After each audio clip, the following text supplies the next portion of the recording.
I never used to think much about fear. It's one of those things you don't fully understand until it's sitting right next to you, breathing down your neck. I thought I understood solitude.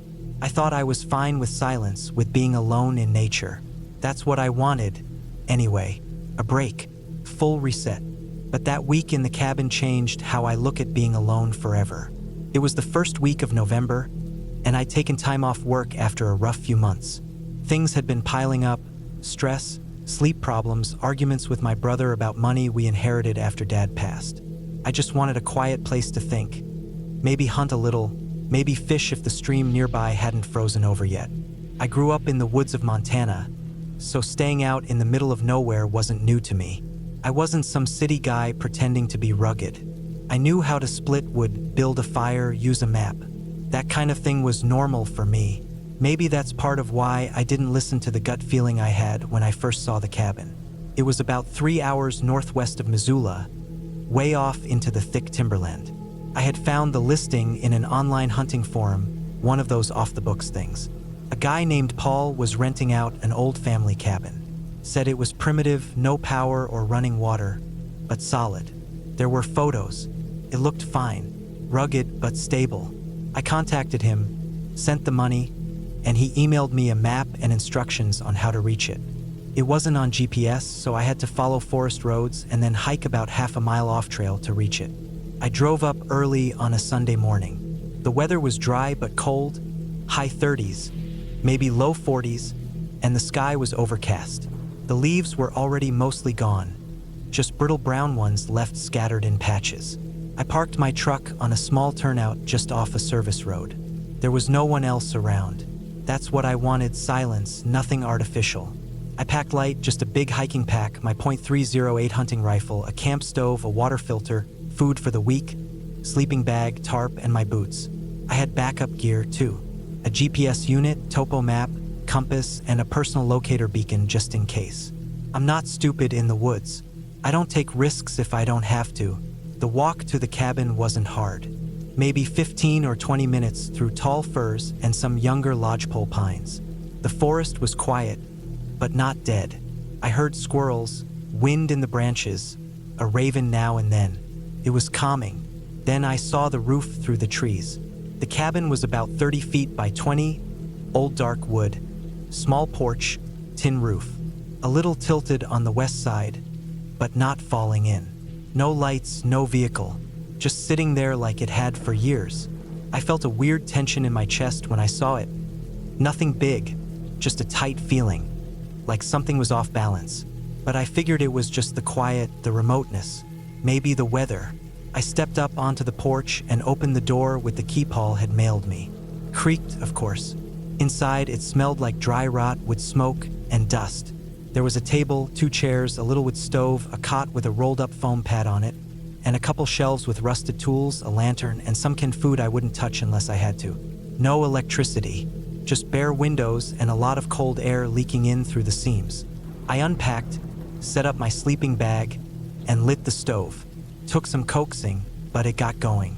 The inside warmed up a little. I sat for a while just listening. No cars, no planes, no voices, nothing. It was like being in another world. That night, I barely slept. The wind picked up, and the trees outside scraped against each other, and the sound reminded me of voices. It was probably just the unfamiliar setting. That's what I told myself. I wasn't scared exactly, just unsettled. The next morning, I went out early and followed the ridge west of the cabin for a few miles. I was looking for signs of deer or elk, tracks, scat, rubs. I didn't see much, but I wasn't too worried.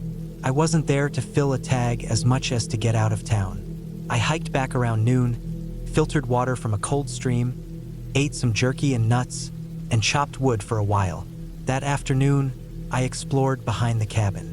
There was an old collapsed shed about 100 yards back into the woods. Looked like it had burned halfway and then rotted. Inside were rusted tools, pieces of metal roofing, broken jars. Nothing worth touching. But there was something about the way the woods felt back there that made me uncomfortable. Not a supernatural feeling, more like I was being watched. Again, I told myself it was just nerves. Maybe I was too used to constant noise. My ears were hunting for sound, and in the absence of it, they were inventing something. The next 2 days were mostly the same. Hiking, gathering wood, keeping the stove going, trying to sleep. But by the third night, something changed. I woke up at around 3 a.m. because I heard something outside. It wasn't wind. It wasn't a branch. It sounded like boots. Heavy, slow steps in the leaves. Just a few, then silence. I lay there, eyes wide open, heart pounding. I didn't move. My rifle was next to the cot. I didn't reach for it right away. I just listened. The steps didn't come back. I didn't hear anything else. After maybe an hour of silence, I finally drifted off again, but it wasn't real sleep. The next morning, I checked around the cabin. No prints. Nothing disturbed. I figured maybe I dreamed it, or maybe a deer had passed close. Still, it stuck with me all day. That evening, I set up a tripwire with an empty can and some twine about 20 feet out from the cabin, just in case. I slept with my rifle in my arms. That night, nothing happened. The 5th day, I noticed something strange. A nail had been pushed into the cabin door frame. It hadn't been there before, I was sure of it. It was shiny, newer than anything else on the place. I didn't hear anything the night before, didn't see any sign of animals or people. But that nail was real. It was about chest height, stuck in at an angle. I checked it, pulled it out. Clean, no rust, just sitting there like someone had marked the spot. That made me nervous in a new way. Someone had been here. Maybe someone lived nearby or used the cabin as a landmark. Maybe they were checking if I was staying there. Maybe they didn't like it. I considered leaving, but it was 2 days until I was set to head back.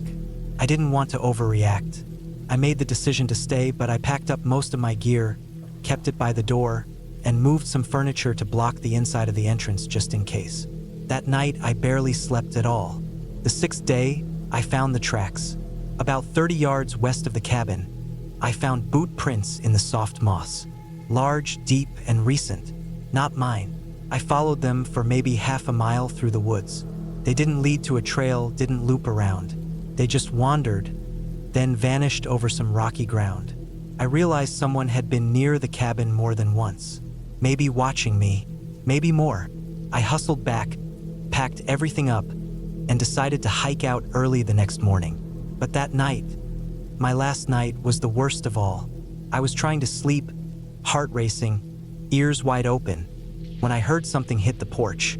Not steps, something dropped. I held still, then slowly reached for the rifle. Another sound followed, a dragging noise, like something being pulled across the wood. Then it stopped. I didn't breathe. I didn't move. For hours, I just waited. At some point, maybe around 5 a.m., I finally stood up and looked outside through the small window. There was a dead rabbit on the porch. Its body was twisted, and a stick had been jammed through its mouth. It wasn't an accident. It wasn't an animal kill. It was a message. I didn't even eat breakfast. I shoved everything into my pack, grabbed my rifle, and got the hell out. I didn't stop until I hit my truck. I didn't even take the long way. I crashed straight through the woods. When I got to the road, I stood by the truck for a full 5 minutes, looking around, listening. Nothing, just the cold air and the trees and the silence. I drove all the way back to Missoula without stopping. I didn't tell anyone what happened. What would I say? Someone messed with me? Someone followed me and played games in the woods? It sounded paranoid, but I knew what I saw. The nail, the prints, the rabbit. That wasn't nothing. Weeks later, I went back on the forum and checked the post from Paul. It was gone. I emailed the address I'd used before. No response. I searched the photos he'd sent me, used a reverse image search. Nothing came up. No record of the guy. No sign of the cabin listed anywhere else. I don't know if Paul even existed. Maybe the listing was bait. Maybe someone watches that forest and waits for people to rent that cabin. I don't know, but I've never gone back. I still hike, still hunt, but I don't go off-grid anymore. I don't stay where no one knows I am, and I don't ignore that gut feeling anymore. That cabin is still out there, probably still standing, probably still drawing people in. If someone else stays there next, I just hoped they listened to their instincts faster.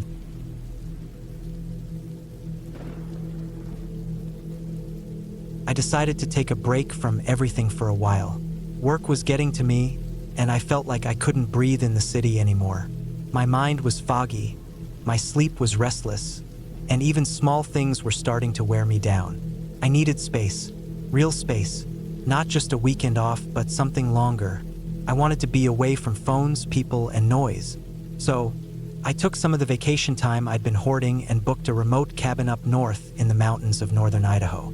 It was a place I found online that seemed quiet and completely isolated. The pictures showed a small wooden cabin, surrounded by trees, about 10 miles from the nearest paved road.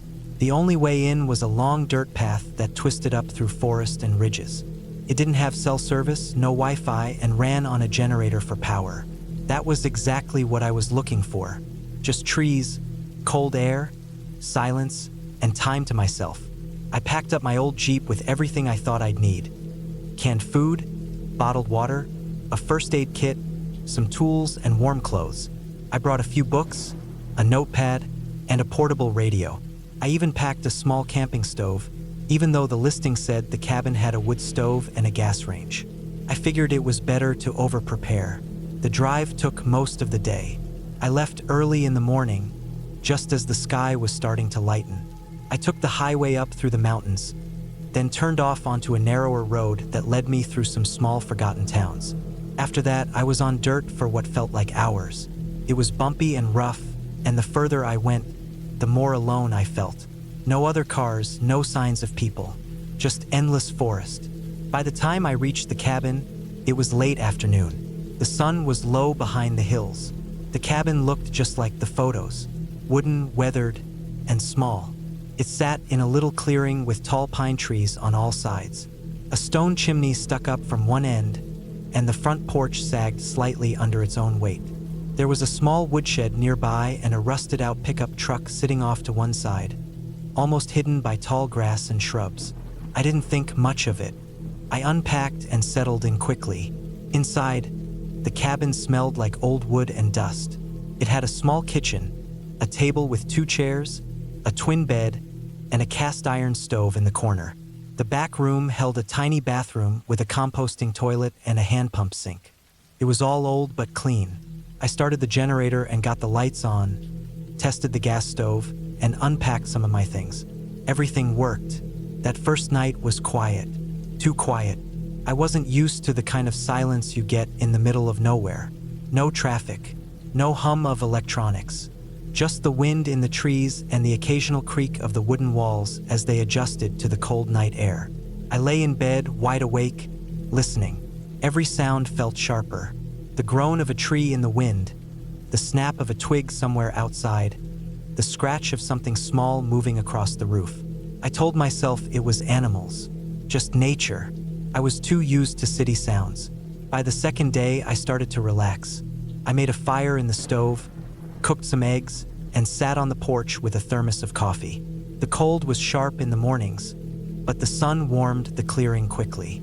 I explored the area a bit, walking short trails around the cabin. I found a dry creek bed and an old deer stand about a quarter-mile out. Nothing unusual. That night, I went to bed early. Around midnight, I woke up. No reason. I just opened my eyes and felt alert. It was pitch black. The kind of dark you only get when there's no moon, no stars, and no man-made light for miles. I lay there listening. I couldn't hear anything, not even the wind. That felt strange. There's always some sound out here. Then I heard it. A thump, soft but definite, like something hitting the ground not far from the cabin. I froze, waited. Another thump, closer this time. Then a rustling sound. Leaves, movement. I sat up in bed, heart starting to race. I reached for the flashlight I kept next to me and turned it on. The light hit the wooden walls and ceiling, steady and bright. I stood slowly and walked to the window. I pressed my face close to the glass and shone the flashlight outside. The beam hit the clearing, the edge of the woods, the rusted truck. Nothing moved. I watched for a full 5 minutes. Nothing. I turned off the light and went back to bed. But sleep didn't come easily. I kept hearing small sounds. Soft taps, creaks. I told myself it was branches or animals. I'd seen squirrel tracks near the cabin earlier, maybe a raccoon. Eventually, I must have fallen asleep. The next morning, I walked the clearing. I looked for tracks, anything out of place. I didn't find much, but near the edge of the woods, I saw something strange. A narrow strip of flattened grass. Not like deer or elk. It was too narrow and too straight, like someone had dragged something heavy. It led into the trees and disappeared. That whole day, I couldn't stop thinking about it. I stayed close to the cabin, checking the doors, looking over my shoulder. I didn't hear anything strange that night, but the feeling didn't go away, like someone was out there watching. The fourth day is when things really shifted. I had just come back from a short hike and was chopping some firewood when I noticed something off about the cabin. The back window, the one in the bathroom, was cracked open. Just a little. I never opened that window. I was sure of it. I walked around to the back and looked closer. The lock was turned to the open position. That made my stomach turn. I searched the cabin top to bottom. Nothing was missing. Nothing was obviously disturbed, but it didn't feel right. I closed the window, locked it again, and this time I nailed a board over it. I didn't want to take any chances. I kept the axe inside with me that night. Around 3 a.m., I woke up again. I didn't know why. I just felt off. The air was cold. Too cold. The stove had burned out. I got up to add wood to it, and as I passed the front window, I saw something. Movement, just at the edge of the clearing. A shape, human. I ducked instinctively, heart hammering. I turned off the flashlight and crept to the window again. I peeked out from the edge. It was a man, tall, standing perfectly still, just watching the cabin. I stayed crouched there for maybe 10 minutes, not moving. He didn't come closer. He didn't move at all, just stood there. Then, slowly, he backed up into the trees and disappeared. I didn't sleep the rest of the night. When the sun came up, I packed a bag. I left most of my gear behind, took the essentials, and locked the cabin up tight. I got in the Jeep and drove as fast as I could down the dirt road. Every mile that passed, I felt a little more at ease. I didn't stop until I hit pavement. I drove straight into the nearest town, booked a motel room, and stayed there for 2 days before going home. I called the cabin's rental agency and told them what happened. They said no one else was supposed to be anywhere near that cabin. They offered me a refund. I didn't care about the money. I just wanted out. That experience stuck with me. The silence, the man in the trees, the open window. I don't know what he wanted, or how long he'd been watching me. Maybe he was just a drifter, maybe something worse. All I know is I never went back, and I never will. Since then, I've stayed away from remote cabins. I still like the woods, but I keep my distance now. I go with people. I bring extra locks. I listen more carefully to the quiet. And I don't ignore strange sounds anymore. The city doesn't seem so bad now. Not when I think about that man standing alone in the dark, not moving, just watching, waiting. I still see him sometimes in my dreams, just standing there, never coming closer, never leaving.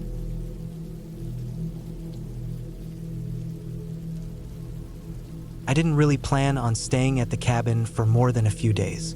It was supposed to be a short break from everything, just some time alone in the woods to clear my head.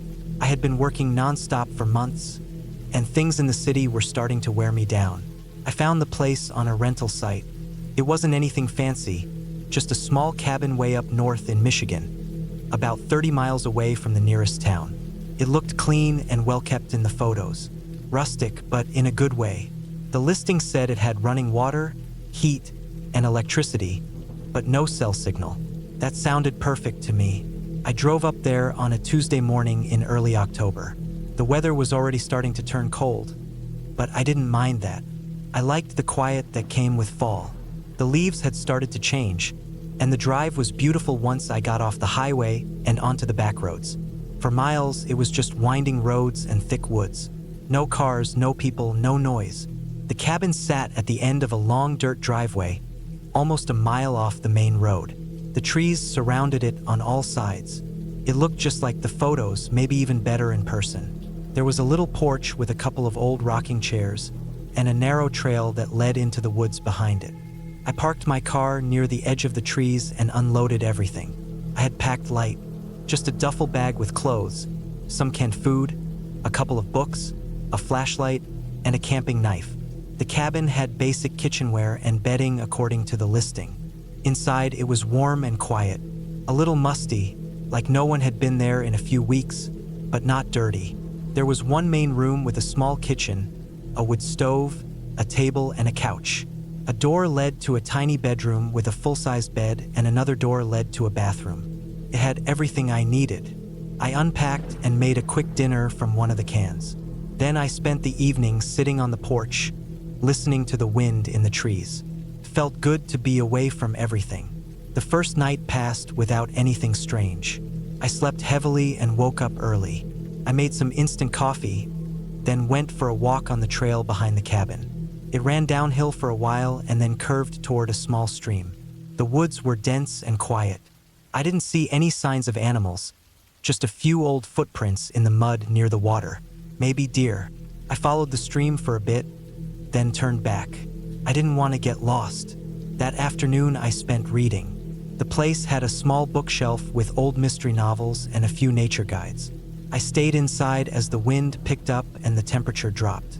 That night it started to rain. I lay in bed, listening to the sound of it tapping on the roof.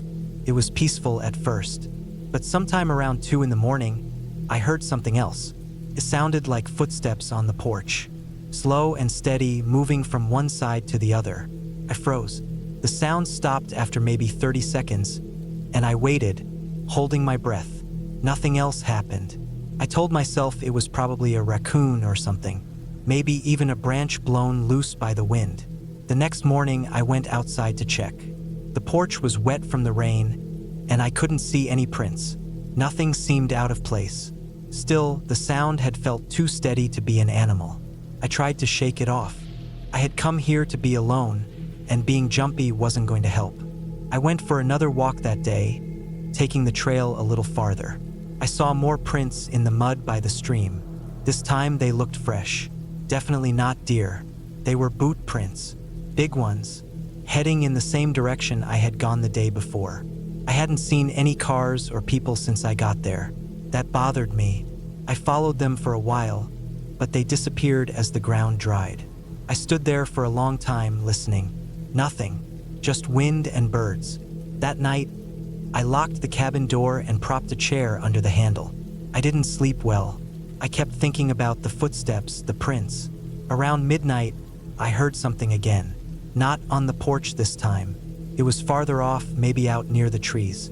A crackling sound, like someone stepping on twigs. I turned off all the lights and sat in the dark, listening. The sound came and went. I stayed still until it stopped. Then I waited another hour before getting back into bed. By the third day, I started to regret coming. I didn't feel relaxed anymore. I felt watched. I kept checking the windows. I barely went outside.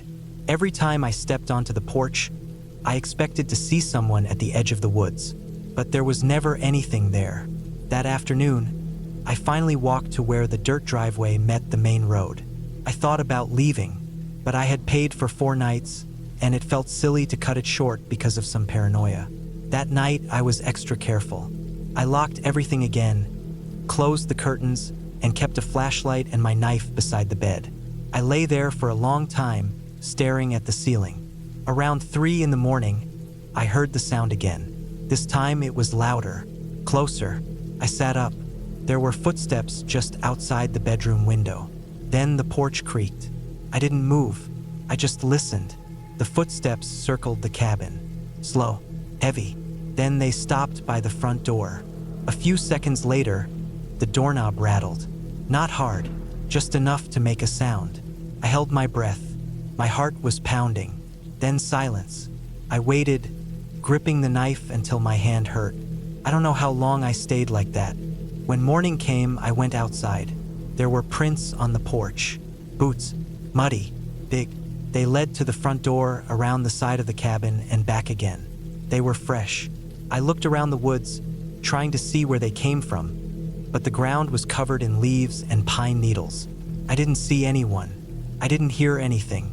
I went back inside, packed everything, and left within the hour. As I drove down the long dirt driveway, I kept checking the rearview mirror. I half expected to see someone step out from the trees, but no one did. I made it to the main road and didn't stop until I hit the highway. I never reported it. What would I have said? That someone walked around the cabin? That I heard noises in the dark? It wasn't illegal to walk in the woods. Could have been a hunter or some local guy messing around. Still, I haven't gone back. I don't think I ever will. Looking back, I know I wasn't imagining things. I know what I heard. I know what I saw. There was someone out there. Someone who knew I was alone. Someone who walked the trail behind the cabin, followed my steps, stood outside while I tried to sleep. I didn't see them, but I felt them. And I was lucky. Lucky that they didn't come back a fifth night. Lucky that I left when I did. Because if I hadn't, I don't think I would have made it out at all.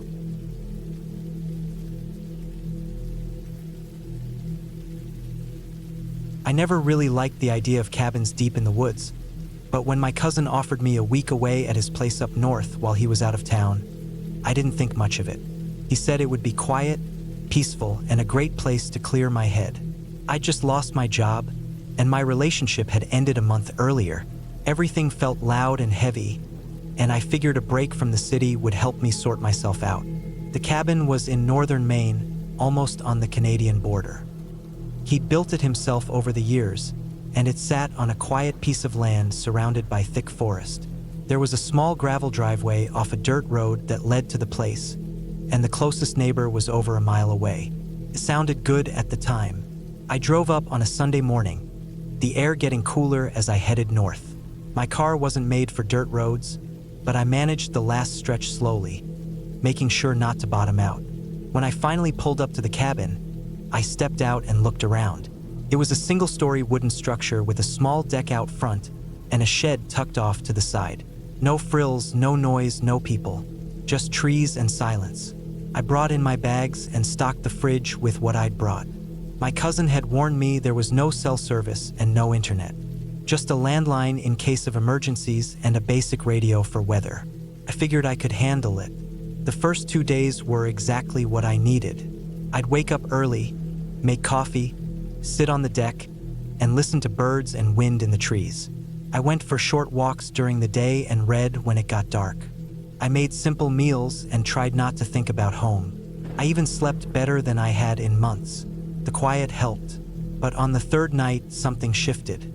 I was in bed reading with the window open. The air was cool, and crickets were buzzing in the grass. I turned off the main light and was just using the small lamp by the bed. Around midnight, I heard a sharp rustling outside.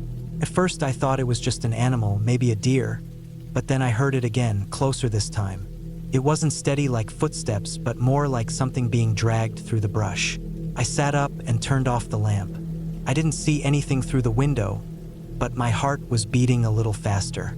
I didn't go outside. I just sat there, waiting, but eventually the sound stopped.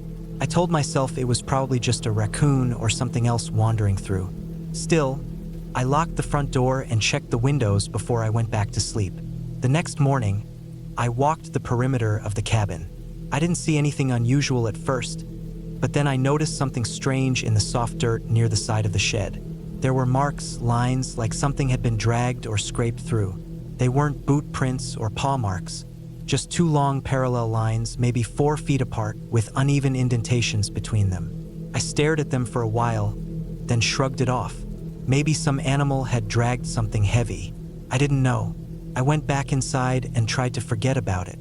That night, I had trouble sleeping. I kept thinking about those marks. I finally dozed off around 1 a.m. A few hours later, I woke up suddenly. I wasn't sure what woke me at first. Everything was quiet. Then I heard it again, the same dragging noise, but this time it was right outside the bedroom window. I froze. I didn't move. I just listened. The dragging was slow, steady. Then it stopped. I heard something soft, like shuffling, and then a faint thump. It was like something being dropped. I stayed completely still, afraid to even breathe loudly. I lay there like that for at least an hour, until the sky outside started to lighten. When it was finally bright enough, I got up and went outside. I didn't see anyone, but I saw more of those drag marks. This time, they circled the cabin. They were clearer now, and I could see where something had been dropped near the back wall. Right below my window, there was a small patch of disturbed dirt and what looked like torn fabric. I didn't want to touch it, but it looked like a piece of an old shirt, maybe. There was no blood, nothing violent, just that. I went back inside and tried to calm down. I turned on the radio, but it only picked up static that morning. I checked the landline, but it was dead. That's when I really started to worry. I didn't have a working phone, no car signal, no way to contact anyone. I thought about leaving then, but I talked myself out of it. Maybe the line was just down. I told myself I was being paranoid. I hadn't seen anyone. Maybe it was some weird animal behavior. Maybe a bear had been dragging its kill around. It wasn't likely, but it was better than imagining a person outside my window in the middle of the night. I tried to go about my day. I made coffee, swept the floor, read a little, but I couldn't stop glancing out the windows. I felt watched. The trees seemed thicker than before. Every sound made me jump. Around mid-afternoon, I decided to go out back and see if I could figure out where the drag marks led. I followed them past the shed and into the trees. They curved a bit and then led deeper into the woods. I only went about 50 feet in before I stopped. There was something in the dirt, a shallow pit like someone had started digging and then stopped. Inside was a long, thin board, maybe a broken piece of a door or fence, half buried. Next to it was another strip of fabric, darker and more worn than the one behind the cabin. It gave me a bad feeling, like I wasn't supposed to be there. I backed away and walked quickly back to the cabin. That night, I barely slept. I kept the lights on. I moved a chair in front of the door. Around 2 a.m., I heard something hit the side of the cabin. It wasn't loud, just a dull thud, like someone knocking once, slowly, then nothing. I didn't check. I stayed in bed, holding the flashlight tight in my hand, not daring to breathe too loud. The next morning, I packed my bag. I didn't care if I looked stupid. Something was wrong here, and I wasn't going to wait around to figure out what. I stepped outside and nearly tripped over something on the deck. It was a bone, long, maybe from a deer, but it had been cleaned. No flesh, just smooth, pale bone. There were more drag marks in the dirt leading up to the steps. I got in my car and drove. I didn't stop. I didn't look back. I reached a gas station about 20 miles south, where I finally got signal again. I called my cousin first. He didn't answer. I left a message telling him something was off at the cabin and not to go back alone. Then I called the local sheriff's office and told them what I'd found. They said they'd send someone out. A week later, I got a call from the sheriff. He said they'd gone out to check the property. They didn't find anything illegal or dangerous. The pit in the woods was just a shallow hole, nothing buried inside. The drag marks had mostly faded. The fabric was old and weathered. He said it might have been a bear or just my imagination, fueled by being alone and isolated. He didn't sound concerned. But here's what stuck with me. The landline? Still dead. No signs of weather damage or line cuts. Just dead. The piece of bone on the porch? Gone when they got there. Same with the shirt fabric. The sheriff said I probably packed it up by mistake. I didn't. I haven't been back since. My cousin sold the property a few months later, said he never felt comfortable there again. He didn't go into detail, but I think he saw something too. I don't know what was out there. Maybe it was someone living off the grid. Maybe it was just an animal with strange habits. Maybe it was nothing at all. Just my nerves, stretched thin by the silence. But I know what I heard. I know what I saw. And I know I'll never sleep in a cabin that deep in the woods again.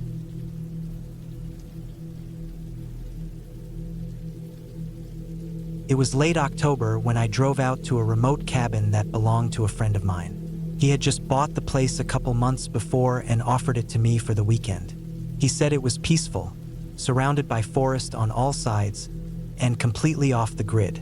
I didn't have much going on that weekend, and honestly, I needed the break. I figured a few quiet days in the woods would do me good. I had no idea that trip would end with me sprinting through the woods in the middle of the night with a bleeding arm. no phone signal, and the very real fear that someone out there wanted me dead. The drive out took almost 5 hours. I filled the tank before leaving, packed all the essentials. Food for 3 days, a camp stove just in case, flashlight, extra batteries, clothes, a thick coat, a hatchet, and my old .22 rifle with a box of rounds. I didn't expect trouble, but it was bear country, and the last thing I wanted was to be caught unarmed. My phone had full bars when I left the highway, but I watched the signal slowly drop as I followed a narrow dirt road deeper into the woods. Eventually, it died completely.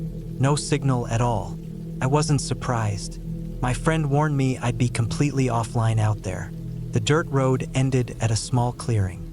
The cabin sat in the middle, surrounded by tall pines on all sides. It wasn't big, just a single-story structure with a small porch, a chimney sticking out of the roof, and 2 windows on the front side. The logs were dark brown, aged but well-maintained. There was a small shed off to the right and a rusty water pump out back. The whole place had that old wilderness feel to it, quiet, still, untouched. I stepped out of the car and just stood there for a moment. It was silent, not the kind of silence you get in the city late at night. This was deeper.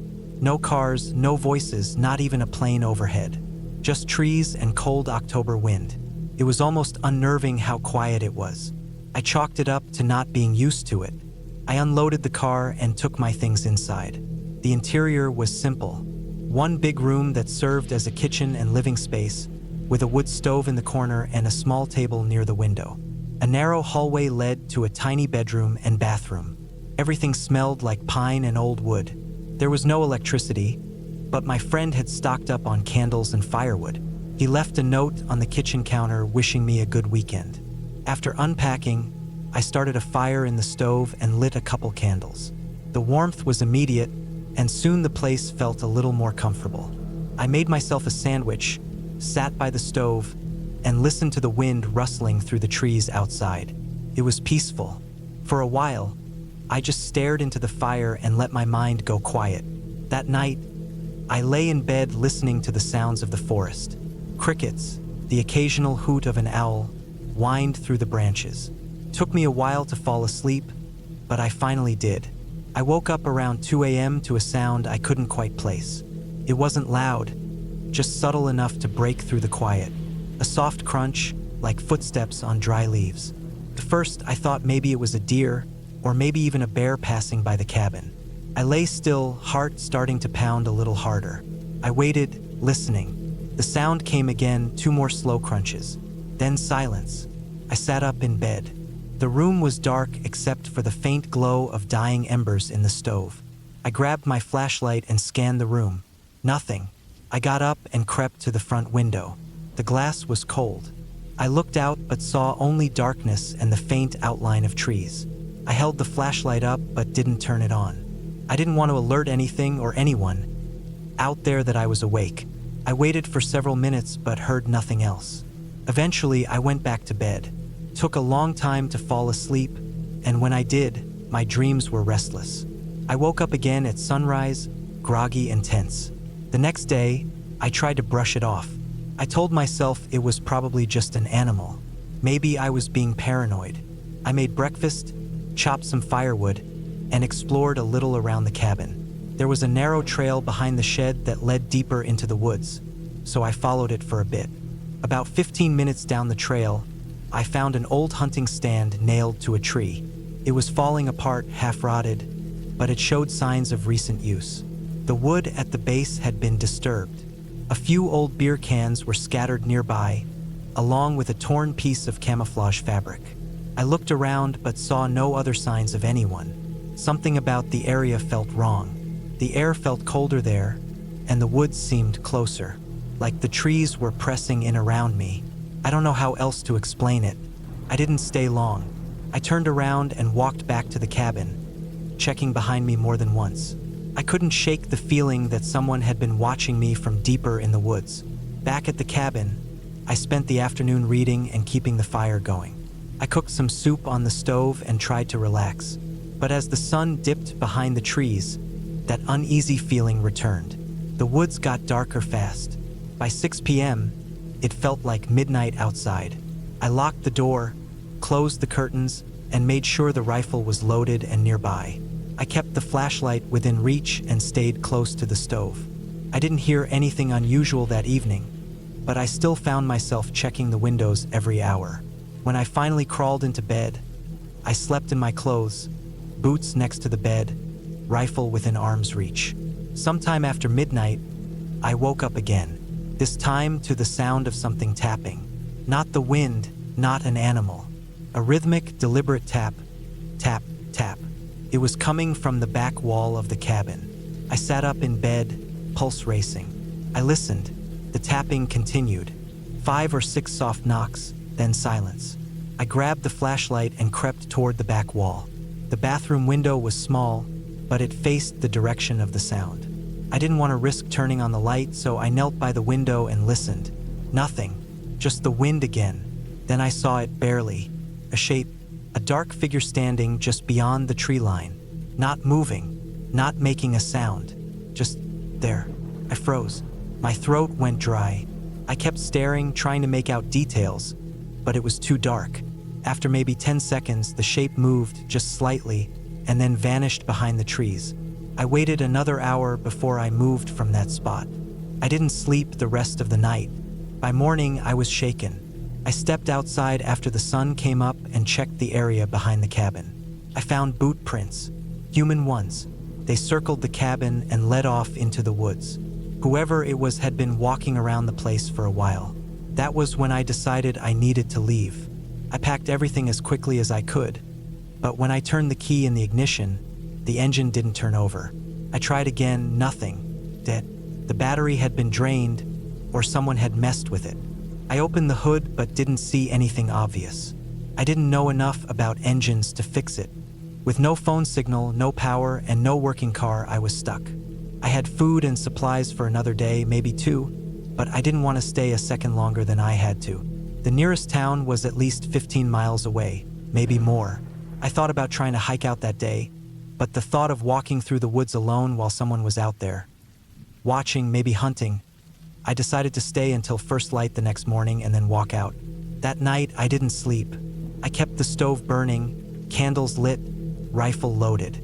Around 11 p.m., I heard the footsteps again, this time on the porch.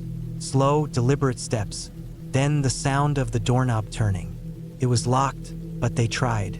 They twisted and shook it gently, then stopped. I stood frozen, heart slamming in my chest, rifle aimed at the door. I could hear my own breathing, shallow and fast. Then came the sound of scraping, something being dragged across the wooden porch. Metal on wood. After several minutes, it stopped. Then silence again. I stayed standing like that for nearly an hour, staring at the door, waiting for it to burst open. But it never did. Eventually, I saw movement through the gap in the curtain. A person, dressed in dark clothes, walking away from the cabin and disappearing into the woods. I didn't sleep. I waited for the sky to turn gray with morning. Then I packed my bag, took the rifle, and left. I didn't follow the dirt road. I cut through the woods, rifle in hand, eyes scanning constantly. Every crack of a branch made me jump. I walked fast, sticking to high ground and using the sun to keep my direction. Around noon, I reached a logging road. It was muddy and rutted, but it was a road. I followed it for what felt like hours, until I finally saw a parked truck in the distance. A hunter was there, gearing up. I must have looked like hell because he immediately asked if I was okay. I told him my car died and I needed help getting to town. I didn't tell him the rest. He gave me a ride to a gas station about 30 miles away. I called my friend, told him to come get his cabin keys, and said I'd never be going back. Later that week, a mechanic looked at the car. He said someone had ripped out part of the wiring under the hood. Whoever had been out there hadn't just been watching. They wanted to make sure I couldn't leave. I never found out.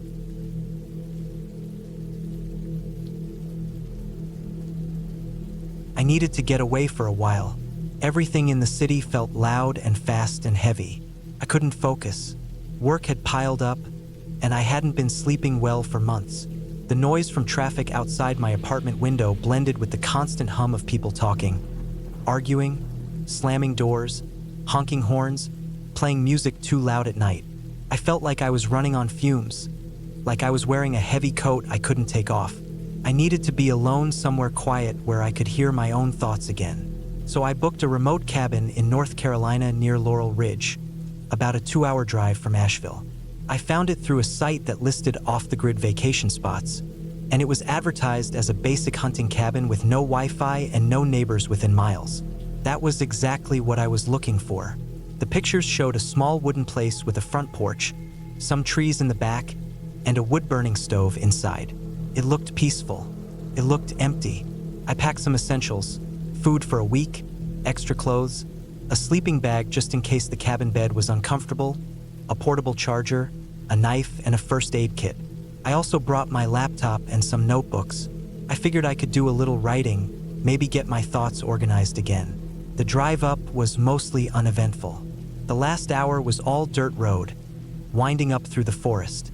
My phone signal dropped about halfway up the mountain. That was fine with me. I followed the written directions the owner gave me, watching for the landmarks he listed. An old rusted gate, a wooden sign half covered in moss, a leaning pine tree split at the top. Eventually, I reached the cabin just before sundown. It looked a little older than it did in the pictures. The wood was more faded, and the windows looked like they hadn't been cleaned in a long time. But it was quiet. The kind of quiet that felt like it pressed down on everything. No cars, no people, just wind through the trees, the occasional bird, and the creaking of the trees swaying. That first night, I felt more rested than I had in months. The inside of the cabin was simple. One room plus a small bathroom off to the side. A twin bed with a lumpy mattress, a wood stove, a table with 2 mismatched chairs, and a small shelf holding a few dishes. There was no electricity, just a couple battery-powered lamps the owner had left behind. I made myself a quick meal from the canned soup I brought, set my stuff down, and walked around outside before it got too dark.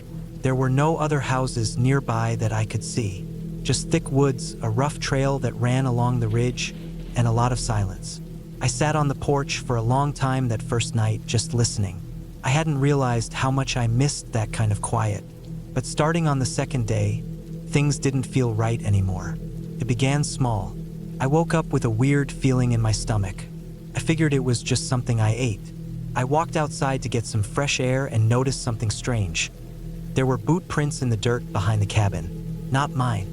These were bigger than my own. Deeper too. Like whoever made them was heavier, maybe carrying something. They went around the back window and stopped under it. Just stopped. There were no return prints leading away. The ground was soft, and if someone had walked back the way they came, it would have shown. I tried to come up with a rational explanation. Maybe they were old, I thought. Maybe the last person who rented the place had been looking through the window for some reason. But they looked fresh. The edges of the prints were sharp, not worn down. It had rained the night before I arrived, and these prints hadn't been rained on. That whole day I felt uneasy. I couldn't focus. I tried reading, writing, walking along the trail, but I kept glancing over my shoulder, checking the window, the door. Every time the wind rustled the trees, I jumped. I told myself I was just paranoid. That's the thing about being alone in the woods. You start to imagine things. You start to think every sound is something watching you. That night, I locked the cabin door, even though the owner said it was safe not to. I wedged a chair under the doorknob too, just in case. I kept the battery lamp on beside my bed. It flickered sometimes like the battery was dying. Around 2 in the morning, I woke up because I thought I heard footsteps on the porch. Slow, careful footsteps. I held my breath and listened. They stopped for a moment, then continued. Boards creaked. I sat up slowly and reached for my knife. I didn't move. I didn't turn on any other lights. I listened for the sound again, but it was gone. Completely gone. Not even the wind outside. Everything was still. I stayed awake until the sky turned gray. I didn't see anyone outside when the sun came up. The porch was empty. I walked around the cabin again. The same boot prints were there, but now there were more. This time they went up to the porch, turned around, and disappeared into the woods. Again, no return trail, just a single line of prints. I started to feel like I'd made a mistake coming here. On the 4th day, things escalated. I hiked about a mile up the trail near the ridge, trying to clear my head. I was looking at the trees, just trying to calm myself, when I saw something out of place. Off the trail, maybe 30 feet into the woods, there was a pile of rocks, about waist-high, shaped into a kind of cone. I thought maybe it was an old marker or something, but when I walked closer, I saw that it wasn't just rocks. There were torn pieces of cloth wedged between them, dirty, weather-worn fabric that looked like shirt sleeves, and something else, an old hiking boot, just one half buried under the pile. It didn't look like trash. It looked like someone had made that pile on purpose. I didn't touch it. I backed away slowly and walked back to the cabin. I started thinking maybe someone was living out here in the woods. Someone who didn't want other people around. Someone who might have seen me arrive and started watching the cabin. Back at the cabin, I checked all my things. Nothing was missing, but it felt like someone had moved them. My backpack was unzipped, even though I was sure I had closed it. One of the cans of food had been taken out of the box and set on the table. Just one. I didn't do that. I would have remembered. That night, I built a fire in the stove and stayed up late. I kept the knife in my hand and sat by the window. I didn't see anything, but just before sunrise, I heard something strange again. This time, it wasn't footsteps. It was something metallic. A soft clinking sound, like a chain being dragged across wood. It lasted maybe 15 seconds, then stopped. Dead quiet again. I didn't sleep at all that night. The next day, I started packing. I didn't care that I had 3 more nights left. I felt like something was wrong out there, like I wasn't alone. I had planned to spend a full week there to reset, to get my mind right, but it wasn't worth it. Something was off. I loaded my things into the car and walked around the cabin one last time. That's when I saw it, tied to the tree out back. Piece of rope, frayed at the ends, tied into a noose, just hanging there, swaying slightly in the breeze. Like a warning, I didn't stop to look any longer. I got in the car and started driving down the dirt road. My hands were shaking on the wheel. I kept checking the rearview mirror. I didn't see anyone, but the feeling didn't leave. It took over an hour to get back to the main road. When I got service again, I called the listing owner. No answer. I left a message saying something was wrong with the cabin, that I didn't feel safe, and that someone had been near the place. I never heard back. When I got home, I filed a report with the local sheriff's office. I gave them the location, described the boot prints, the rope, the stone pile. They didn't say much, just that they'd send someone to check it out. About a week later, I got a call from a deputy. He said they went up to the cabin and didn't find anyone, but they did find a second pile of stones in the woods. This one had a burned-out lantern and a hunting knife sticking out of the top. No boot prints, no sign of anyone living out there, just those piles. He said they'd found similar things before in that area, always out past where the trails end, always arranged in a way that didn't seem random. I didn't ask any more questions. I didn't want to know. I still think about that trip sometimes. I wonder what would have happened if I had stayed the full week. I wonder if the person watching me was planning something or just trying to scare me off. Maybe both. I don't know. But I know one thing for sure. I was being watched. Someone was out there in those woods, and they didn't want me there. I haven't been back to the mountains since. I stick to places with other people around. Hotels, parks, anywhere with cell signal. I still want peace and quiet sometimes, but not at that price. And I'll never forget the sound of those footsteps on the porch.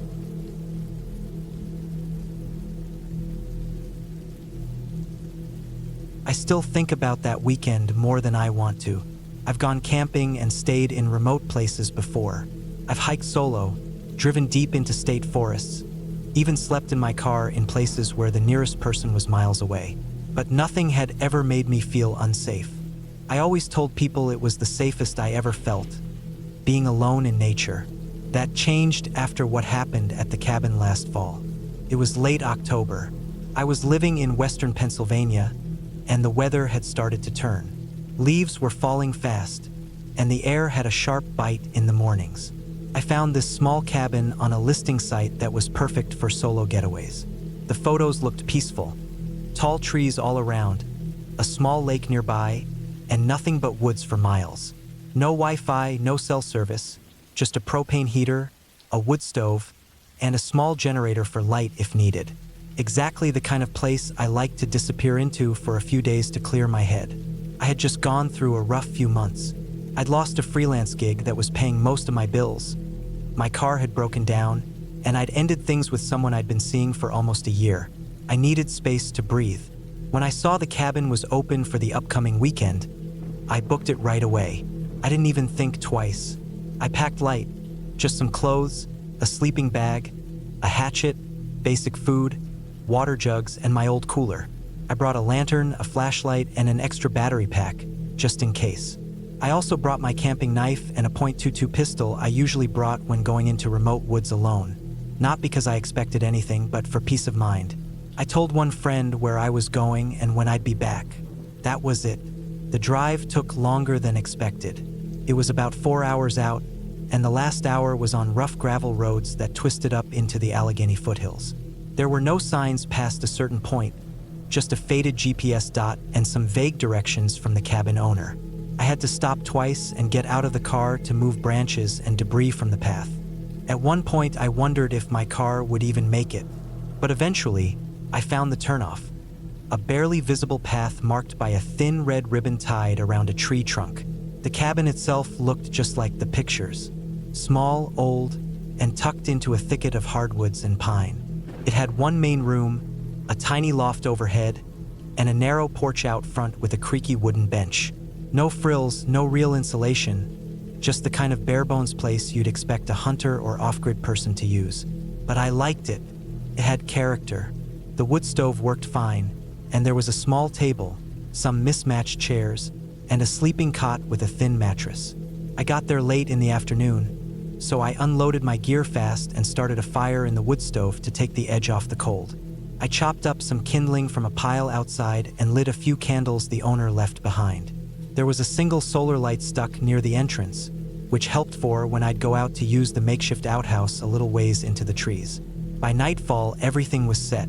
I heated up some soup on the tiny propane stove and sat in silence as the wind whispered through the trees. It was quiet, almost too quiet. No traffic, no planes overhead, no dogs barking. Just the occasional creak of the old cabin settling and the rustle of dead leaves. I remember thinking it was peaceful. I didn't know yet that this would be the last time I felt relaxed all weekend. The first night passed without anything strange. I slept fine, bundled in my sleeping bag, with the fire burning low in the stove. I woke up a few times from the cold and added wood, but that was normal. The wind picked up sometime around 3 a.m., making the trees sway and groan outside, but nothing that worried me.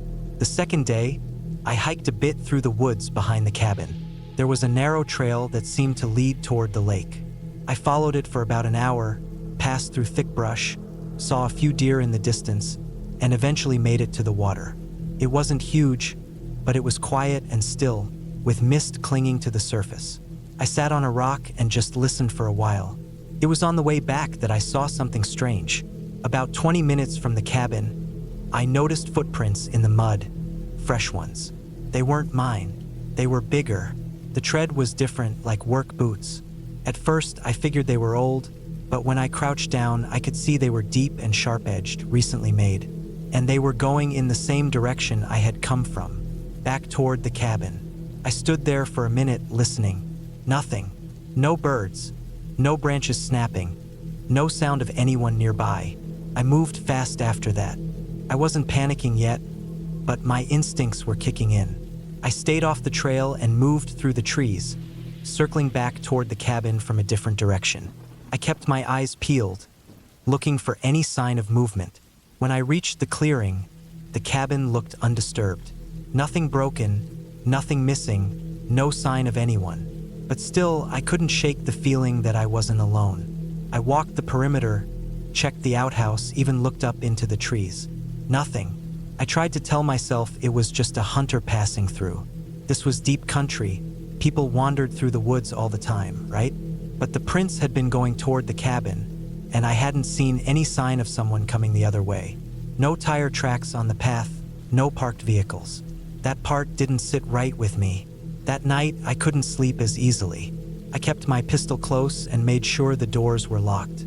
I even wedged a chair under the knob. I didn't hear anything for a while, just wind and the occasional crack of a branch far off.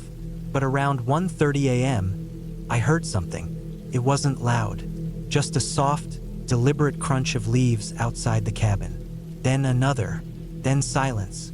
I held my breath, listening hard. My hand was on the pistol. The sound didn't come back right away, but about 10 minutes later, I heard a creak, this time from the porch. That's when I knew someone was out there. The cabin had one window that looked out toward the front.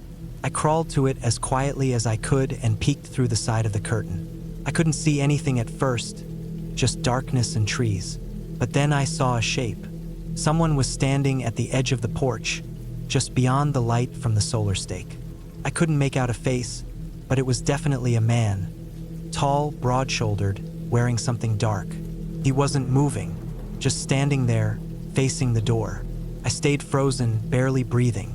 He didn't knock, didn't try the handle, just stood there for what felt like 10 full minutes. Then, without a sound, he turned and walked off into the trees. I didn't sleep the rest of the night. At first light, I opened the door and stepped out slowly, scanning the woods. The ground was covered in leaves, but I could see some impressions near the porch, footprints. Same tread as the ones I'd seen the day before. I packed my stuff fast.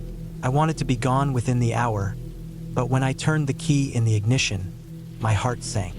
Nothing. The car wouldn't start. I tried again. Click, click, dead. I popped the hood, checked what I could. Battery seemed fine. No signs of tampering, but I'm no mechanic. I kept trying every 10 minutes, praying it would catch. Didn't. No cell service. No bars. No signal at all. The nearest road was at least 8 miles down, maybe more. And I hadn't seen another soul the entire time I'd been there. I didn't want to leave the cabin, but I couldn't sit there waiting. So I packed a small bag, took the pistol, a map, and water, and started hiking toward where I remembered the last forest road being. The woods were silent, too silent. No birds, no wind, just the sound of my boots crunching the leaves. Every few minutes I stopped and listened, scanning the trees. About an hour in, I got that feeling again. That watched feeling, like eyes on the back of my neck. Then I heard it, a twig snapping, not far behind me. I spun around fast, pistol raised. Nothing, just empty woods. I waited. 5 minutes passed. Still nothing. Then I saw it between two trees, maybe 50 yards back. Person, half hidden, watching. They didn't move when I looked, didn't flinch, just stood there partially behind the trunk. I couldn't make out a face. I backed away slowly, gun still raised. Then I turned and walked faster. I didn't run. I didn't want to. Running makes you louder, more obvious. The footsteps behind me stayed just out of sync. Every time I stopped, they stopped. Every time I moved, they followed. It went on for miles. I finally reached the gravel road, legs shaking, throat dry. I walked for another hour before I heard a truck. A hunter pulled up, confused to see me with a bag and a gun in the middle of nowhere. I asked for a ride to the nearest town. Didn't say much else. I reported everything to the sheriff's office.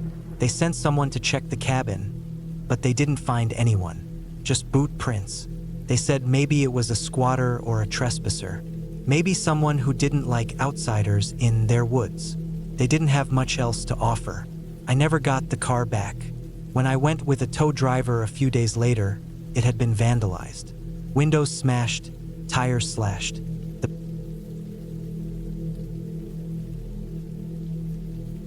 I rented the cabin in early October, just before the snow usually starts sticking in that part of the state. It was deep in the woods of northern Minnesota, maybe 2 or 3 hours from the closest town, which was already pretty small. I'd found the place online, someone's family-owned hunting cabin they listed for weekly rentals. I was behind on a deadline for a novel I was writing, and I'd convinced myself I just needed a week alone without cell service or the internet to finish the final draft. I figured it would be peaceful, the way people say they need peace to create something. The listing mentioned the cabin was off-grid, which I took to mean it didn't have power or running water. That didn't bother me. I brought a camp stove, canned food, 5-gallon water jugs, and a solar-powered battery pack. The guy who owned it sent me GPS coordinates instead of an address. Took me almost an hour down a logging road from the last paved road before I even got close. My car bottomed out once, and I had to move a fallen tree limb to keep going. The woods were thick, the kind of thick where you can't see more than 10 feet in. I finally reached a clearing where the cabin sat. It was old, probably built in the 70s or even earlier, with dark weathered wood and a sagging porch. The tin roof was speckled with rust.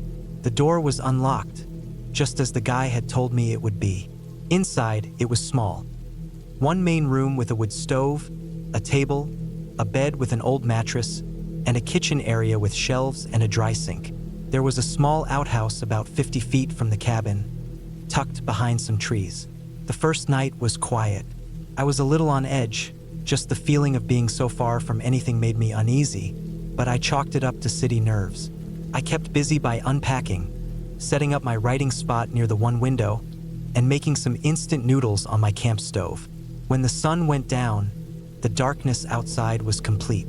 There were no distant highway sounds, no lights on the horizon, just the sound of wind and the occasional crack of branches. I didn't get much writing done that first day. I read over my last few chapters, scribbled some edits, but mostly I kept getting distracted. Every creak of the old cabin or gust of wind made me pause. The place had a smell too, something earthy and stale. I told myself I'd settle in more by the second day. The second morning, I woke up around 6. My sleeping bag had slid half off the bed during the night, and I was freezing. The thermometer I hung by the window read 39 degrees inside. I made coffee on the stove and sat at the table wrapped in a blanket, trying to write. That was when I heard something out in the woods. It sounded like footsteps. Not a bear or deer, this was more deliberate. Heavy enough to be a person. I froze, holding my pen in the air, listening hard. The sound came from the trees just outside the clearing, maybe 30 feet off. I stood up slowly, careful not to bump anything, and moved to the window.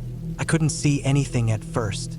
Then a squirrel darted out from a pile of leaves, and I laughed a little at myself. But I kept looking at the tree line, and something felt off, like someone had been there watching and ducked away. I stayed alert for the rest of the day. Every time I went to the outhouse or stepped outside to gather firewood, I felt like someone was watching. But I didn't see anything. That night, I locked the cabin door from the inside, wedged a chair under the knob just for good measure, and kept my camp axe within arm's reach of the bed. The third day is when things got worse. I woke up to find the chair I'd wedged against the door was tipped over. The door was still shut and locked, but the chair was definitely moved. I tried to come up with logical explanations. Maybe it just slid. Maybe I hadn't wedged it as tightly as I thought. Still, it rattled me. I stepped outside around mid-morning to bring in more wood for the stove. The clearing was quiet, too quiet. Then I noticed something weird in the dirt near the edge of the trees. There were boot prints. Not mine, mine were larger and had a flat heel. These were smaller, rounder at the toe with a different tread pattern. They circled around the back of the cabin and stopped near the outhouse. I followed the prints carefully, heart pounding, and saw that they continued on the far side of the outhouse, looping back into the trees. There were no prints coming in, just leaving. I spent the rest of the day pacing the cabin, unsure what to do. I had no cell signal. My car was parked about 100 yards away down the trail, but I'd taken the battery out to keep it from draining in the cold. I had a folding bike in the trunk, but even if I rode out, it would be hours to town. That night, I barely slept. I kept the lights off and listened. Around 2 in the morning, I heard a soft scraping sound on the wall behind the bed. It was slow and steady, like someone dragging their fingers along the wood. I held my breath, gripping the axe, waiting. It lasted maybe 30 seconds, then stopped. I waited another hour before I got up. I moved to the window, looking out into the dark. I didn't see anything at first. Then I noticed the outhouse door was open. I closed it earlier. I was sure of it. I stared for a long time, then finally went back to bed, still fully dressed, and waited for daylight. On the 4th morning, I decided I had to leave. I packed up everything as fast as I could. I went to get my car battery from under the cabin where I'd stored it, and it was gone. Not just shifted, gone. I crawled under and checked all around. Nothing. That's when panic really set in. Someone had taken it. Someone was messing with me. I wasn't imagining it. I went back inside and sat at the table, trying to calm myself down. I decided I'd take the folding bike and start pedaling down the trail until I could get a signal or find someone.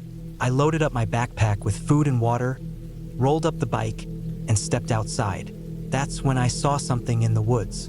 Just inside the trees, maybe 20 yards off, was a man. He was wearing a dark jacket and a black beanie. He was just standing there, half behind a tree, not moving. I didn't wave. I didn't yell. I just turned and went back inside, locking the door again and putting the chair back under the knob. My mind was racing. Who was he? What did he want? Why had he taken my battery?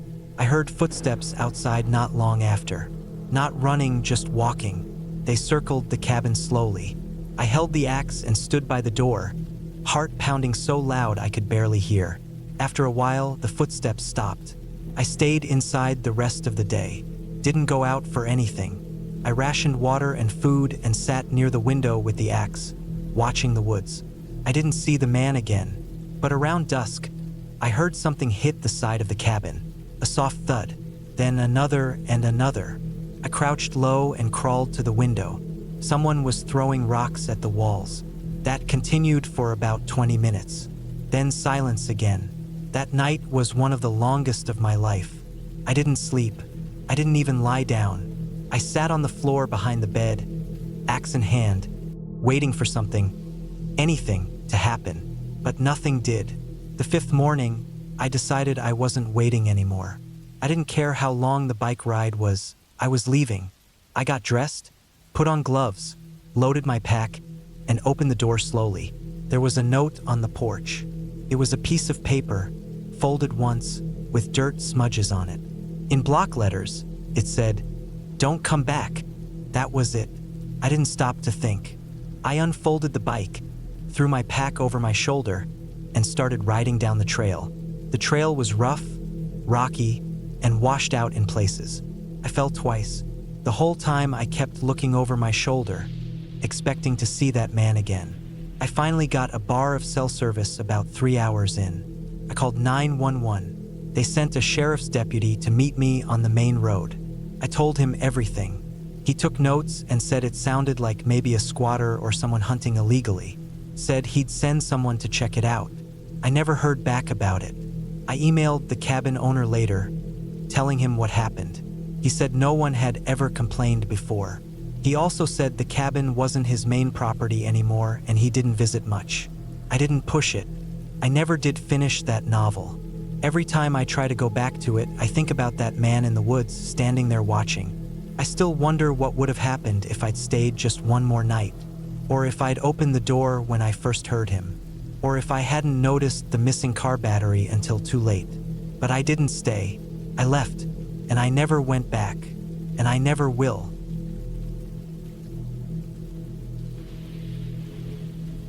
I'd been meaning to take some time off work for over a year. Between long hours, family stuff, and just never making the time, I kept putting it off. But last fall, I hit a wall. I was getting burned out, mentally and physically, and I needed to unplug. No emails, no meetings, no phone calls. Just me, some quiet, and a place where I could hear myself think. So, I booked a remote cabin in northern Minnesota.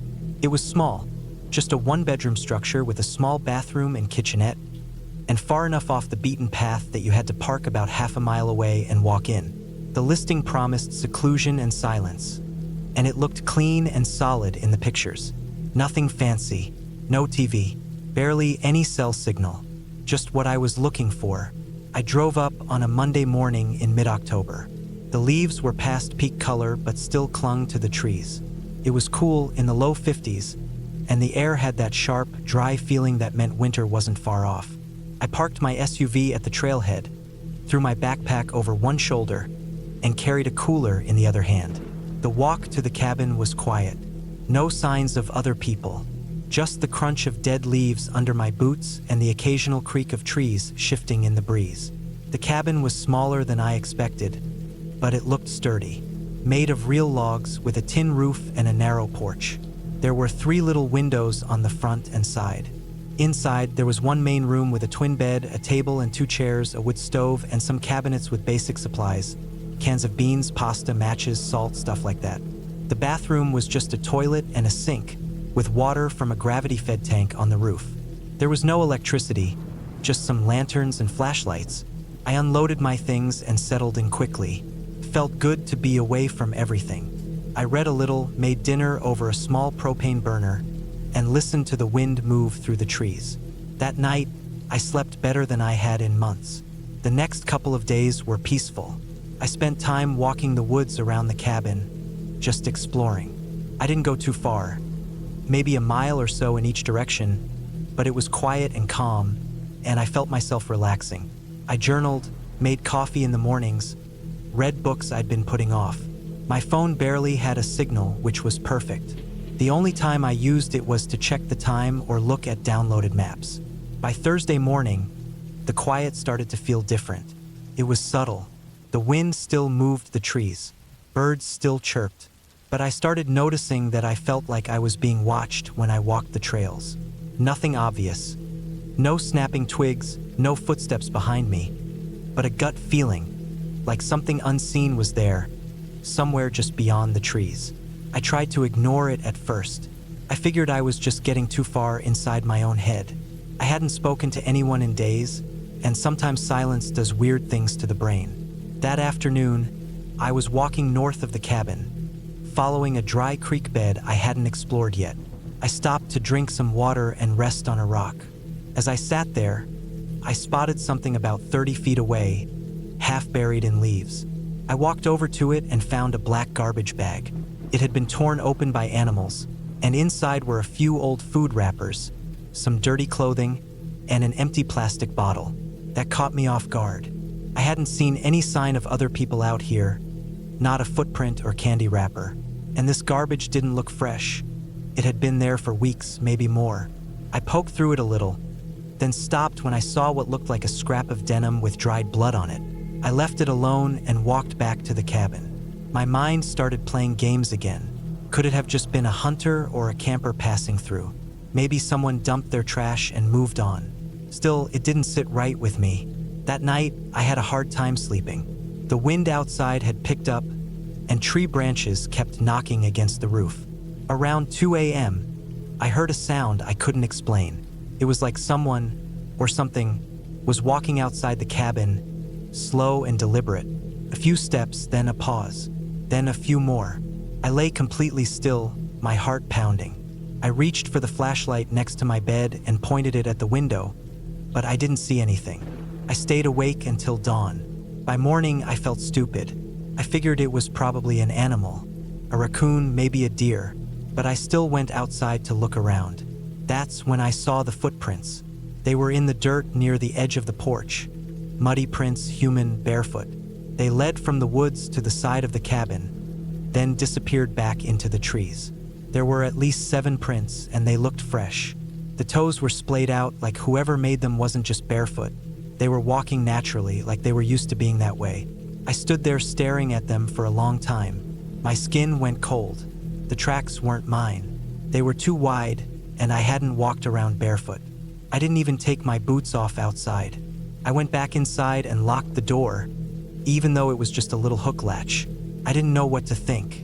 I kept replaying what I'd heard the night before, and now it made sense. Those footsteps weren't in my imagination. That day, I didn't leave the cabin. I kept checking the windows, watching the tree line. I loaded my old camping knife and kept it near me.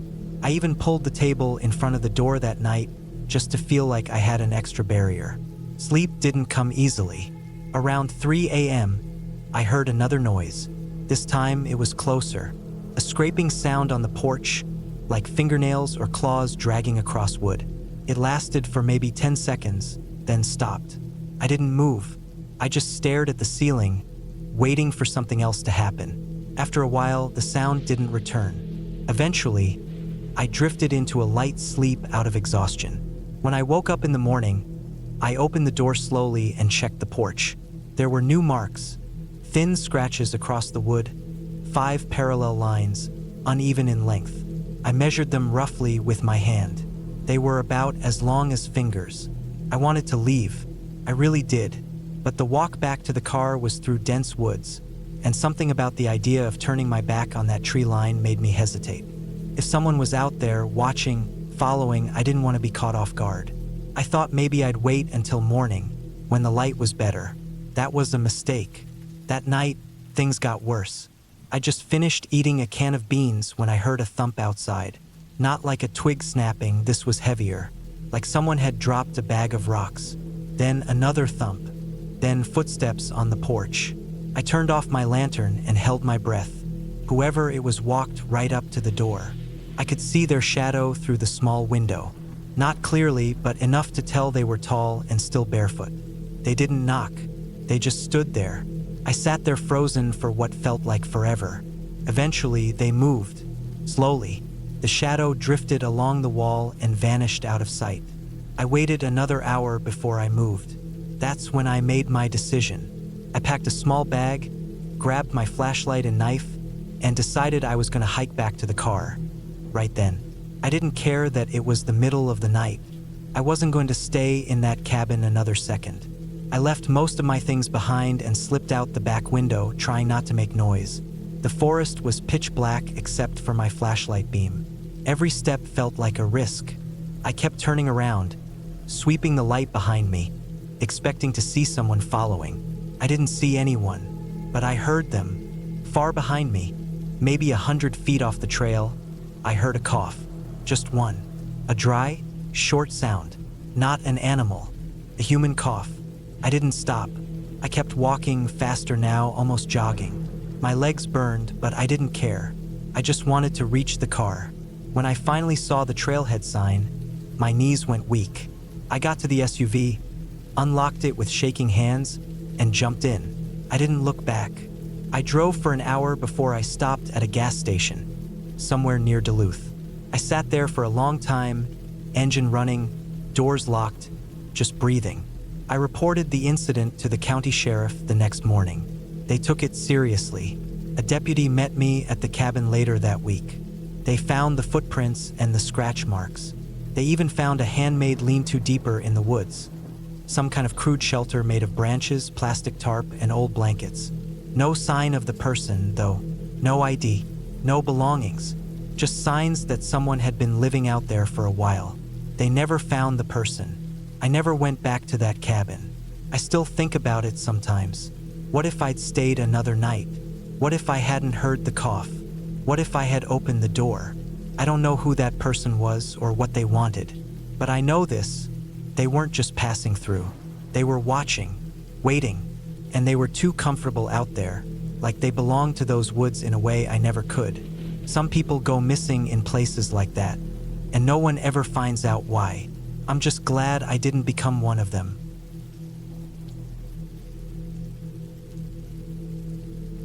I rented the cabin because I needed to get away from everything. My job had been wearing me down for years, and I had started waking up every morning with this constant weight in my chest, like something was sitting on me. I hadn't taken a real break in over 3 years, and my doctor finally told me I was heading straight for a breakdown if I didn't slow down. That was what pushed me to finally do something. I searched online for a cabin that was far away, quiet, and isolated. I didn't want a resort with other cabins nearby. I didn't want trails full of families or Wi-Fi signals bouncing off every tree. I wanted to be left alone, completely. I ended up finding a listing posted by a private owner. It was a small cabin about 4 hours outside the city, deep in the woods of northern Montana. The listing said there was no cell service, no internet, and the nearest town was almost 40 miles away. The photos showed a one-room wooden structure sitting on a hill with a tiny porch, a view of pine trees in every direction, and no other buildings anywhere in sight. It looked perfect. I booked it for a full week and drove up the following Monday morning. The road leading up to it was dirt and gravel, and it got narrower the farther I went. I kept thinking I'd taken a wrong turn, but eventually I saw a small sign nailed to a tree that just said, "Cabin," with an arrow. It was nailed at an angle, like someone put it there years ago and never touched it again. That part should have made me feel like I was finally getting off the grid, but instead it made me feel slightly nervous for the first time. Still, I kept going. About 15 minutes later, I reached the clearing where the cabin sat. There wasn't a driveway or a parking space, so I just pulled up off the side and parked in the grass. The air was cold for spring, and it smelled like dirt and pine needles. Everything around the cabin was still and quiet, just how I'd hoped. I got out of the car and stood there for a while just looking around. The cabin looked a little more worn than the pictures showed. Wood was darker in places, the steps leading up to the porch looked more crooked, and the roof had moss on the edges. But it was still standing and nothing looked broken. I grabbed my backpack, sleeping bag, and a cooler full of food, then went inside. The inside was one open room. There was a bed in the back corner, a wood stove in the center, a little counter with a propane burner, and a few shelves with canned food and old silverware. There was also a small table with 2 chairs, and a window over the bed that looked out into the trees behind the cabin. There was a door on the side that led to an outhouse about 20 yards away, and no electricity. I unpacked and put my things in a corner, then walked the perimeter of the cabin to get a feel for everything. There was no fence, no nearby trail, nothing but trees in every direction. I didn't see any trash, fire pits, or signs of people walking through. It looked like nobody had been out here in a long time. That was exactly what I wanted. That first day was peaceful. I made a small fire inside using the chopped wood from the stack beside the cabin, made myself a can of soup, and sat on the porch for most of the afternoon watching the trees. At night, the air got cold fast, and the sky was completely black with stars. I lay in bed with my sleeping bag zipped up to my chin and fell asleep listening to the wind in the trees. It was the best sleep I'd had in months. The next morning, I woke up before sunrise. I made coffee on the burner and walked around outside. There was frost on the grass and a thick layer of fog between the trees. I didn't hear a single sound except the crunch of my boots. I didn't see any animals, but I found deer tracks near the edge of the clearing. I walked a little ways into the trees just to see what was out there. The ground sloped down for a while, then flattened out into more pine forest. I didn't go too far since I didn't bring my GPS, but I did find a small stream maybe 10 minutes away. It looked clean, and I figured I could use it if I needed more water. When I got back to the cabin, I spent the rest of the day reading and sitting on the porch. That night was when I noticed something that didn't feel quite right. I had just put out the fire in the stove and was getting into bed when I thought I heard a soft sound outside. It was so faint I almost didn't register it, but it stopped me in my tracks. It sounded like someone had stepped on a branch. I stood there for a long time without moving. I didn't hear it again. I told myself it was probably an animal. There were plenty of deer and maybe even moose or elk. Still, I peeked out the window, but it was too dark to see anything. I lay down and tried to ignore it. The next morning, I stepped outside and walked the perimeter like I had the day before. I didn't see anything strange at first, but then I noticed that one of the large rocks by the edge of the clearing looked different. It had moss on one side, and I could swear it had been tilted the other way the day before. It was probably nothing, just my mind playing tricks, but I stood there staring at it for a while. I checked the ground near it and saw faint impressions in the soil. They looked like footprints, but they weren't clear enough to tell. I told myself I had probably stepped there the day before without realizing it. That day, I took my GPS and walked deeper into the woods. I followed the stream for almost 2 miles, then circled back. I didn't see anyone, but I did find an old rusted coffee can nailed to a tree about a mile from the cabin. There was nothing inside it, but it looked like someone had used it to stash things before. That made me feel a little uneasy. Maybe it was just a hunter's spot, but it was old, and it didn't look like anyone had touched it in years. Still, the fact that it was there meant someone had been here before. That night, I was brushing my teeth outside using bottled water when I heard that same sound again. A single crack of a branch, a pause, then nothing. I turned toward the sound, but I couldn't see anything. The trees were too thick, and it was already too dark. I stood there for several minutes, waiting, listening. I didn't hear it again. I went inside, locked the door, and sat by the stove with the fire burning just a little longer than usual. By the 4th day, I started noticing small things that didn't match up. The cabin door creaked a little more when I opened it that morning, like someone had opened it in the night and let it settle in a different position. I noticed that the tin cup I left on the table had been moved 2 inches. The firewood pile outside had shifted slightly, like someone had taken a log and replaced it. Again, none of these were big things. I told myself I was being paranoid, but a part of me was now on edge all the time. That afternoon, I walked in the opposite direction, away from the stream. I went about 1.5 miles and came across something I wasn't expecting. It was a small structure, half hidden by undergrowth and trees. It looked like another cabin, but smaller, more like a shed. The wood was grayer, weathered, and covered in moss. The roof sagged in the middle and there were no windows. I didn't see a path leading to it. I approached carefully, feeling like I was trespassing even though nobody had mentioned a second structure in the listing. The door was closed, but there was no lock. I opened it slowly and stepped inside. The inside smelled like dirt, rot, and something else I couldn't name. The floor was covered in leaves and debris, but in the corner was a crate with some old tools. A rusty saw, a hammer, a lantern with no fuel. But what really stood out was a stack of food wrappers, granola bars, jerky, an empty bottle of water. The expiration dates were recent, last year. Someone had been here not that long ago. Maybe still was. I backed out and closed the door. I walked back faster than I had come. I kept checking behind me every few seconds. When I got back to the cabin, I stood on the porch scanning the trees for a long time. I didn't eat dinner that night. I locked the door and moved the table in front of it. I didn't sleep much. On the 5th day, I woke up and went outside and found something that made my chest tighten. There were boot prints in the mud around the back of the cabin. They were deep and clearly outlined, bigger than my own boots. They circled the back and led toward the outhouse, then back into the woods.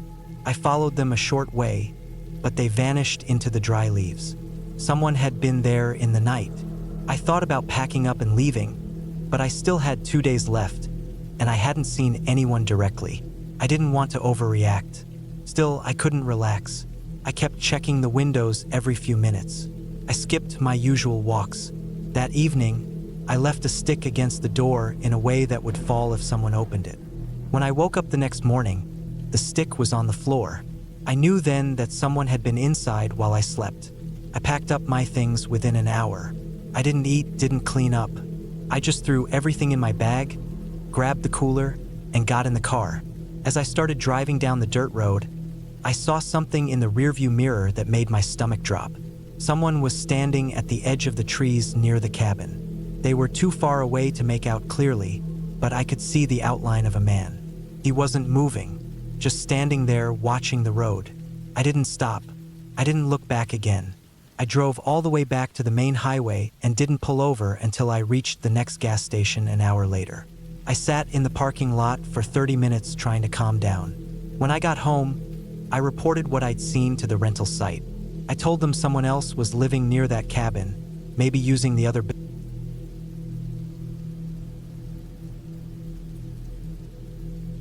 I rented the cabin for 2 weeks. It was a last-minute idea that I convinced myself was smart. I had a lot of work piling up, and my mind felt cluttered. I thought going somewhere quiet with no distractions would help me reset and finish the project that had been hanging over me for months.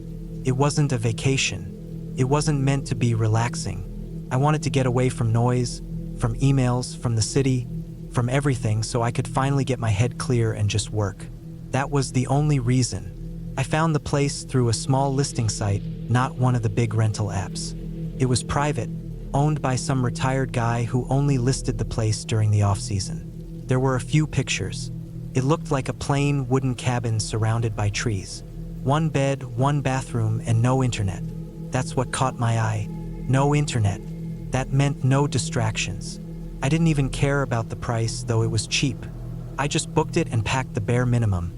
My laptop, a couple changes of clothes, some canned food, and a few things to cook. I wasn't going to need much else. The drive took about 4 hours. The last 20 miles were rough, nothing but narrow roads cutting through thick forest. The pavement eventually gave way to a gravel path that curved uphill and stretched for what felt like forever. The woods swallowed the road until I couldn't see where I had come from. It was all trees, silent and still, like the place hadn't been touched in months. Maybe it hadn't. I started to feel that isolation before I even got out of the car. When I finally reached the clearing, the cabin sat just like in the pictures. Basic, worn, but solid. There was a small porch, an empty fire pit out front, and a woodshed off to the right that looked older than the cabin itself. Behind the cabin, the land sloped down sharply, like the forest was hiding something below it. I didn't like how it looked, but I didn't think much of it at the time. Inside, it was plain. The walls were wood, the floors were wood, the furniture was old but clean. There was a kitchen area with a small stove, a fridge that ran off propane, and a sink with a pump handle. No microwave, no TV. There were oil lamps and a battery-powered radio. The bedroom had a twin bed with a thin mattress and a metal frame. That was it. Everything I needed and nothing else. I unpacked and set up my laptop on the small kitchen table, then walked around outside for a bit before the sun went down. It got dark fast in the woods, much faster than it does in the city. One moment it was light, and the next, shadows filled every gap between the trees. The silence was thick. I've been out in nature before, but this was different. No bugs, no birds, just the wind in the trees now and then, and even that stopped after a while. That first night, I tried to work, but my mind wouldn't settle. The quiet was too heavy. I wasn't used to it. My ears kept picking up little noises. Creaks from the roof, pops from the wood walls, distant thumps from outside. I told myself it was just the cabin settling or branches falling, but something about it felt off.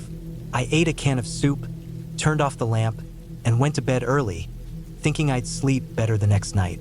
But I didn't sleep well. I kept waking up, not because of dreams, but because of the silence. It was so complete that any noise at all felt like a shock. I'd hear something and sit up, heart pounding, and wait for it to happen again. A few times I thought I heard movement outside, slow footsteps in the leaves or a scrape along the wooden porch. I stayed still and listened, but nothing followed. I convinced myself it was animals, probably deer or raccoons. But it felt wrong, like someone was walking just out of view. The next day, I went out to check the area in the daylight. There were leaves everywhere, undisturbed. I walked around the whole cabin, even checked behind the woodshed and down the slope a bit. Nothing. No tracks, no trash, nothing out of place. I went back inside and tried to focus on work. I got a few paragraphs done but couldn't concentrate. My eyes kept drifting to the windows. I left the door open just to feel less boxed in, but I didn't like doing that either. Something about the tree line made me uneasy, like the woods were watching. That afternoon, I hiked down the slope behind the cabin. It was steep and full of deadfall, but I wanted to see what was below. After maybe 15 minutes of slow climbing, I reached a small dry creek bed. It looked like it hadn't seen water in years. There were animal bones scattered in it. Old ones, dry and bleached, mostly small. I figured it was just natural. Animals die, but it made me uneasy. I walked a bit farther and found a flat patch of ground where a few rusted cans were buried in the leaves. They looked like old food cans, maybe from hunters or campers. I turned back after that. That night was worse. I kept thinking about the creek bed and the bones. Around midnight, I woke up again. I heard something on the porch. Definitely footsteps. Slow and heavy. I didn't move. The steps came closer to the window, then stopped. I couldn't see anything, but I knew something, or someone, was out there. I held my breath and waited. After a minute or two, I heard the steps again, but they were leaving, fading. I stayed awake the rest of the night, eyes on the window. In the morning, I went outside and checked the porch. No footprints. The leaves on the ground hadn't been disturbed. That made no sense. The steps were real. I know what I heard. I even thought I saw a faint smudge on the window like a handprint, but it was too light to be sure. Over the next few days, I barely got any work done. I kept trying, but every hour or so I'd hear something. Once it sounded like breathing near the window. Another time, something knocked against the back wall. Just once, like someone testing the wood. I searched the woods again but found nothing. No trash, no tracks, no signs of people. But I knew someone was around. By the 5th day, I was exhausted. I hadn't slept more than an hour at a time. I started keeping my car keys in my pocket. I didn't feel safe in the cabin anymore. I didn't feel safe outside either. I'd start walking somewhere and get this pressure in my chest, like I was being watched, like someone was right behind me. I stopped going down the slope. I stopped leaving the cabin. On the 7th day, I found something by the woodshed. A strip of cloth, pale and thin, stuck to the corner where the boards had split. It looked like the edge of a shirt, worn and torn, with a dark stain on it. I touched it, and it crumbled in my fingers. I went inside and locked the door. That night, I didn't sleep at all. Around 2 a.m., I heard something move across the porch again. Slow, like it was dragging one foot. Past the window, then came back. I turned off the lamp and stayed still. A few minutes later, something touched the door. It didn't knock. It didn't try to open it. It just touched it. I could hear the soft press of fingers against the wood. Then it was gone. I made coffee at sunrise and sat at the table, trying to decide whether to leave. I still had another week left, but I couldn't think anymore. I wasn't getting anything done. I wasn't resting. I was unraveling. I decided to give it one more day. If anything else happened, I'd leave the next morning. That afternoon, I walked around one last time, further than usual, hoping to clear my head. I circled the cabin twice, checked the shed again, then walked down the slope, but only halfway. I stayed long enough to listen. The woods were too quiet, not peaceful, just silent. No birds, no bugs, no breeze. I turned back and started walking up, and that's when I noticed it. A tree near the edge of the slope had a rope tied around it.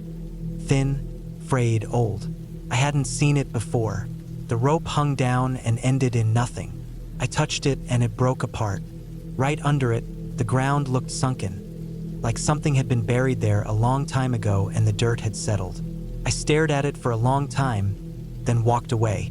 I didn't want to know. That night, I packed my things. I didn't sleep. I kept the lamp on and sat at the table with my coat on and my boots laced. Around 3 a.m., the power to the fridge shut off. It made a pop sound and then silence. The battery radio died around the same time. I didn't check them. I didn't care. I just waited. At 4:17 a.m., something scratched the door, slow, steady. I stayed where I was. Then the sound stopped. 10 minutes later, I grabbed my bag, opened the door, and left. I didn't look around. I didn't check behind me. I walked fast to the car, unlocked it, started the engine, and drove. The gravel road felt endless. I kept checking the mirror. I thought I saw movement in the trees, but it was too dark to be sure. I didn't stop driving until I was back on the highway. I never went back. I didn't contact the owner. I didn't leave a review. I never finished the project. I didn't care anymore. A few months later, I was at the library doing research for something else, and I came across an old local newspaper on microfilm. One of the articles was about a missing person case from the 1980s. A man had rented a cabin in that same area and vanished.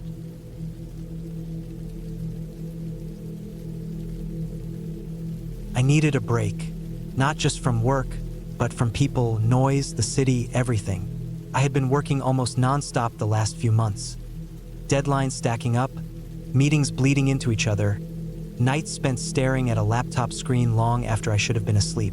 I didn't realize how much it was affecting me until I snapped at a coworker over something small and pointless. That's when I knew I had to get out. I found a cabin rental online. It was about 5 hours north of where I lived, tucked deep into the woods near a small lake in northern Michigan. The photos looked peaceful.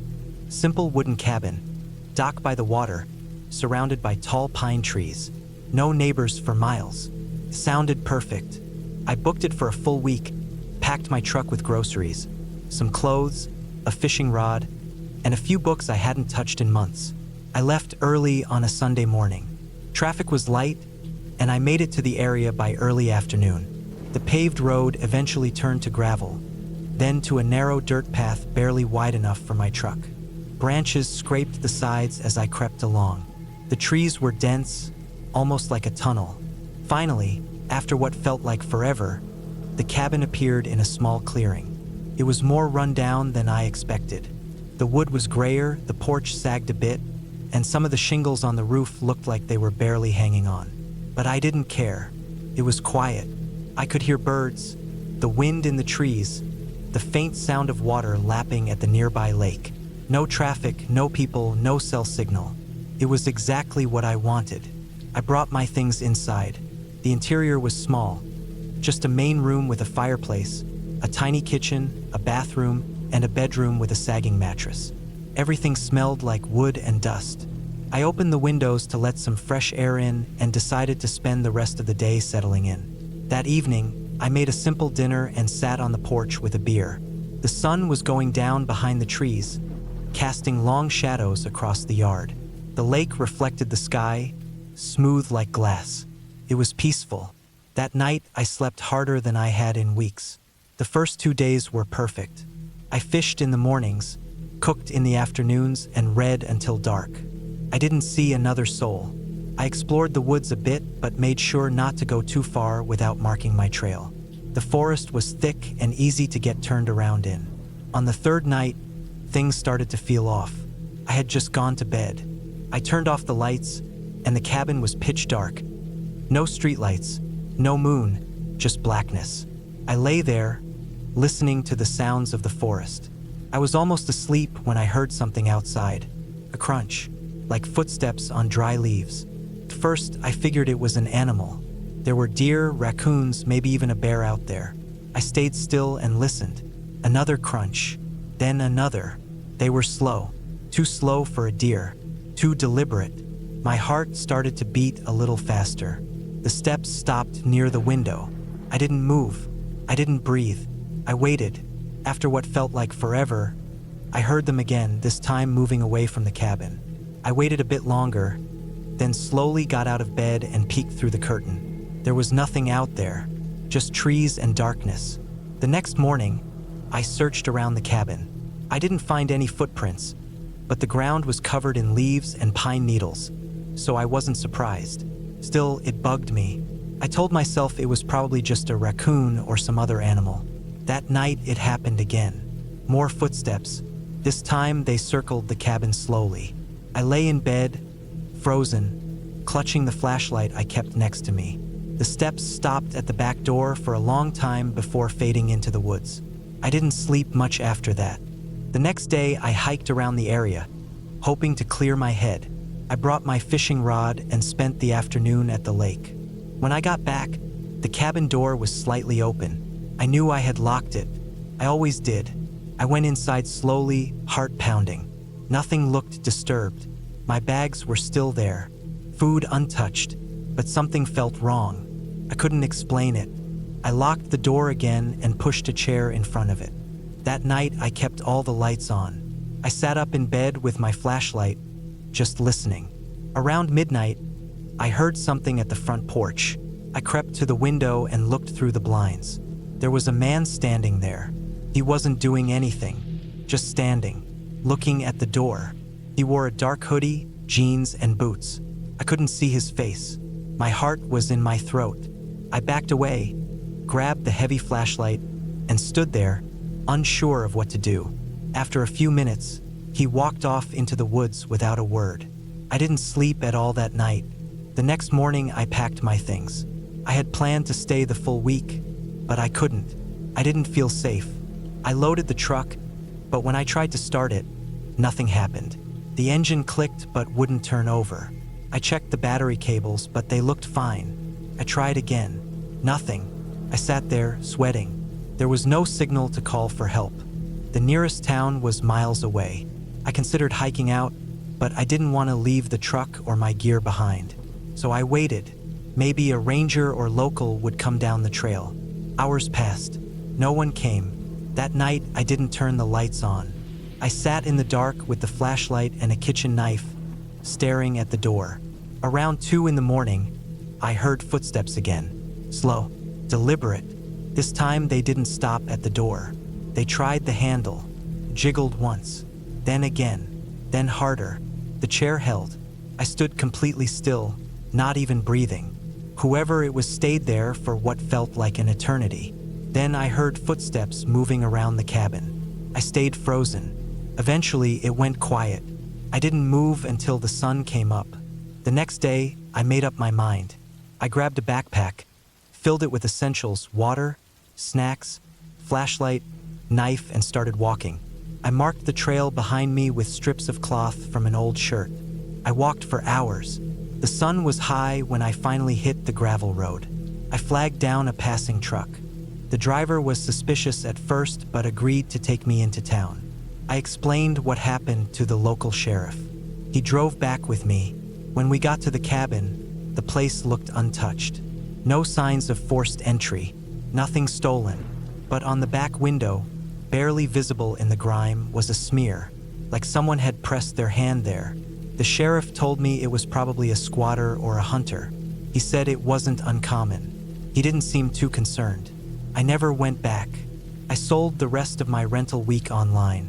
I got my truck towed a few days later.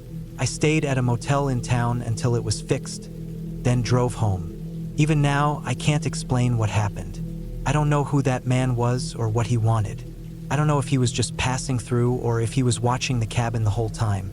What I do know is that I won't be going back into the woods alone anytime soon. That sense of isolation that once felt so peaceful now feels dangerous. And every time I hear a sound outside my window at night, my heart races, because I remember those footsteps. I remember that door handle turning, and I know how quickly peace can turn into fear when you're all alone. I went looking for quiet. What I found was a reminder. Some places are quiet for a reason.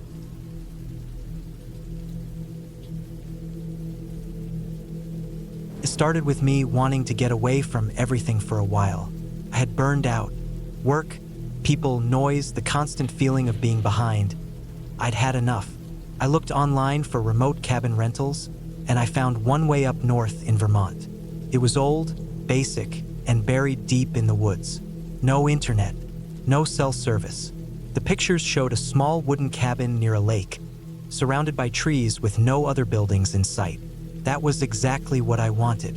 I packed light, a week's worth of food, some clothes, firewood, and basic tools.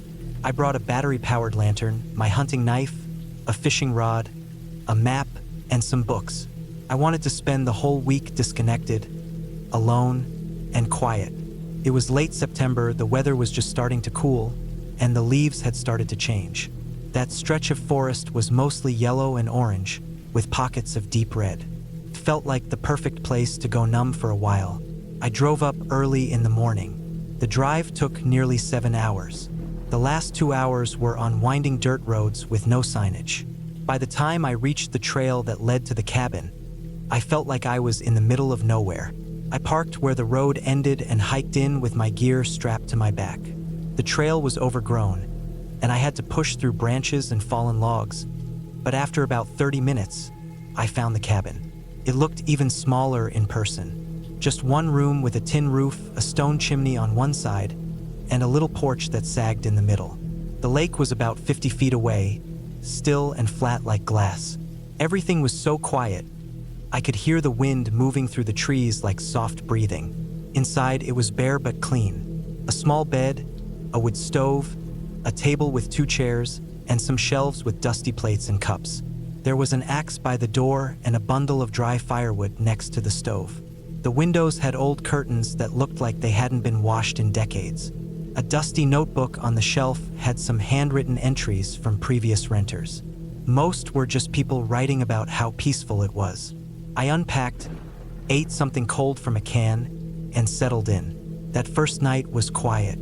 I built a fire in the stove, read by lantern light, and fell asleep early. I didn't even bother locking the door. There was no one around for miles. I felt safe. The next few days followed the same pattern. I woke up with the sun, made coffee over the fire, sat on the porch, and just watched the trees move. I went fishing once and caught a small trout. I saw deer in the trees and heard loons on the lake at night. The quiet made everything feel slower and heavier, like the world had thickened around me. I wrote a little in a notebook, but mostly I just sat still. It wasn't until the fourth night that something felt off. I had fallen asleep early again, wrapped in a heavy blanket with the fire crackling low. I woke up sometime in the middle of the night, unsure why. The room was pitch black. The lantern had gone out. I could hear something outside, a soft scraping sound, like someone dragging their foot across the porch. I didn't move. I stayed completely still and just listened. It was faint, but it was real. Slow, soft, irregular scraping, then silence. I waited for what felt like forever. I finally sat up, grabbed the lantern, and turned it on. Nothing, just the inside of the cabin. I stood and moved toward the window. The curtains were drawn, but I could hear the wind outside again. Nothing else. I went back to bed. I told myself it was probably a raccoon or something similar. The old wood porch could creak or shift in the cold. I forced myself to sleep. The next morning, I went out to check. The porch had some light scratches on it, like something had scraped across it, but it could have been from boots or claws or anything really. I didn't want to overthink it. I tried to brush it off. That day, I kept myself busier. I gathered wood, cleaned up around the cabin, and even walked a bit down the trail to see if I could find any good spots for wildlife watching. I felt fine during the day, but when the sun started to go down, I noticed something I hadn't before. There were marks on the trees. Not many, just a few. Parallel scratches about chest high, deep and clean like something sharp had dug into the bark. They weren't old either. Some of the wood was still fresh underneath, like it had been scraped recently. That put a pit in my stomach. I tried to tell myself it could be a bear, maybe sharpening its claws, but the marks looked too straight, too even, like they'd been done with a blade. I tried to relax that evening, but I couldn't stop checking the windows. I kept the fire going hotter than usual, just so I wouldn't have to sit in silence. That night, I locked the door. I woke again just after midnight. This time it wasn't a sound that woke me. It was a feeling, like something was watching me. I sat up slowly, listening.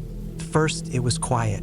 Then I heard it again, the scraping. A little louder this time. Then something else. A soft thump. Then another. It sounded like footsteps. Slow, heavy steps moving around the cabin. The leaves outside made a light crunch with each step. My chest was pounding. I sat frozen, clutching the knife I kept by my bed. I turned the lantern on again. Nothing inside, but the sound kept going. I moved slowly to the front window. I pushed the curtain back just enough to look. I couldn't see anyone, but I could see shapes, shadows in the trees, just out of reach of the lantern light. I stared for a long time. Then the footsteps stopped. I didn't sleep the rest of that night. In the morning, I went outside and looked around. The ground was too hard to show clear prints, but there were disturbances in the leaves. Something had definitely walked around the cabin, circling it.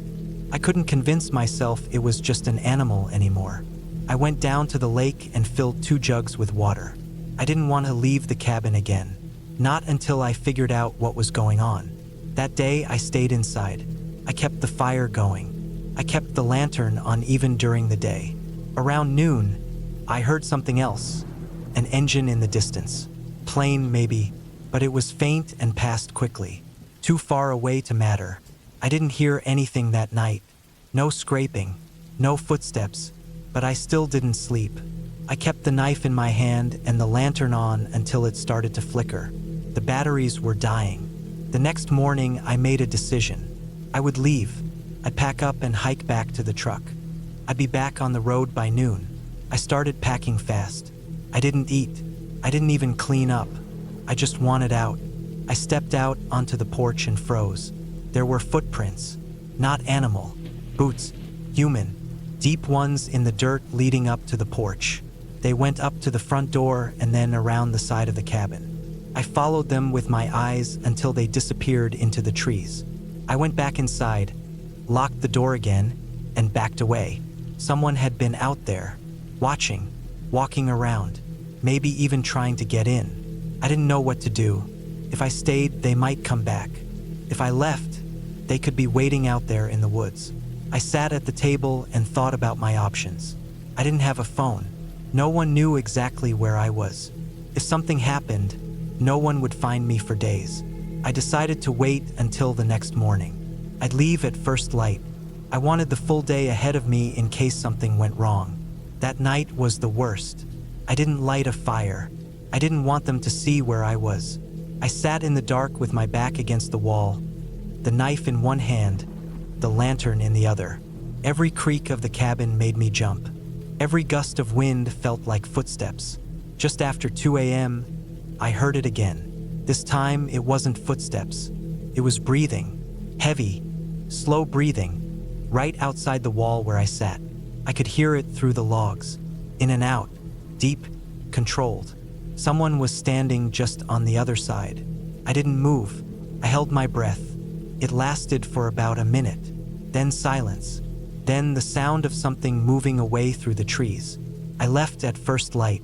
I didn't even pack. I left most of my gear behind. I carried only what I needed, my knife, water, and the map. I kept looking over my shoulder as I hiked.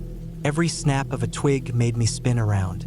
The forest felt alive, like it was watching me. When I finally made it to the truck, I didn't even stop to rest. I drove out fast, tearing down the dirt road, not caring about the bumps or the turns. I didn't stop until I hit pavement.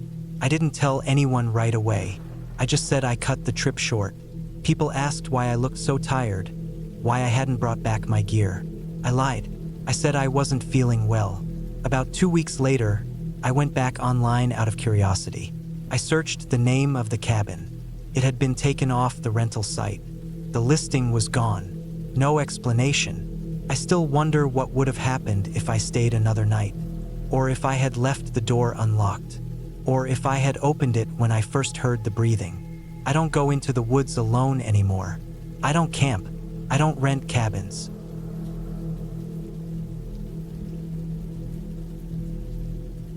I had been working nonstop for years without any real break. The kind of tired I felt wasn't just physical. It was in my bones, my head, and the way I started dreading each new day. I wanted quiet, I wanted nature, and more than anything else, I wanted to be alone. I didn't want to go somewhere trendy or crowded. I just wanted to disappear for a while without making it dramatic. So I searched around for a secluded cabin and found one deep in northern Maine. The listing was old-fashioned, nothing fancy, and the pictures showed a one-bedroom place surrounded by trees, with a narrow gravel road leading to it. There were no nearby neighbors, no internet, no phone service. It was exactly what I was looking for. I booked it for 2 weeks. When I got there, the place looked even more isolated than it had in the pictures. The trees were tall and thick, stretching out in all directions. The gravel road ended right in front of the cabin, which was made of dark wood and looked like it had been sitting there for decades. It wasn't falling apart or anything, but it definitely wasn't new. There was a wraparound porch, a small woodshed out back, and a narrow path leading to a nearby stream. The first couple of days were peaceful. I cooked simple meals, sat on the porch, and listened to the wind move through the trees. The quiet was a little strange at first. At night, it got so dark I couldn't see anything past the porch. I didn't mind it, though. In fact, I liked it. I slept better than I had in years. On the 4th day, I went for a long walk through the woods.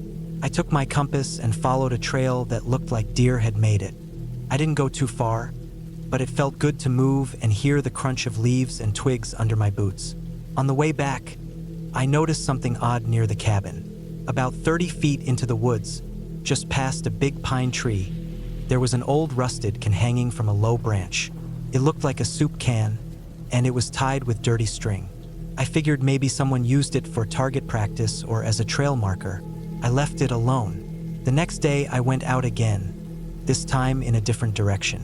I didn't see anything strange, but when I got back to the cabin and went to grab some firewood, I saw something behind the woodshed. A single boot, just one. It was worn out, covered in mud and moss, like it had been sitting there for a long time. It wasn't mine. It wasn't in the listing photos. I picked it up, felt uneasy, and put it back where I found it. I figured it must have belonged to someone who used to stay there or a hunter who lost it. Still, it gave me a weird feeling. That night, I stayed inside. I had a small stack of books I brought and read until it got late. Around 1 a.m., I heard something outside. A single thud came from the porch. Then nothing. I stayed still, listening. I waited, but nothing else happened. I told myself it was probably an animal, maybe a raccoon or a deer. I went to bed and left the porch light on. The next morning, I went out and looked around. Nothing was moved. No tracks, no scratches. I walked the perimeter and even checked the woodshed. The boot was gone. I looked again and again, but it just wasn't there anymore. That was the first time I felt real fear. Not panic, but something deeper. Something in my gut that told me something was wrong. I told myself maybe an animal dragged it off. Maybe. That night I didn't sleep. I sat by the window and watched the woods. The wind picked up, and I could hear branches rubbing against each other. Around 2 a.m., I heard a faint clicking noise.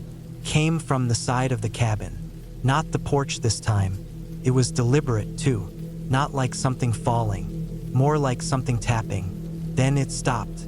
Then it came again, closer to the window. I turned off the lights and stayed down. I didn't move for hours. The next day, I decided to check around again. I didn't see anything new at first, but when I walked to the side of the cabin where the clicking had come from, I saw a small pile of rocks. 5 of them stacked on top of each other. I hadn't seen them there before. I wouldn't have missed it. It was directly under the window. Each rock was flat, stacked neatly, too neatly for something random. I knocked them over and walked away. For the rest of that day, I stayed close to the cabin. I didn't go hiking or explore. I cooked, cleaned, kept busy, anything to keep my mind off things. That night, it rained hard. I sat inside, listening to it pound on the roof. I didn't hear anything strange that night. I thought maybe it was over. Maybe it had all been in my head. The next morning, I went to the porch and froze. On the step was the same pile of 5 rocks, stacked perfectly. Rain hadn't knocked them down. They hadn't been there before. I would have seen them. My chest felt tight. My fingers were cold. I stared at them for a long time. Then I kicked them across the yard and went inside. I decided I was going to leave. I didn't have cell service, but I had marked the gravel road well enough to get back out. I started packing my things. As I loaded the last of my stuff into the car, I noticed something else. The rusted soup can. It was hanging from the porch railing now. Same can, same string. It had been in the woods days ago. Now it was on my porch. I stood there for a long time, not sure what to do. I didn't touch it. I drove out that morning. I didn't stop until I hit a town with signal. I booked a hotel and spent the night there. The silence I had once wanted now made me feel sick. I didn't sleep at the hotel either. I kept checking the door, the windows. I kept imagining sounds that weren't there. When I got home, I didn't tell anyone about it. I didn't want to explain something I couldn't understand. But a week later, I got a package. It had no return address. Inside was the rusted soup can. Same string, same dents. It was wrapped in newspaper and taped shut. I burned it in my backyard that night. I don't know who was out there. I don't know how they got so close without making a sound. I don't know what they wanted. But I know I wasn't alone out there. Someone had been watching me, maybe for days, maybe from the moment I got there. I never went back to the woods after that. I moved to the city, somewhere with streetlights, noise, and people, somewhere where I'd never hear silence again. And I'm okay with that.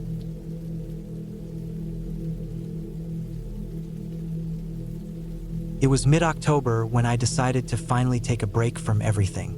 Work had been a mess for months, and I hadn't taken a real vacation in years. I wasn't trying to go to a resort or some touristy cabin rental either.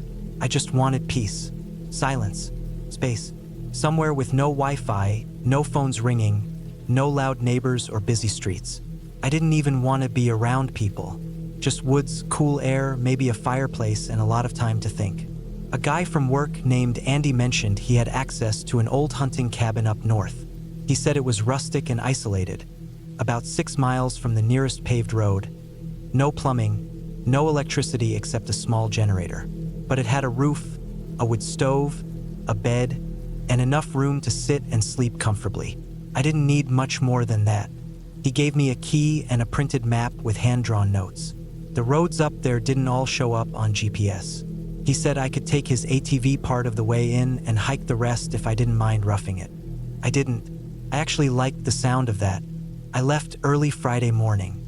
I packed canned food, bottled water, a camp stove, sleeping bag, tools, a small solar lantern, and a hunting knife I had bought years ago but never used. I had no plans to hunt or anything. I just liked the idea of having it. I also brought a small hatchet and a weather radio. The drive up took about 5 hours. Once I left the highway, the roads got narrow and bumpy. About 15 minutes after the last house, I turned down a rough 2-track path like Andy had marked. I parked my car where the trees got too thick and unloaded the ATV. Started up without issue, and I drove about 3 miles deeper into the woods. Eventually, I reached the point where even the ATV couldn't pass. Fallen logs blocked the way, and the terrain dipped sharply down. I left the vehicle behind, packed my gear into a hiking pack, and walked the rest of the way. It was about another mile or so by foot. The woods were quiet, the kind of quiet that makes you more aware of yourself. No traffic, no distant hum of anything, just wind through dry leaves and the crunch of your own boots on the trail. When I saw the cabin, I felt a weird sense of relief. It looked exactly like I imagined. Small, dark brown from years of sun and rain, with a metal chimney poking from the side of the roof. It was tucked between a thick wall of trees and sat near a dry creek bed. One window in the front, a narrow door, and a wooden porch with moss growing along the edges. I unlocked the door. The inside was cold and smelled like old wood and dust. There was a single cot with a thin mattress, a shelf of rusted tools and canned food, a table with a camp lantern, and a cast iron stove in the corner. A bundle of firewood sat beside it. I spent the rest of the day settling in. I swept out a thick layer of dead bugs and leaves from the floor and set up my sleeping bag on the cot. I lit the stove and got a small fire going to take the edge off the chill. The sun dropped faster than I expected, and the trees made everything darker sooner. That first night, I sat on the porch in the dark and just listened. I hadn't realized how much my brain had been craving silence. I could hear every little crack of branches, far-off owl calls, the occasional gust of wind. It was eerie in a way, but also calming. Around midnight, I climbed into my sleeping bag and turned off the lantern. It was pitch black. I mean real black, not the kind you get in a bedroom at home where city light leaks through curtains. This was total darkness. I couldn't even see my hand when I held it up, but I slept better than I had in months. The next morning, I woke early. The sun was barely creeping over the horizon. I made some instant coffee on the camp stove and walked a ways behind the cabin. The trees thinned slightly, and I followed what looked like an old trail. I didn't go too far, maybe half a mile, just enough to get a feel for the area. When I got back, I split some firewood, checked the roof for leaks, and made a note of where the outhouse was. Everything was in decent shape for a place that had been sitting and used for so long. That afternoon, I heard something strange. I was standing near the porch, sipping from my mug, when I heard a snapping sound from the woods behind the cabin. Not a twig. This was a big crack, like a thick branch snapping under pressure. I stood still for a second. Then I heard another one. It didn't sound like an animal running. It was slower, methodical, like something heavy was stepping carefully. I walked down the back steps and scanned the tree line.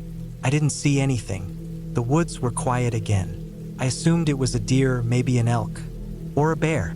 But the footsteps, if that's what they were, stopped as soon as I moved closer. I waited a while, then went back inside. That night, I kept the hatchet closer to my sleeping bag, just in case. Around 3 a.m., I woke up to a soft tapping sound. Took me a minute to realize what it was. Something was tapping lightly on the front window. Top, purse, top. I didn't move. I stayed completely still, listening. It didn't continue, just those few taps and then nothing. I sat up and reached for my flashlight. I clicked it on and swept it toward the window. Nothing. I got up, slowly, and walked over to it. Outside, it was dark. The trees looked like tall shadows, unmoving. I couldn't see anything out of place. I checked the lock on the door. It was secure. The window was closed. I stood there for a long time listening. No wind, no animals, just silence. I didn't sleep much after that. The next morning, I walked around the cabin looking for prints or disturbed ground. The leaves were dry and thick around the base of the porch, but I couldn't see anything clearly. I tried to shake off the feeling. Maybe a branch had hit the window. Maybe a small animal ran across it. But that tapping had been too slow, too specific. I kept busy that day, hiked around the dry creek bed, found a few empty beer cans and an old fire pit deeper in the woods, probably from hunters years ago. I made note of the direction so I didn't get turned around. That evening, while collecting more firewood, I noticed something else. Several of the trees near the outhouse had long, thin scratches on them. Not the kind from claws, but something sharper, straighter, almost like knife marks. I knelt down and traced one with my finger. It was too high up for a rabbit or anything small, too clean. I didn't know what to make of it. Maybe a bored hunter? Some kid messing around years ago? But there were at least 5 trees like that, all with similar marks. That night, I didn't sleep at all. I lay in my sleeping bag with the lantern turned down low. I kept the hatchet in my hand. Every time the wind moved through the trees or an old board creaked, I sat up and listened. At some point near dawn, I drifted off. When I stepped outside after waking up, I found something new. There were boot prints, not mine. They came from the woods behind the cabin and stopped near the porch steps. They were larger than mine, deeper, and slightly off-center like the person had a limp. They didn't continue anywhere else. No returning prints, just a single set of steps, stopping right at the bottom of the porch. I felt my stomach tighten. I stood there staring at them for a long time. I didn't want to go back inside, but I didn't want to go into the woods either. I felt exposed. I packed a bag quickly.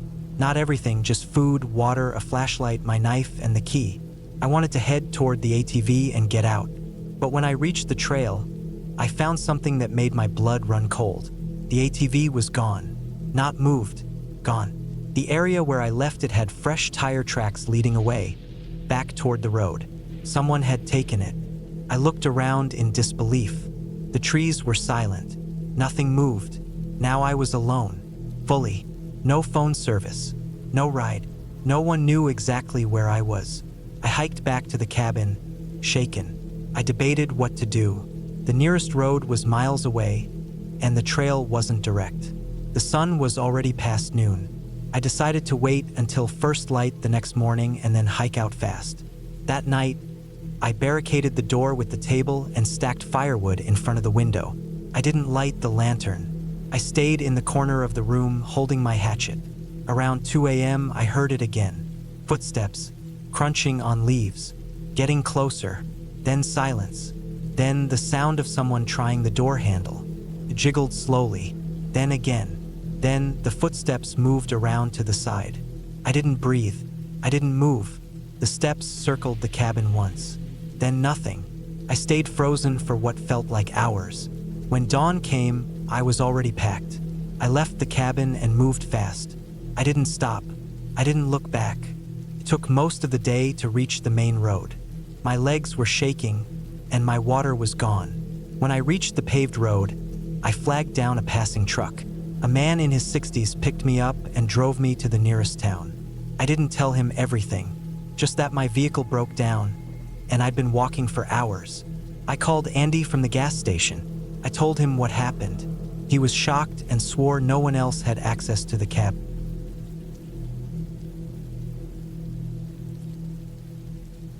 I was 32 when I decided to spend a week alone at a remote cabin in northern Minnesota.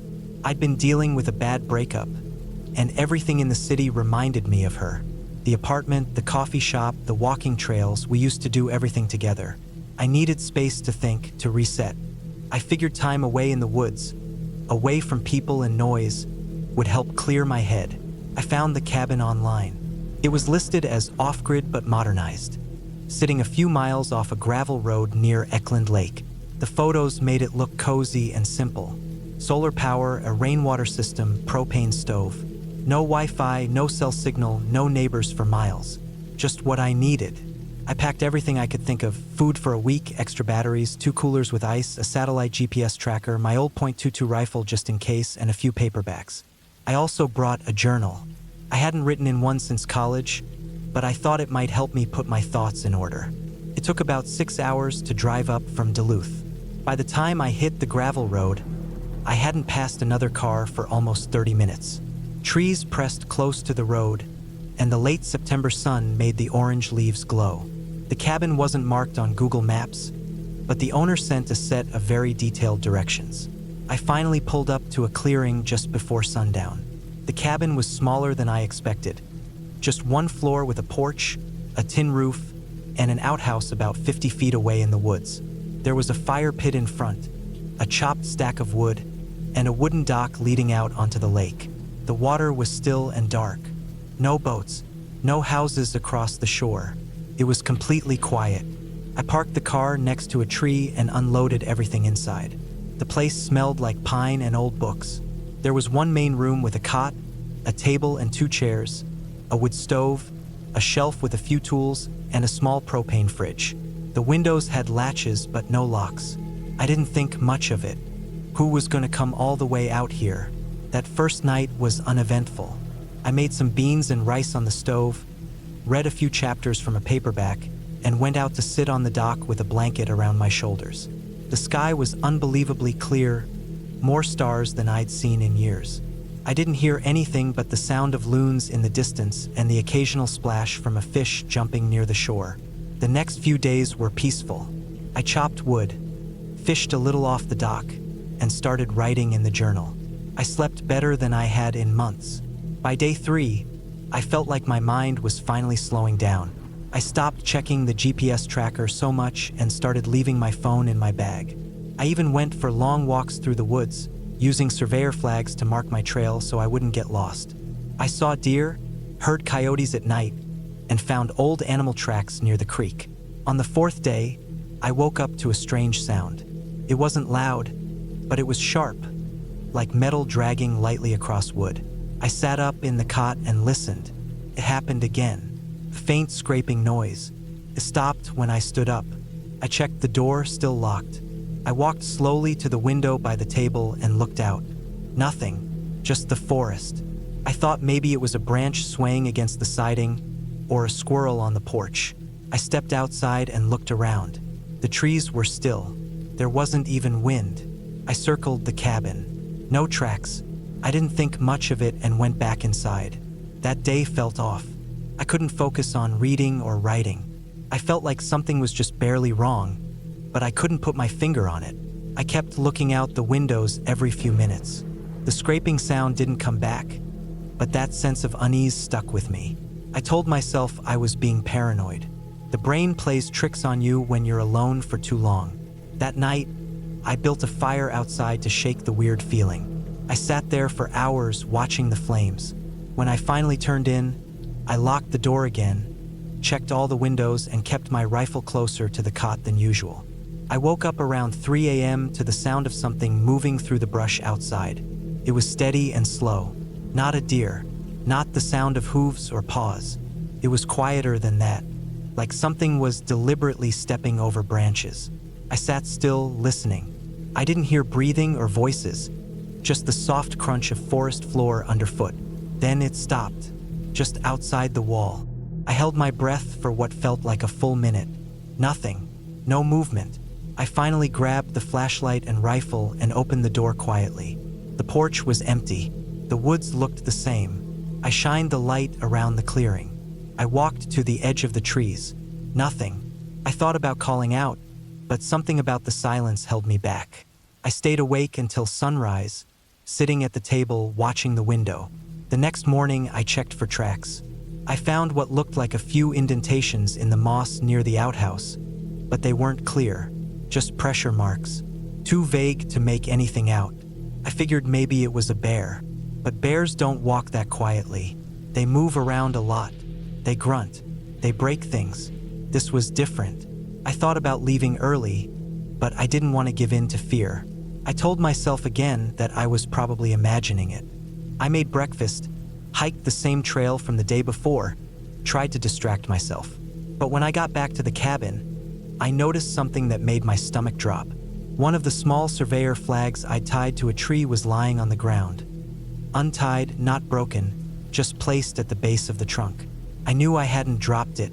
I tied them tight and I always checked them. This wasn't the wind. Someone had taken it off and set it down. That night, I didn't build a fire. I didn't sit on the dock. I stayed inside with the rifle across my lap and the flashlight next to me. I didn't sleep. Around 1 a.m., I heard something again. This time it was a soft knock. Just once. On the wall opposite the door. I froze. I waited. Another knock, lighter this time. Then nothing. I stood up, moved slowly to the far window, and looked out through the crack in the curtain. My eyes adjusted. The trees swayed gently. I didn't see anyone. I opened the door and stepped onto the porch, my hands shaking. I walked around the cabin again, moving slow, sweeping the flashlight over the trees. Still nothing. I decided I wasn't staying another night. At first light, I packed everything into the car. I didn't eat. I didn't write. I just loaded up and started driving back toward the gravel road. I didn't look back. I had to focus to keep from speeding. I didn't stop until I hit pavement. When I got back to Duluth, I tried to let it go. I told a few friends about the cabin, but I left out the strange parts. They'd just think I was stressed or tired. For a while, I convinced myself I had overreacted. 3 weeks later, I was scrolling through local news when a headline caught my eye. Missing man found near Eckland Lake. I clicked the article. The man's car had been found parked at the same gravel pull-off I had used. He was from Minneapolis, came up for a weekend hike. He'd been missing for almost 10 days before someone spotted his vehicle. A search team found his body about 2 miles from the lake. No clear cause of death, no signs of animal attack. They said it looked like he had just laid down in the woods and died. Exposure, maybe, or something else. I sat there, staring at the article for a long time. The dates matched. He had gone missing the same week I was up there. The article didn't say exactly which day, but it was close. It haunted me for a while. I couldn't stop thinking about the sounds at night, the surveyor flag, the soft knock on the wall. I wondered if he had seen the same things, heard the same sounds, or worse. But there was one detail in the article that stayed with me the most. It mentioned that search teams found an improvised shelter near his body, built from branches and covered in moss. Inside the shelter were several items: a pocket knife, an empty water bottle, and 3 bright orange surveyor flags. I hadn't brought more than 20. I thought I just lost a few, but someone had taken them. I've never gone back to the woods alone again.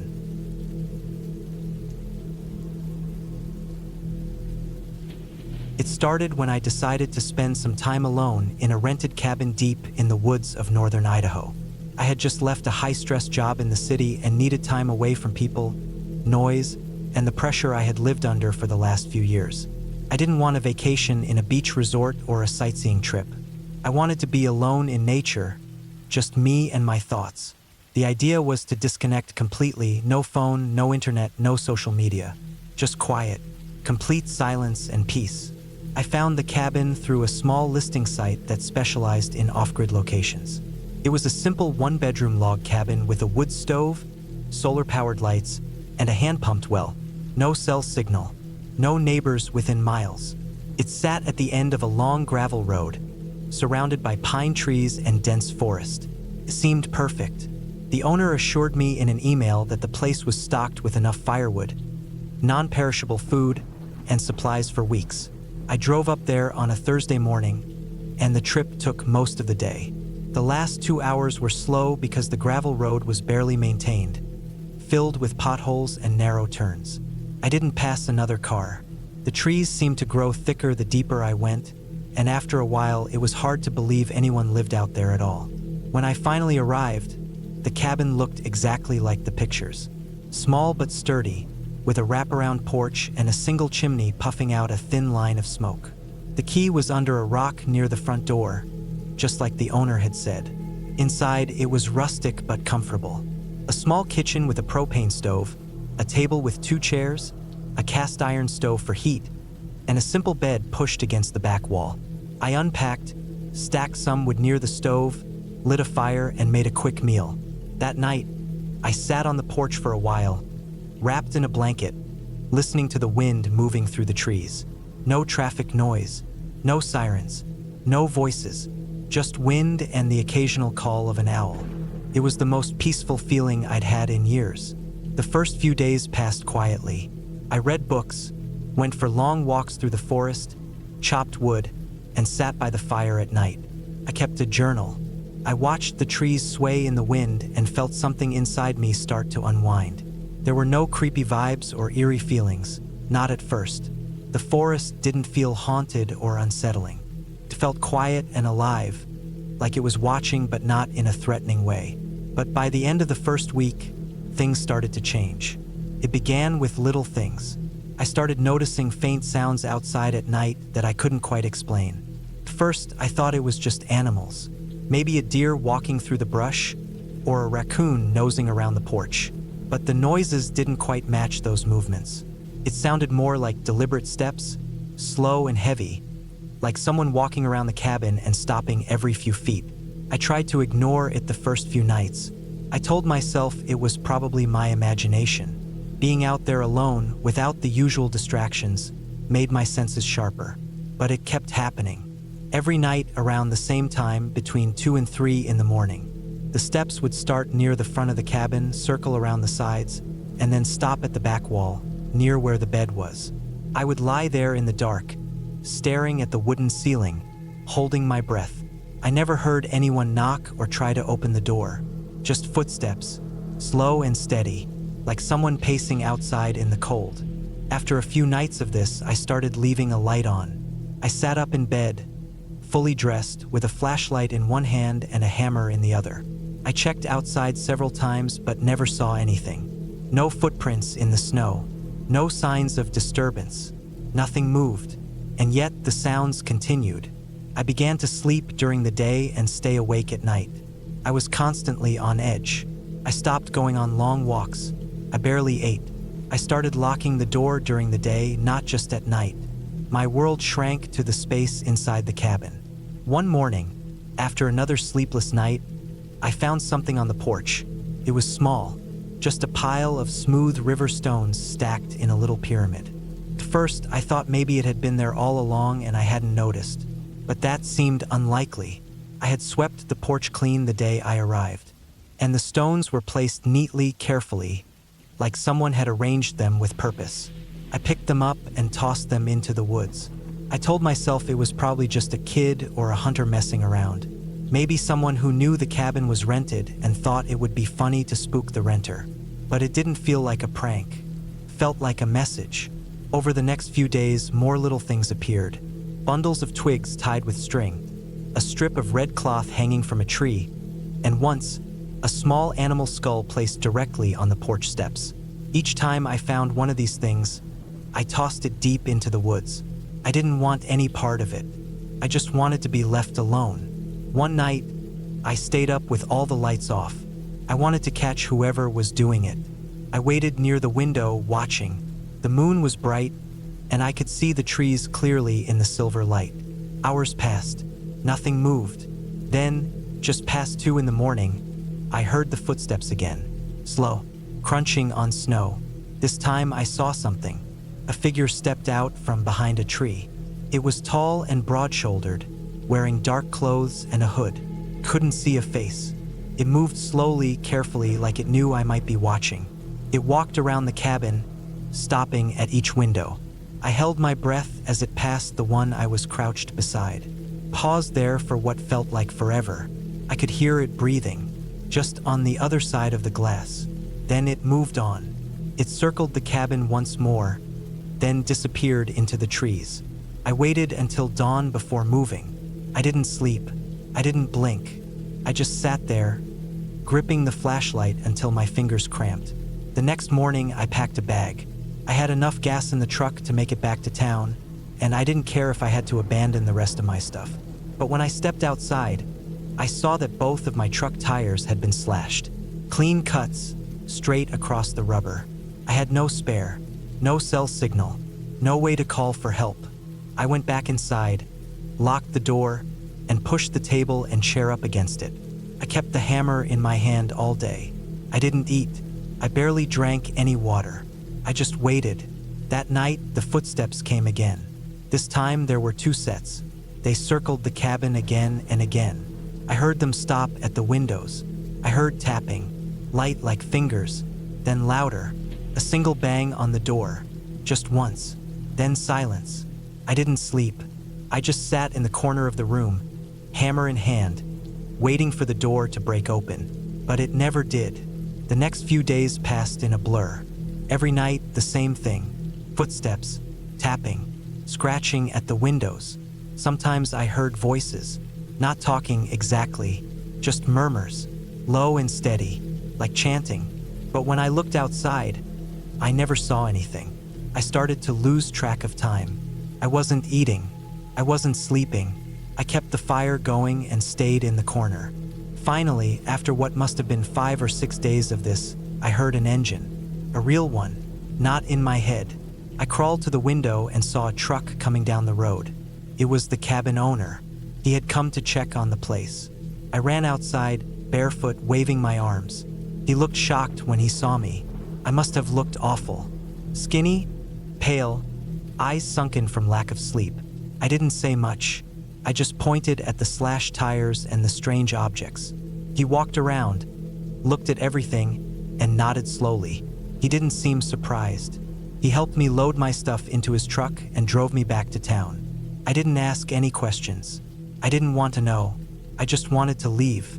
I checked into a cheap motel, took a long shower, and slept for nearly 2 days. When I finally woke up, I felt like I had returned from another world, one that didn't make sense, one that I never wanted to see again. I never went back to get my truck. I told the owner to keep it, sell it, whatever. I didn't care. I flew home a few days later and never looked back. Took a while to feel normal again. I kept the lights on at night for months. I jumped at every noise. I didn't go near woods, even small ones. But slowly, things went back to normal. Still, I think about that cabin sometimes. About the figure I saw in the moonlight. About the slashed tires. The tapping. The chanting. I don't believe in ghosts. I don't believe in monsters or demons. But I know what I saw. I know what I heard. And I know that some people live in places so deep and forgotten that no one hears you scream. I was lucky. I got out. I won't go back to the woods again. Not alone. Not ever.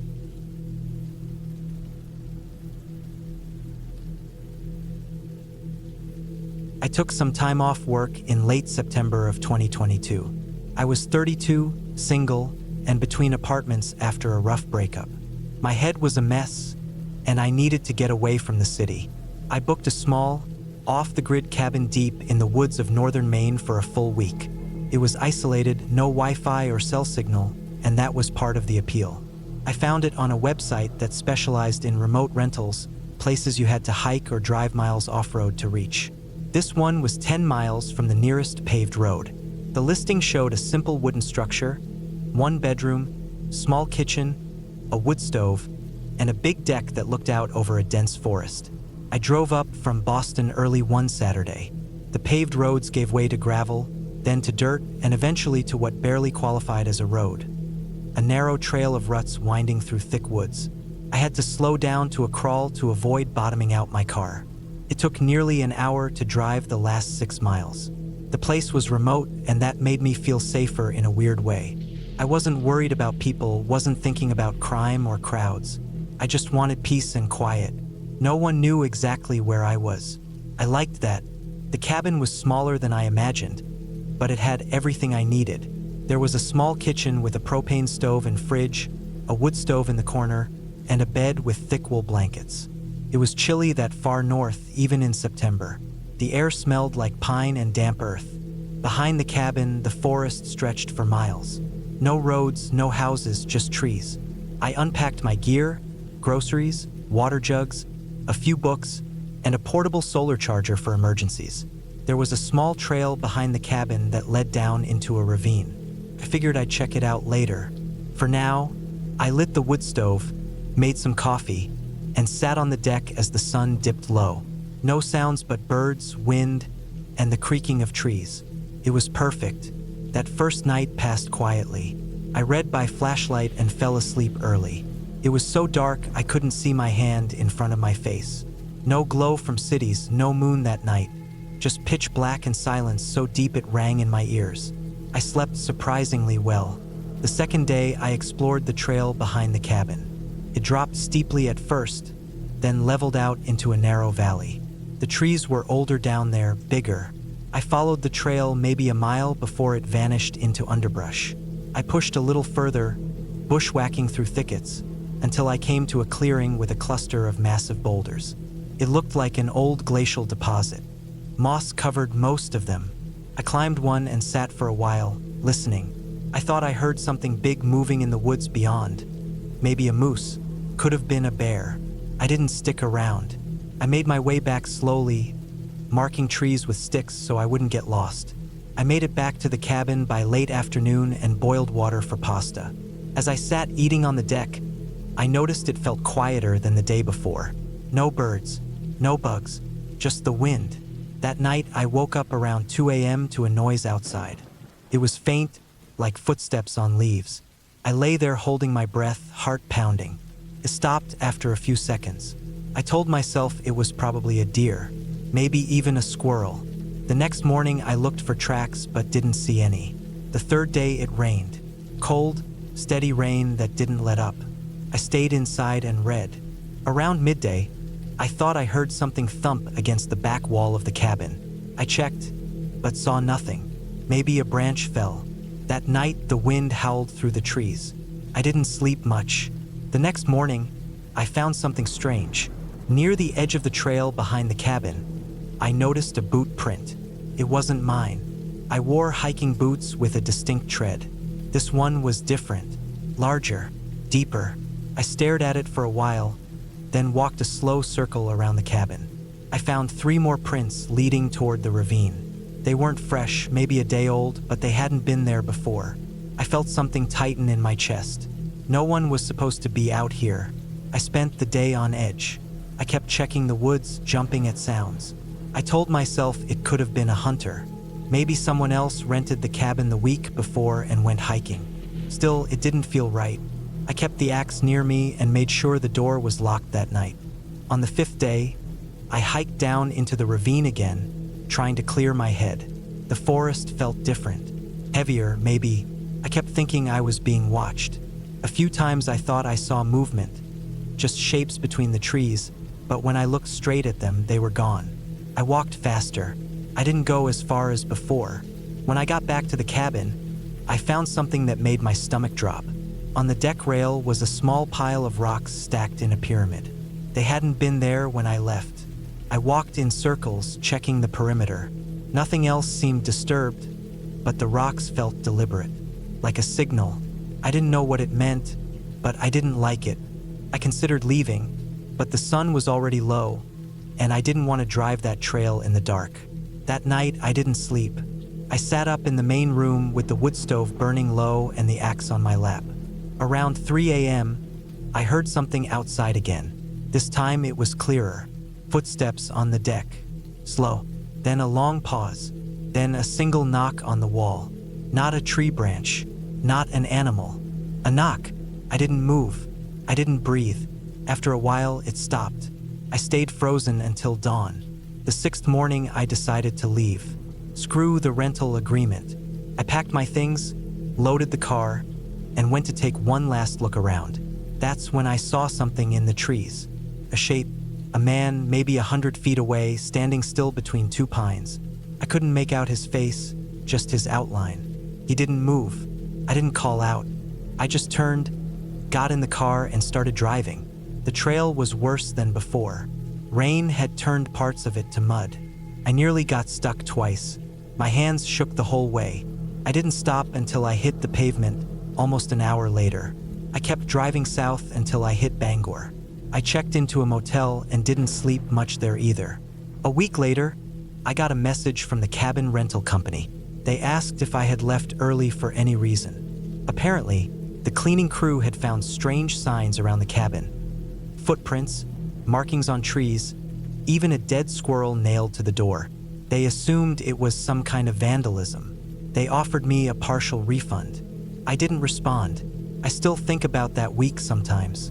I try to tell myself it was just a hiker, maybe a local playing a prank. But it didn't feel like that. It felt like someone had been watching me since day one. Not a ghost, not a monster, just a person. A real one. And that's what makes it worse. I've never gone back to the woods since. I still hike sometimes, but only in busy areas. State parks, trails with lots of people. I don't camp alone anymore. I don't stay in cabins. I don't go off the grid. Not after what happened. I thought I needed isolation. What I got was a lesson. Sometimes being alone is the most dangerous thing of all.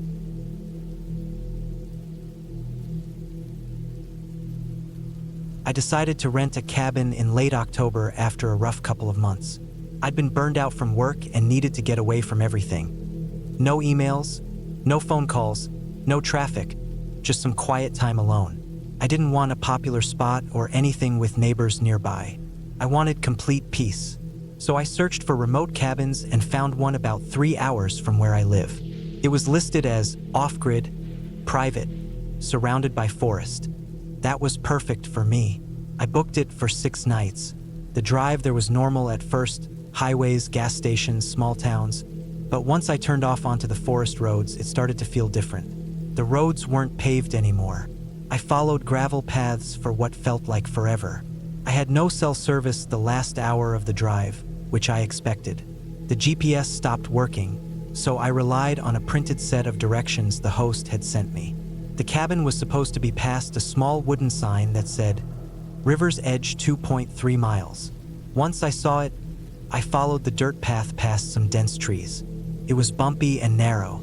I started to get nervous my car might bottom out, but I kept going. After a few more minutes of slow driving, I saw the cabin. It looked exactly like the pictures, small, old, but solid. There was a fire pit outside, a picnic table, and a small wooden deck out front. It had a tin roof, and the wood siding was weathered gray. There were no other cabins in sight. No lights, no sounds besides the wind and trees. I parked and walked around first. There was a small shed behind it, locked with a padlock. There was also a metal water pump about 15 feet away and a woodpile under a lean-to roof. It looked like no one had stayed here in a while. Leaves had collected in the corners of the deck. The windows were a little foggy. There was a smell of damp wood in the air. It wasn't bad, just old. I unlocked the door with the code the host gave me. Inside, it was cold. There was a small wood stove in the corner, a worn-out couch, a table with 2 chairs, and a kitchenette with a few cabinets, a propane stove, and some basic dishes. There was a small bedroom in the back with a full bed and another wood stove in there too. The bathroom was just a compost toilet in a wooden stall outside. No shower, no sink inside. You boiled water if you wanted to clean up. It was exactly what I needed. The first day went quietly. I unpacked, chopped some wood, got the fire going, and made dinner from a can of soup.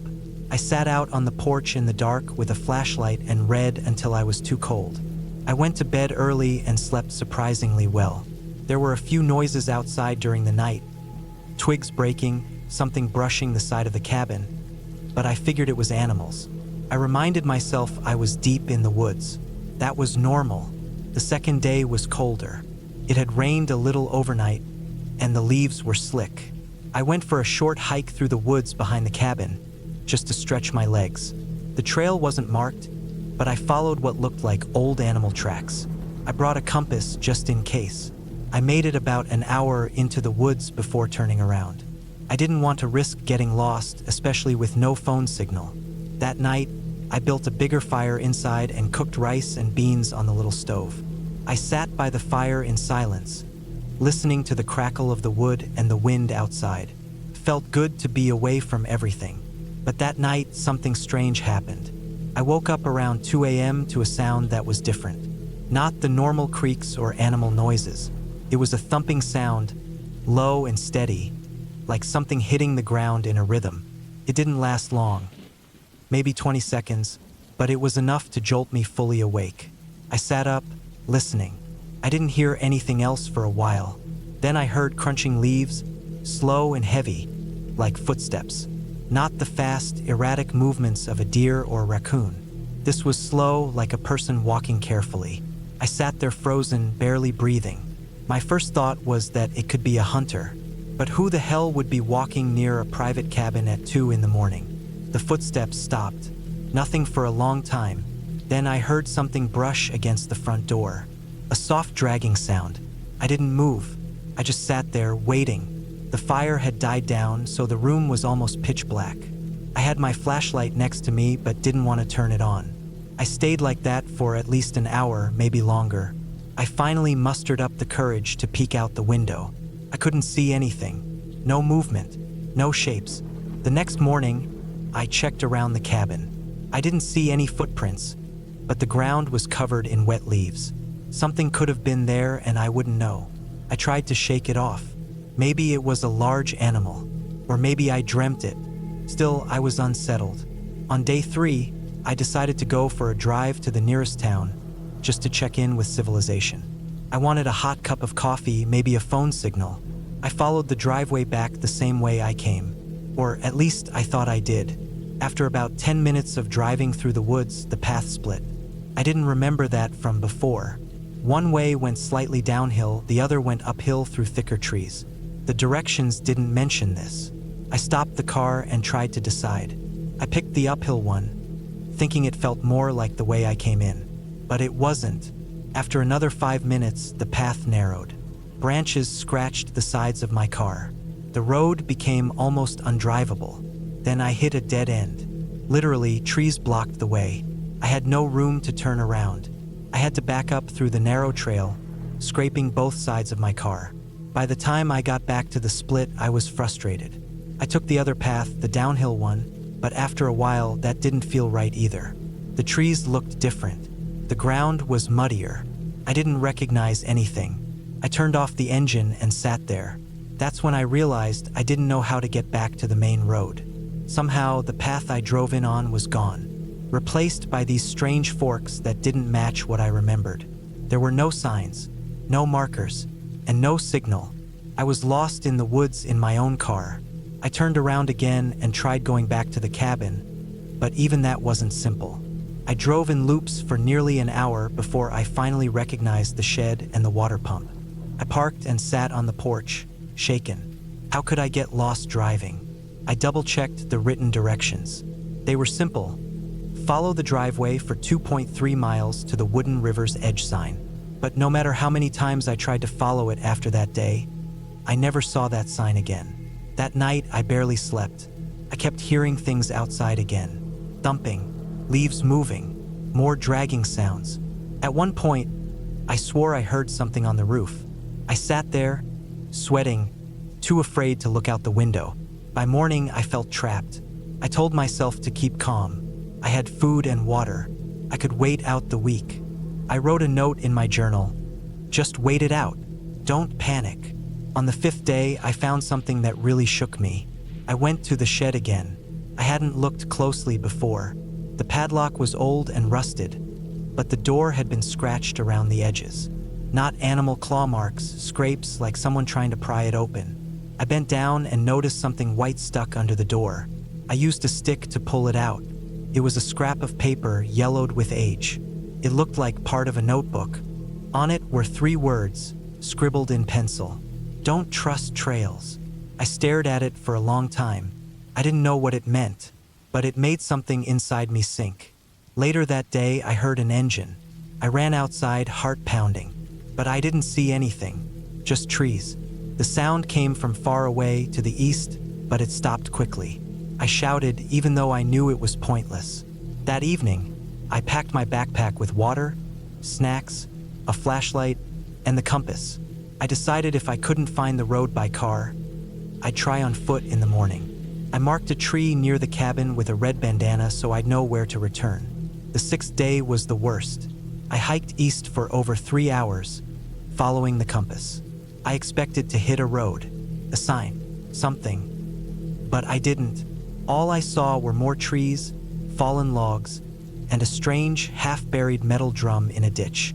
I didn't touch it. Eventually, I turned back, but I couldn't find my red bandana. I'd marked the tree, tied it tight, made sure it was visible. But it was gone. Not just fallen, gone. I walked in circles for over an hour before spotting the water pump again. I had somehow circled back, but in the wrong direction. That night, I locked the doors and stacked wood against them. I didn't care how crazy it looked. I felt like someone or something was trying to keep me there. On the 7th day, I woke up to silence. No wind, no birds, nothing. I opened the front door slowly. That's when I saw it. There were footprints, human ones, bare feet, leading from the trees to the cabin and back again. They hadn't been there the day before. I didn't eat. I didn't drink. I packed everything I could carry. I left a note on the table with my name and the date. Then I started walking west. I ignored every trail.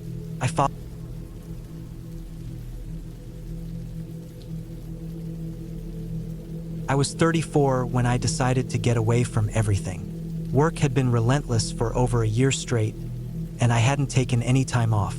Living in the city was starting to wear me down in a way that I hadn't even noticed until I realized how often I was grinding my teeth at night. My apartment walls were paper thin, traffic was constant outside my window, and everything felt like it was closing in. I wanted quiet, real quiet, the kind where you could hear wind moving through the trees and nothing else. No phones, no emails, no people. I didn't care if the cabin had running water or Wi-Fi. I just wanted to go somewhere remote where nobody could bother me. I found a listing online. Simple photos, no fluff, just a small wooden cabin deep in a place called Pike Hollow, nestled in a forest somewhere in West Virginia. The listing was brief. No neighbors, 3 miles off the nearest road. Solar battery for light, wood stove, stream out back, access by 4WD only. That was it. Perfect. I rented a Jeep and drove the 6 hours out from the city. The last hour of the drive was up an old Forest Service road that had clearly not been maintained in years. Ruts deeper than my knees, huge rocks scattered across bends, sharp drop-offs with no guardrails. I took it slow, white-knuckling the steering wheel the whole time. Eventually, the road just stopped.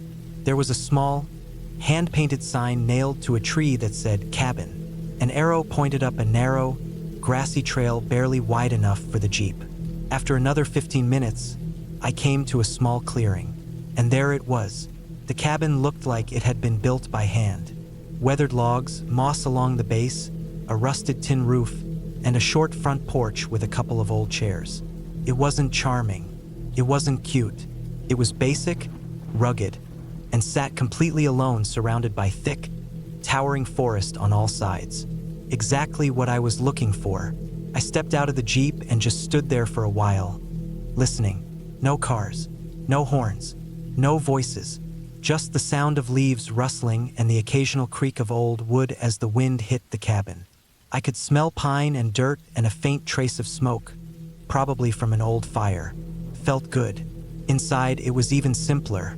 One room with a wood stove, a small cot in the corner, a wooden table and chair, and some built-in shelves holding canned food, tools, and a few mismatched dishes. There was a narrow ladder leading to a tiny loft space where another mattress was laid out, tucked under the slope of the roof. No bathroom, just an outhouse about 20 yards away behind some trees. I settled in fast. I unloaded the groceries and bottled water I had brought, swept out some leaves and dust, and then chopped firewood for a couple of hours. The axe was old but sharp. The quiet out there made the swings feel more intense. Every thud of the blade into the wood echoed. That first night was peaceful. I lit the wood stove, made a simple dinner, and sat outside on the porch with a blanket. I watched the sun dip below the tree line and the sky fade from orange to deep purple. When it got fully dark, it was dark. No porch light, no glow from town, no headlights, just stars above and pitch black everywhere else. I hadn't realized how dark real dark could be. I slept hard that night. No city noise, no neighbors shouting, just the creaks of the cabin and the wind outside. I woke up feeling better than I had in years. The next day, I went exploring. I followed the stream behind the cabin for a while, taking in the smell of wet rock and moss. I didn't bring my phone or a map, but I didn't go too far. I was still cautious about getting lost. Even though I was surrounded by nature, The woods had an edge to them. It wasn't welcoming. There was no trail. The trees were packed tightly together, and the underbrush was thick and rough. It felt like a place that didn't want people in it. That evening, I sat by the stream as the sun started going down and felt the temperature drop fast. I gathered some more wood and made sure to load up the stove before bed. That's when things started to feel off. It wasn't a loud sound that woke me. It was something else. Pressure, maybe. A feeling. I opened my eyes and stared into darkness, unsure of what had pulled me from sleep. I listened. The stove was still crackling low, so the room was warm, and I could hear wind pushing against the walls. Then I heard something outside. Not an animal. Something heavy. 2 distinct footsteps, spaced far apart. Then silence again. I sat up in bed, barely breathing.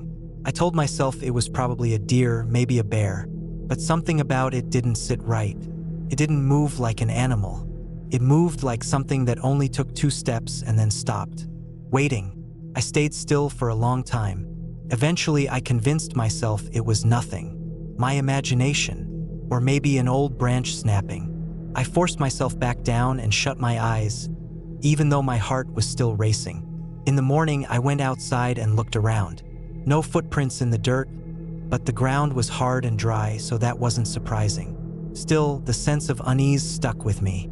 I told myself again it was probably just my nerves. After all, being out here alone was a new experience. Maybe my mind was just reacting to the silence. I stayed around the cabin that day doing small chores. I reinforced a loose shutter, fixed one of the porch steps, and checked the food in the pantry. I didn't want to go too far from the cabin until I felt completely comfortable. That night, I brought the axe inside and laid it next to the bed. The next few nights were quiet again. I started to relax. I wrote in a notebook, made small meals, even bathed in the stream during the warmest part of the afternoon. The forest began to feel a little more familiar, like it wasn't watching me as much. On the 6th night, it changed again. I was in bed reading by the light of a lantern when I heard something clatter on the porch. Not loud, but sharp, like something metal being knocked over. I froze and listened. A second later, the same heavy footsteps. 2 of them, on the porch. Then nothing. The air left my lungs. I sat up slowly, heart thudding against my ribs. I reached down for the axe without taking my eyes off the door. The steps had stopped. I waited. Minutes passed. Then one more sound, slow, deliberate dragging. Across the porch boards. I didn't move. I didn't breathe. I didn't make a sound. I stayed like that until the fire burned down and the cold crept into the room. Eventually, I must have fallen asleep with the axe still in my hands. In the morning, I stepped outside to check. The old tin bucket I'd been using to collect stream water had been tipped over. That was the clattering noise. But more than that, I noticed deep scratch marks in the wood near the doorway. Not claw marks, drag marks.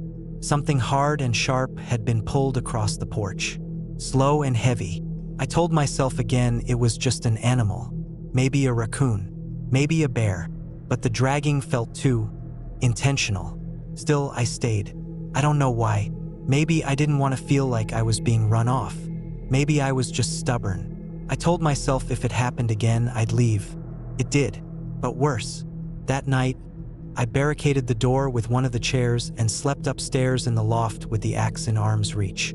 Around 2 a.m., I heard the footsteps again, but this time more of them, at least 3 sets, moving around the cabin slowly, crunching on dry leaves, pausing, then moving again.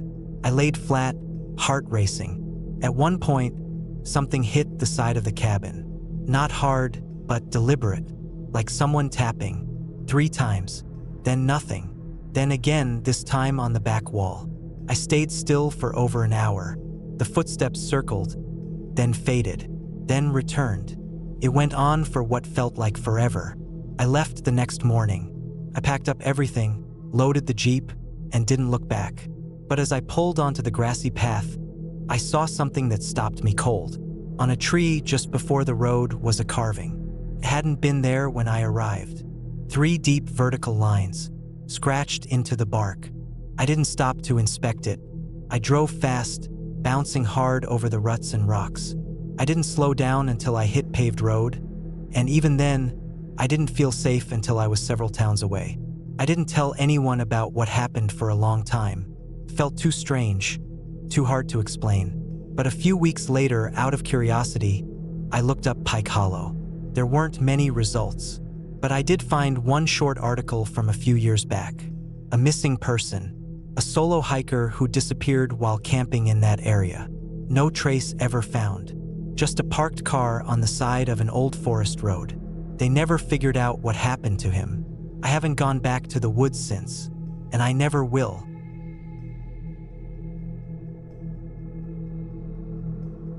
I needed a break. Life had gotten to the point where even waking up felt like a chore. Everything had started to blur together. Work, emails, traffic, noise, the city itself. I wasn't sleeping right. My head always hurt. I was getting snappy with people for no reason. I just needed some quiet, somewhere far away from people, noise, cell service, everything. I found a cabin online. It wasn't one of those luxury rentals with a hot tub and Wi-Fi. This one was old school. No TV, no internet, no one around for miles. It was in northern Maine, deep in the woods, past a narrow road that eventually turned into gravel and then into dirt. The listing said it was a simple one-room structure with a small generator for lights, a wood stove for heat, and an outhouse a short walk away. I didn't care about any of that. I just wanted peace. I packed up everything I thought I'd need. Non-perishable food, bottled water, a sleeping bag, tools, a small axe, flashlight, a hunting knife, and some basic first aid. I also brought a paperback book, a notebook, and a few pens. I wanted to spend some time writing, thinking. That was the goal. That and nothing else. The drive took most of the day. Once I got off the highway, it was nothing but winding roads and thick trees. The directions were printed since I wouldn't have cell service. I passed a couple old homes, a rusted-out truck, and then finally nothing but forest. The last stretch was more like a trail than a road. I was starting to worry my car wouldn't make it, but it did, just barely. The cabin sat in a clearing, surrounded by trees so dense they swallowed the light. It was early evening when I got there. The sun had started to dip, casting long shadows across the grass. The cabin was small and weathered, with a slanted tin roof and dark wood walls. There were a couple of steps leading to the porch. The door creaked when I opened it. Inside, it smelled like dust and pine. There was a cot against one wall, a shelf with some old canned goods, a tiny table with 2 chairs, and a wood stove. A single window looked out at the trees. That was it. No decorations, no frills. Just what I needed. I unpacked slowly, checking everything twice. The generator worked, though it was loud. I used it only long enough to test the lights and then shut it off. I preferred lanterns anyway. Once everything was in place, I locked the door and just sat there, listening to the wind in the trees. Felt like the world had finally gone silent. That first night was strange. Not scary, just too quiet. When you live in the city, you're used to background noise. Cars, people, sirens, something. Out here, I heard nothing but wind and the occasional rustling in the trees. Every crack or pop of the wood settling made me tense up. I kept waking up, confused about where I was, listening hard for sounds that weren't there. Eventually, I fell into a light sleep. The next morning was beautiful. Cold air, soft sun, and the smell of trees and dirt. I made some coffee on the stove and sat on the porch for a while, watching the woods. Around noon, I grabbed my small pack and decided to walk a bit, get to know the area. There wasn't much of a trail, so I just picked a direction and went. The ground was soft with pine needles, and every step was muffled. The forest felt endless. Every direction looked the same. Tall trees, thick underbrush, patches of sunlight cutting through the canopy. I walked for maybe an hour before looping back. I didn't want to go too far the first day. That evening, I started a small fire in the pit behind the cabin. It was peaceful. Nothing but the crackle of fire and the dark outline of trees around me. I thought maybe I'd write something, but I was too relaxed to bother. That night, I slept better. Still light, but deeper than before.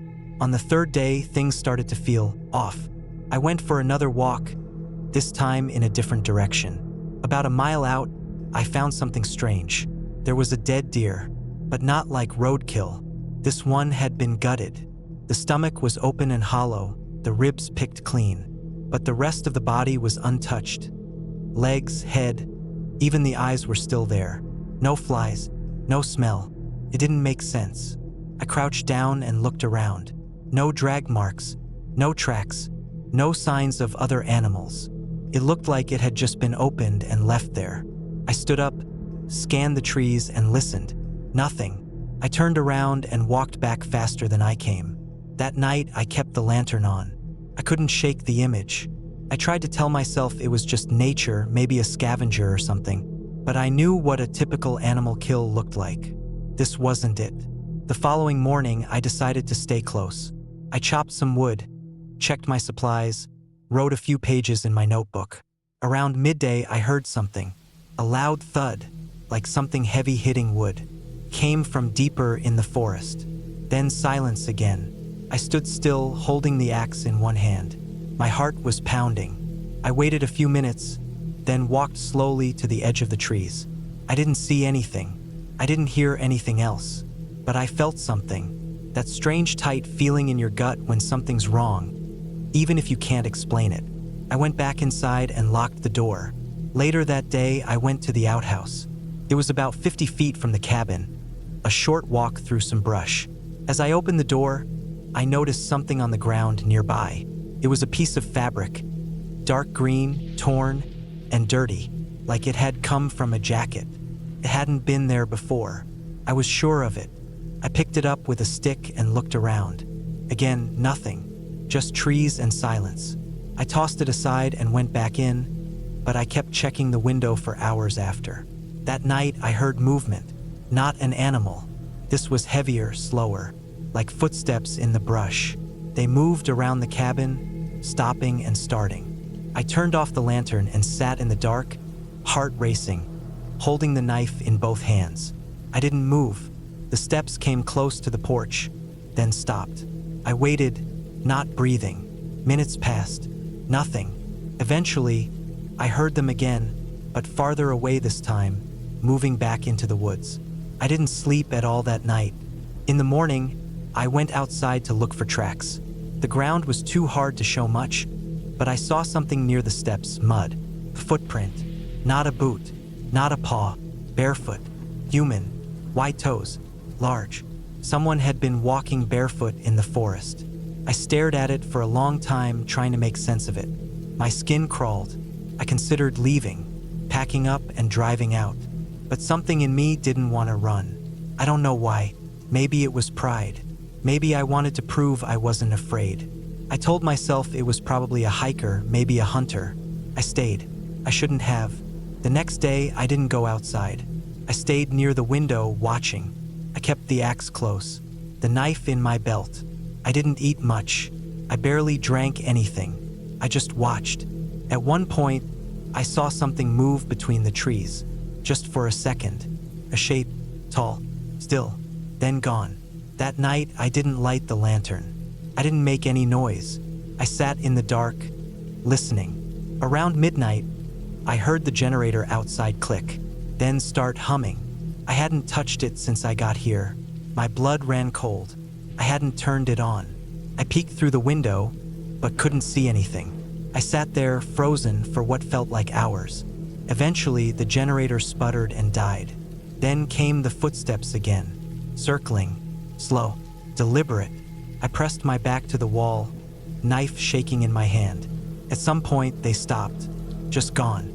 I waited until sunrise to move. When it got light, I ran outside and checked the generator. The switch had been flipped. Someone had turned it on. I shut it off and stood there, shaking. That was it. I was done. I packed everything in less than 10 minutes, threw it all in the back of the car and started the engine. I didn't care about cleaning up. I didn't even lock the cabin. I just drove. That first hour, I kept checking the mirrors. Every bend in the road made me flinch. Every tree felt like it had eyes. I didn't stop until I reached the highway.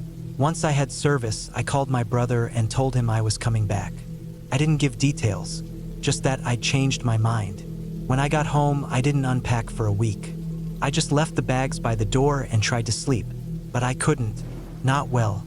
Not without seeing that torn fabric, that open deer, that barefoot print. Every noise outside made me think someone was there, watching. I never reported it. What would I say? That someone might have been living in the woods? That someone walked barefoot through the trees and turned on my generator? No one would believe me. Or worse, they'd think I was imagining it. Maybe I was, but I don't think so. I looked up the area a week later. No missing persons. No criminal reports. Nothing strange at all. Just trees and quiet. Like nothing had ever happened. But I know what I saw.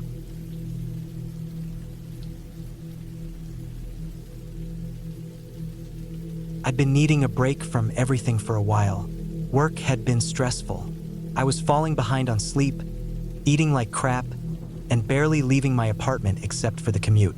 I didn't have the money or time for a real vacation, but I figured a weekend alone in the woods would help clear my head. Nothing fancy, just peace, quiet, and some fresh air. I found a cabin listed on a small rental site.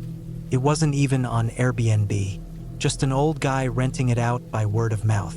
The place was a 2-room off-grid cabin next to a creek in a spot called Black Hollow, somewhere in the hills of eastern Kentucky. I didn't know much about the area, but it was cheap, remote, and available that weekend. I booked it. The directions were weirdly specific. There was no exact address. I had to take a highway for a couple of hours, then turn onto a county road, drive past a faded green barn, then onto a dirt path that forked twice before reaching a metal gate. Past that, there was a short trail to the cabin. The guy warned me to arrive before dark, because the road got tricky after rain and there was no cell service. It sounded remote enough that I actually got excited. I left early Friday morning and drove through a light drizzle. The skies stayed gray all day, and the wind made the trees look restless. The further I drove, the more empty everything got.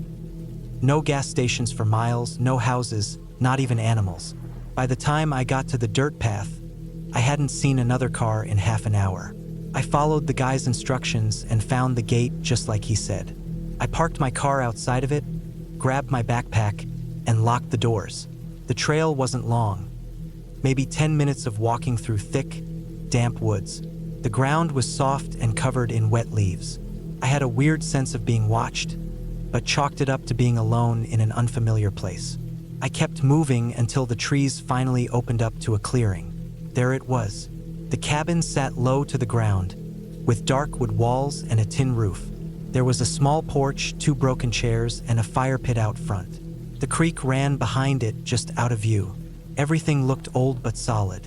No electricity, just a wood stove, a lantern, and an outhouse about 50 feet away. It wasn't cozy, but it was what I wanted. No noise, no people. Inside, it was a single main room with a small bed, a table, and some shelves with basic supplies: canned food, matches, firewood, a first aid kit. The second room was more of a closet-sized storage space. I set my bag down and opened the logbook on the table. It was full of notes from other visitors, mostly short and casual. A few said they'd heard coyotes or owls at night. Some said they'd seen deer. Nothing strange. I unpacked, lit the lantern, and made a simple dinner of canned soup heated on the wood stove. After eating, I walked to the creek. The water was fast and clear. The sound was calming. I stood there a while, just breathing, listening to the water, and thinking about nothing. For the first time in months, I felt like I could relax. That night, I lay in bed with the window cracked open, listening to the wind and the creek. It was cold, but the stove kept the room warm. I slept hard. The next morning, I woke up early. It was still cloudy, and the ground was wet from more light rain. I made coffee and sat on the porch for a long time. I didn't bring my phone. I wanted to disconnect, so I just watched the trees sway. By noon, I decided to explore the area a bit.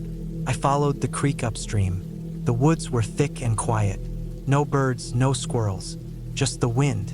I walked for a good hour, following the bends in the creek until I came to a spot where the bank had partially eroded. I noticed deep marks in the mud.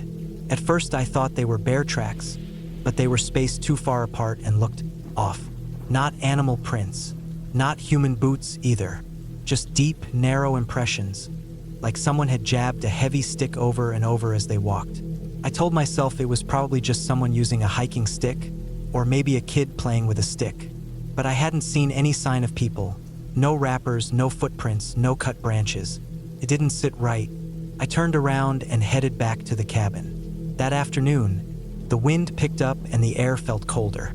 I gathered more wood and kept the fire going. As the sun started to set, I felt uneasy. Couldn't place why. I kept checking the windows, stepping outside, scanning the woods. Nothing. Just that weird feeling that someone might be out there, standing still between the trees. I locked the door. Not that it would stop much, since it was just an old metal latch, and placed the hatchet by the bed. I didn't really sleep that night. I kept waking up to small noises. Branches snapping, leaves rustling. Around 2 a.m., I swore I heard something drag across the porch. Not footsteps, not claws. Just a slow drag like a piece of wood or something heavy being pulled. I stayed completely still. I didn't move or breathe loud. The dragging sound stopped. I waited a long time before I even sat up. Eventually, I dozed off out of exhaustion, but it was the kind of sleep where your mind never really shuts down. When I woke up Sunday morning, it was bright but freezing. The stove had burned out overnight, so I got up to relight it. As I reached forward near the door, I noticed something on the porch. There were marks in the wood, not scratches, just small indentations like something with weight had been dragged across it. They started near the edge of the porch, passed right by the door, and ended off the side near the woods. I followed them with my eyes. The indentations continued faintly in the soil for a few feet, then vanished. No footprints, no animal tracks. I stood there for a long time just staring. My brain tried to come up with normal explanations. A branch blown across the porch? Maybe, but I'd heard the dragging. And the indentations were heavy, too deep for a branch, too clean to be random. I packed up and decided to leave early. Something wasn't right. I felt watched again, only worse this time. Felt closer, personal. I threw my stuff into my backpack, took the hatchet, and stepped outside. That's when I saw the small object near the side of the cabin. It was a piece of cloth, dark and damp. Looked like part of a shirt torn clean. There were no footprints around it. I walked around the cabin, scanning the ground. Nothing but leaves and soft dirt. It looked untouched. I booked it down the trail. I kept turning around, sure I'd see someone behind me, but the trail stayed empty. The woods were dead quiet. When I reached the gate, I practically ran to my car and locked the doors. I sat there breathing hard for a few minutes, then started the engine and drove away. I didn't stop until I reached a gas station 20 miles away. I used their bathroom to wash my face and tried to collect myself. I still couldn't explain the dragging noise, or the marks, or the cloth. I thought about going to the police, but what would I say? I wasn't hurt. Nothing was stolen. No crime had happened. I drove home in silence. For days I couldn't sleep. I kept replaying everything in my head. I kept thinking about the dragging sound, the cloth, the weird trail markings upstream, that feeling of being watched. I looked up Black Hollow online, but found almost nothing. Just a few trail reports from hikers, most of them old. No news stories, no reports of missing people. Eventually, life moved on. Work kept me busy, but I never forgot the feeling I had out there. The way the woods seemed to breathe. The way the air seemed to thicken near sunset. The way that dragging sounds still echoed in my ears if I closed my eyes too long. A few months later, I got a call from an unknown number. I usually ignore those, but something told me to answer. It was the man who owned the cabin. He said my name and paused. Then he said I was the last person to rent it. He said someone else was supposed to stay there a couple of weeks after I left, but they never showed. He went out to check on the place and found the gate open and the cabin door unlocked. Inside, nothing was missing, but there were new marks on the porch. Deeper ones, longer ones. He asked me if anything strange had happened during my stay. I lied. I told him no. I just said the place was peaceful and I thanked him again. He didn't push. Before hanging up, he just said, "I don't think I'll be renting it out anymore." I never called back. I deleted the directions and blocked the number. But sometimes, when I lie in bed and the wind picks up outside my window, I think I can still hear that dragging sound. And I know that whatever was out there that night, it wasn't finished. But I was lucky enough to leave when I did. Some people don't get that chance.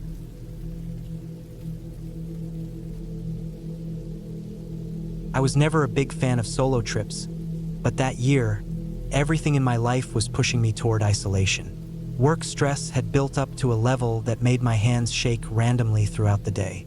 My back and neck were stiff from sitting at a screen for 10 hours straight. My friends were all caught up in their own lives, and my girlfriend had just left me a month before. I needed out of the city, out of the noise, out of people asking me if I was okay when I clearly wasn't. I found the listing on an old outdoor blog I'd been following since college.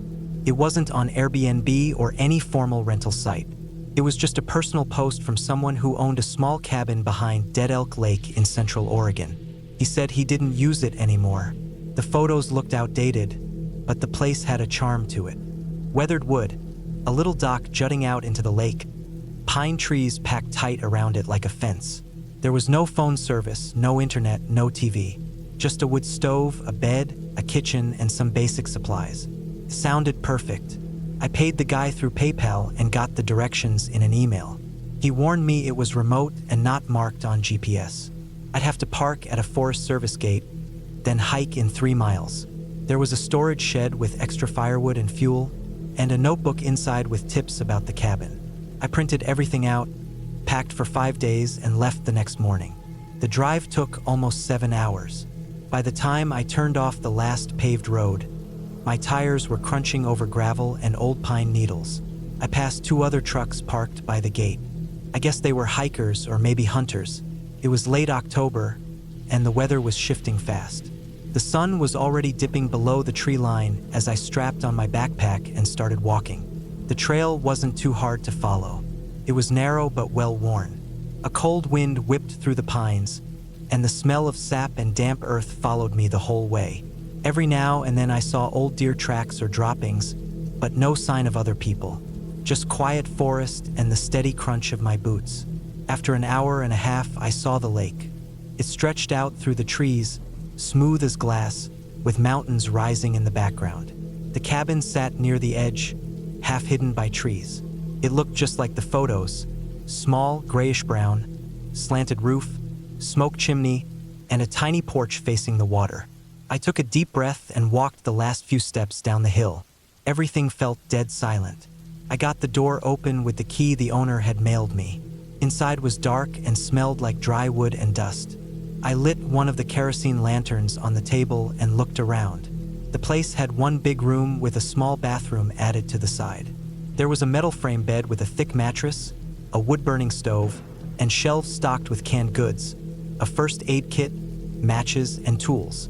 A trapdoor in the floor led to a small root cellar. The notebook was there, too. Weathered leather cover, pages full of handwriting. The first entry was from the owner. It said, "This cabin's safe and clean. I used it every year till my knees gave out. Don't leave food out. Don't trust the lake ice in early winter. If you hear noises at night, it's usually elk or coyotes. Keep the shed locked. Enjoy the quiet." That night, I heated up a can of beef stew, added logs to the stove, and sat on the porch watching the sky fade to black. Stars came out one by one. The lake shimmered under the moonlight. I didn't hear a single human sound, just wind in the branches and the occasional snap of something moving through the brush. I felt peace for the first time in months. I slept hard that night. No dreams, no tossing, just deep rest. When I woke up, frost was on the window, and my breath showed in the cold air. I stoked the stove, made coffee on a tiny propane burner, and stepped outside. The second day was calm. I explored the edge of the lake, followed a deer path around the south side, and even found a beaver dam tucked in a narrow stream that fed the lake. I saw animal tracks in the mud, mostly deer, a few raccoons, and maybe one from a bobcat. I took a lot of pictures and sat on the dock reading until the sun dipped again. That night, I made rice and beans from the supplies in my pack and wrote in the notebook. But I didn't sleep as well. I kept waking up. First, it was nothing. Just forest noises, branches creaking in the wind, the sound of water lapping gently on the shore. But then I started hearing something different. It was faint, almost like metal shifting. I told myself it was the stove cooling off. But then I heard it again, from outside, a soft clunk. I sat up, heart kicking a little faster. I listened, holding my breath. Nothing came after it. I finally drifted off again, convincing myself it was a pine cone falling on the roof. The next morning, I walked out to check the area. Nothing looked touched. The shed was still locked with the bolt and chain. The trail was clear, but I couldn't shake the feeling that something had passed close during the night. It wasn't just fear. It was a kind of static energy in the air.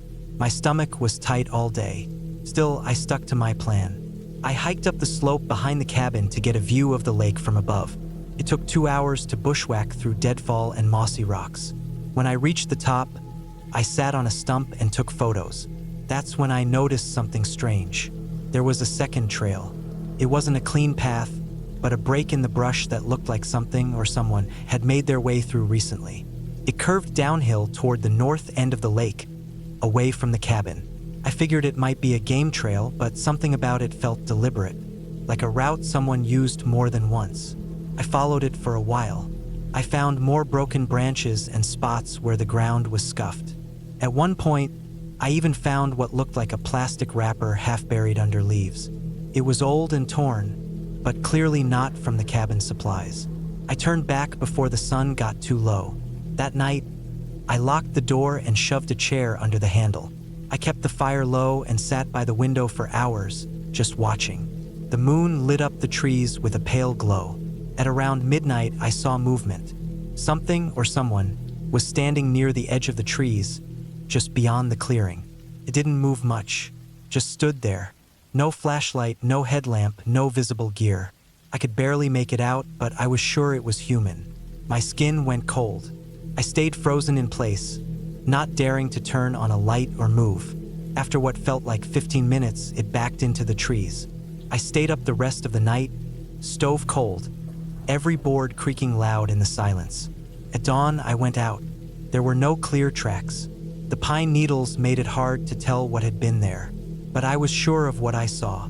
That day, I carried my hatchet everywhere, even when I went to the outhouse. Couldn't relax. I didn't hike. I didn't even sit on the porch. I just stayed close, checking the perimeter, locking and unlocking the door every time I stepped out. I told myself it could have been a hunter who got turned around. But then why not call out? Why not approach the cabin? And why stand there, silent, in the dark? That night, I barely ate. I made sure everything was packed and ready to go in case I needed to leave. I kept my boots on, slept with the hatchet on the floor beside me, and every so often got up to check the windows. Around 3 in the morning, I heard it again. That metal clunk. It was the shed this time, something hitting it, lightly, then again harder. I moved to the window on that side. I saw a shape, someone crouched low, messing with the bolt on the door. I banged on the inside wall and shouted. No words, just noise. The figure froze, then took off into the trees. I stayed alert till sunrise.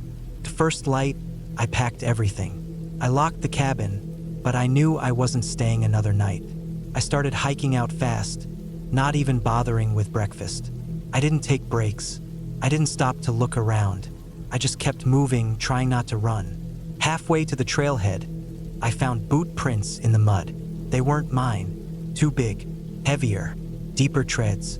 They followed the trail for about 100 yards, then cut off into the brush. Someone had been watching that cabin for days. When I reached the gate, both trucks were gone. Mine was the only one there. I got in, locked the doors, and didn't stop driving till I hit the main highway. Later that night, in a cheap motel, I opened the notebook again. I skimmed old entries from previous guests. Most were uneventful, but one from about 4 years back caught my eye. It said, asterisk, saw a man watching the cabin from the trees last night. He didn't come closer, packed up early, left a day ahead of schedule. Keep an eye on the woods. Asterisk, that was the last entry before mine. I reported it to the local Forest Service, sent them the notebook, and gave them the coordinates. They said they'd send a ranger out, but I never got a follow-up. I never went back. I never heard from the owner again either. The listing disappeared. The blog where I found it shut down months later. Sometimes I still think about that place. How peaceful it seemed, how quiet and calm. But then I remember the figure in the trees, the sound.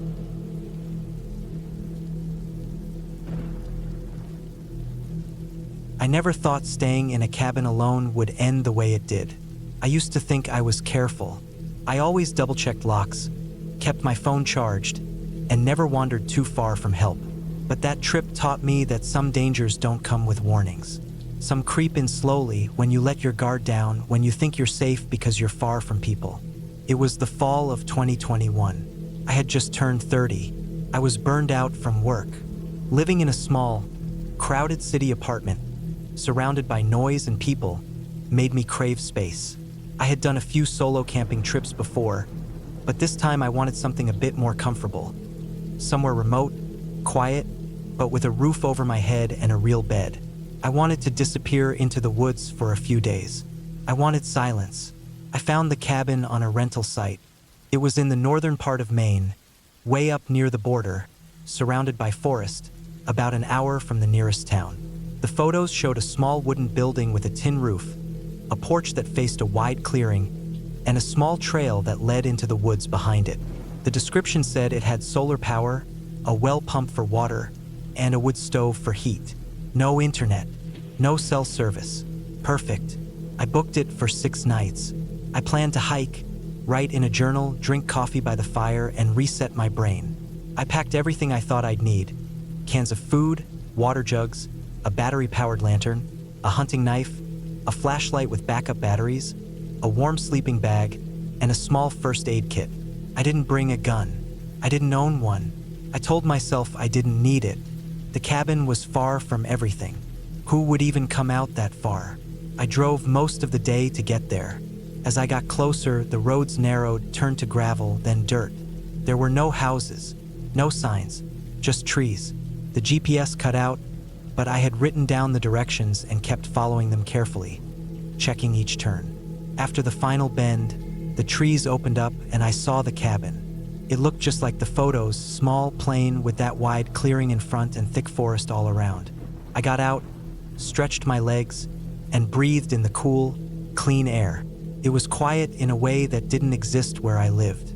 No cars, no voices, just wind and the occasional rustle of leaves.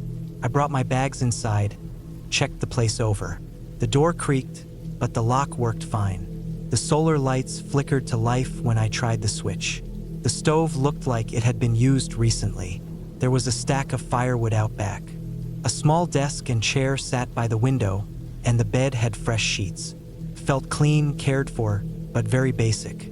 I spent the rest of the day settling in. I ate a can of chili for dinner, then sat on the porch as the sun went down. The forest went dark fast. I lit the lantern and went back inside. The windows had curtains, but I left them open. I liked being able to see out. I read a bit, wrote a few thoughts in my journal, and went to bed. That first night was uneventful, but I didn't sleep well. It was so quiet, it felt like my ears were ringing. Every creak in the walls or branch tapping outside felt amplified. I kept thinking I heard footsteps, not loud ones, just soft, light ones, like something moving slowly through the leaves. I kept telling myself it was deer, maybe a raccoon, but still I didn't sleep much. The next morning, I made instant coffee, sat on the porch again, and tried to relax. The wind had picked up, and I could hear it moving through the trees. Around noon, I took a long walk on the trail behind the cabin. It curved through the forest, narrow and overgrown in spots.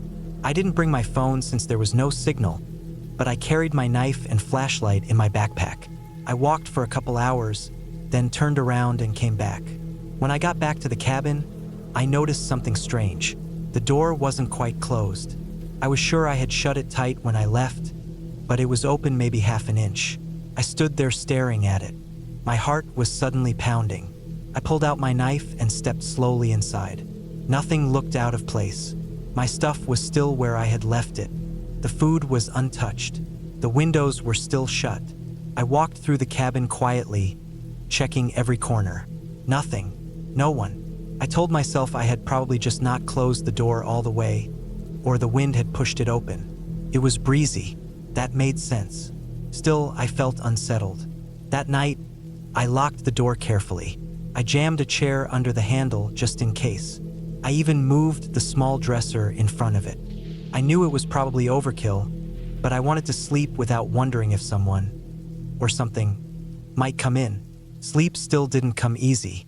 Around 3 a.m., I woke up to a sound. Not from inside, from out in the woods. A loud crack, like a stick being stepped on. Then silence. I lay in bed, frozen, eyes wide open. I listened. There was nothing for a while. Then I heard it again. A slow crunch of dry leaves. Closer this time. Then nothing. I waited, not moving. I didn't even breathe too loud. I don't know how long I lay there like that.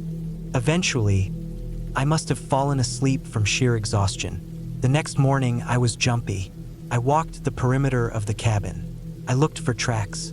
I didn't find anything clear, just the usual mess of pine needles, leaves, and dirt.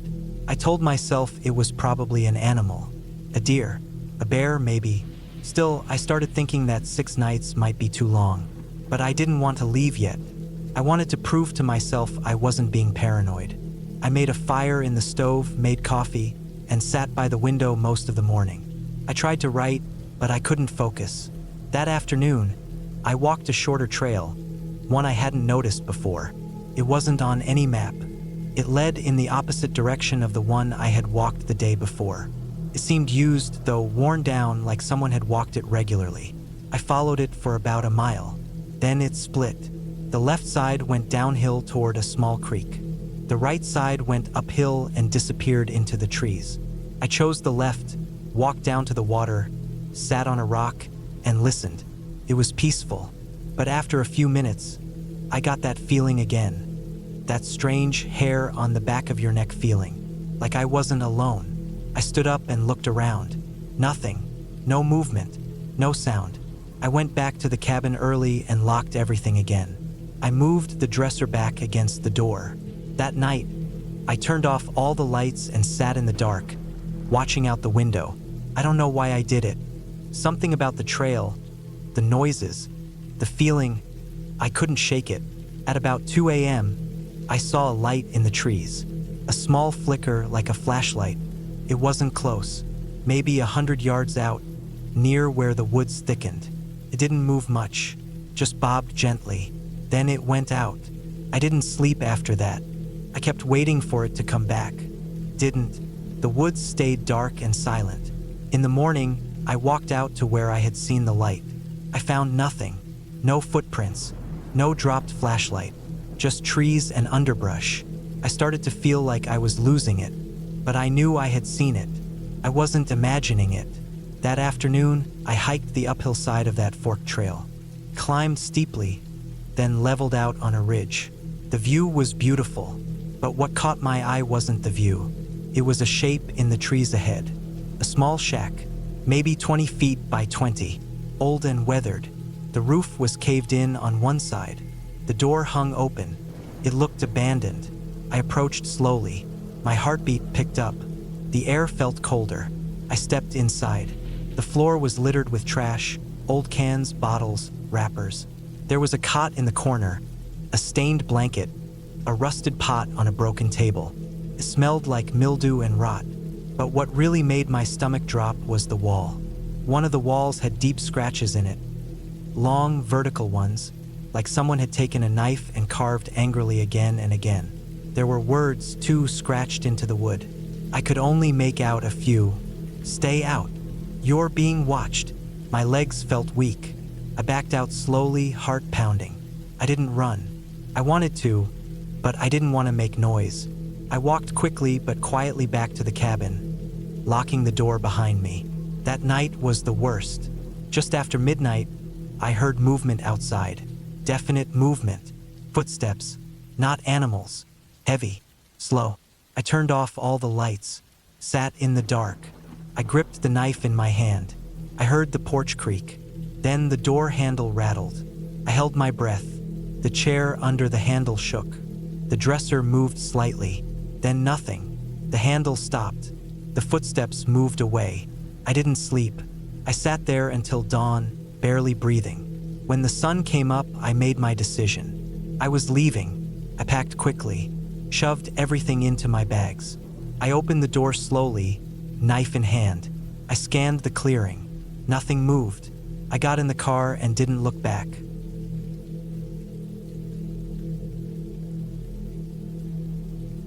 I was 35 when I decided to rent a cabin by myself for a week in the middle of nowhere. I'd been dealing with a lot back then. Burnout from work, the sudden end of a long relationship, and that growing weight in my chest that didn't quite feel like depression but something close to it. I lived in a loud city, and for once I wanted to hear what true silence sounded like. I found a small cabin listed on a private site, nothing fancy. It was located in northern Idaho, close to a place called Priest Lake, but far enough from the main roads that the only way in was a winding gravel path that looked like it hadn't been maintained in years. The pictures showed a small, single-floor wooden structure surrounded by thick trees, no nearby neighbors, and a view of the tree-covered mountains in the distance. It had a small fireplace, a kitchen with a working propane stove, and a bedroom with a full bed. No TV, no Wi-Fi. The listing said the cell service would be weak to none, and they weren't lying. That was exactly what I wanted. I arrived on a cloudy Tuesday in late October. The air was cold but not freezing yet. I parked my car at the start of the gravel path because the tires didn't look like they'd handle the terrain well, then hiked in with a backpack full of groceries and clothes, and another duffel bag holding basic tools, first aid supplies, a hatchet, and a fixed blade knife just in case. The cabin was exactly as it had looked in the photos. The roof was slightly caved in on one side, and the porch creaked under my weight, but it felt stable enough. The forest around it was thick, pines mostly, a few maples, and the floor of the woods was full of dry needles and leaves. The air had that earthy, wood smoke kind of smell that hits you right in the chest. It was peaceful. I set up inside quickly.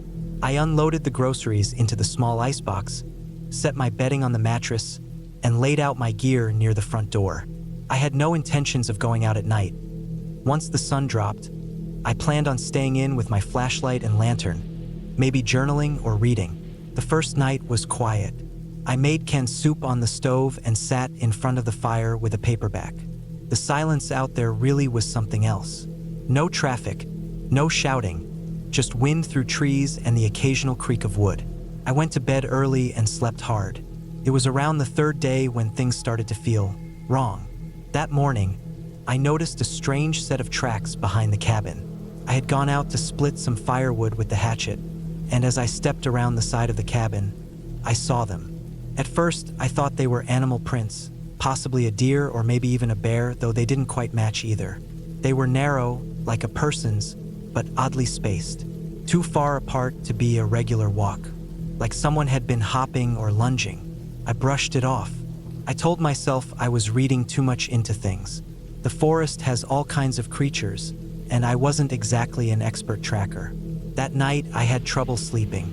It felt like the trees were pressing up against the cabin. I kept hearing small noises outside, twigs snapping, rustling, like someone shifting their weight from one foot to the other just out of view. But every time I stepped outside with the flashlight, there was nothing. The fifth day is when I found the tree markings. I had hiked a little deeper into the woods to clear my head. I was maybe 100 yards out from the cabin when I saw a large pine tree with long, deep cuts running down its bark. At first, I figured it was from a bear sharpening its claws, but there were 5 distinct grooves, perfectly straight and evenly spaced, like they were made by fingers. They were too high off the ground to have come from a small animal. I found 3 more trees like that, all within a short distance from one another. It felt deliberate. As I stood near the 3rd marked tree, I felt something that made my stomach turn, like I was being watched. My ears picked up the faintest crunching of forest floor somewhere behind me, but every time I turned, nothing was there. No birdsong, no wind, just that terrible stillness, like the woods were holding their breath. I jogged back to the cabin, clutching the handle of the knife in my pocket the whole way. That night, I didn't sleep at all. I sat in a chair facing the front door with the fire dying down beside me and my knife on my lap. Around 2 a.m., I heard something that froze my blood. A slow, dragging sound, like a heavy foot being pulled across wood, echoed just outside the cabin. Then silence. I didn't move. I barely breathed. I just sat there in the dark, listening, waiting. No knock, no sound of footsteps walking away. Just nothing. In the morning, I forced myself outside to check around. I saw the same strange tracks as before, now circling the cabin, as if someone had walked around it more than once. The strange thing was they never overlapped, like whoever made them knew exactly where they had stepped the previous time. That was the morning I decided to leave. I packed my things as quickly as I could and started the long walk back to my car. My bags were heavier somehow. Every step made me feel more exposed. I kept looking over my shoulder, but the woods remained still. When I got to my car, I saw something that nearly made me vomit. There were scratch marks down the side of the driver's door. Long, curved ones, 5 again, like claws, but the depth and spread were just like the trees. They weren't from an animal.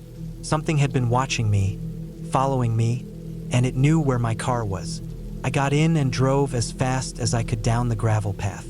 It took over an hour to get back to the highway, and once I reached it, I pulled over and sat there shaking for nearly 20 minutes before I could drive the rest of the way home. I never told anyone about it.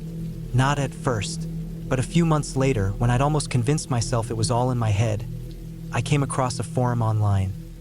People who go off-grid, into remote cabins, sharing stories about odd experiences in the woods. One man described something similar. Deep scratches in trees, strange tracks, feeling like he was being watched. His story was from Montana, not Idaho, but the similarities were too much to ignore. He mentioned a theory that sometimes in the really remote parts of the country, there are people who've gone completely feral. Not animals, not legends. Real people. Survivors of something or descendants of people who vanished from society years ago and now live off the land, completely wild. They watch, they stalk, sometimes they kill. That idea still chills me more than anything else, because that would mean what I saw out there wasn't a ghost or a monster. It was a person, a real living person, and they were smart. They knew the land. They could move without sound. They were patient. They were watching me the entire time. It's been a year since that trip. I haven't gone camping or hiking since. I still check my locks at least twice before bed. I keep cameras on the outside of my house now, even though I live in a suburb far from any forest. Sometimes I dream about the cabin. Not the inside, but the woods behind it. In the dream, I'm standing in the doorway, and I can see someone just behind the tree line. A shape tall, thin, unmoving, always watching. And in those dreams, I can't tell if he's waiting for me to return or if he's already here.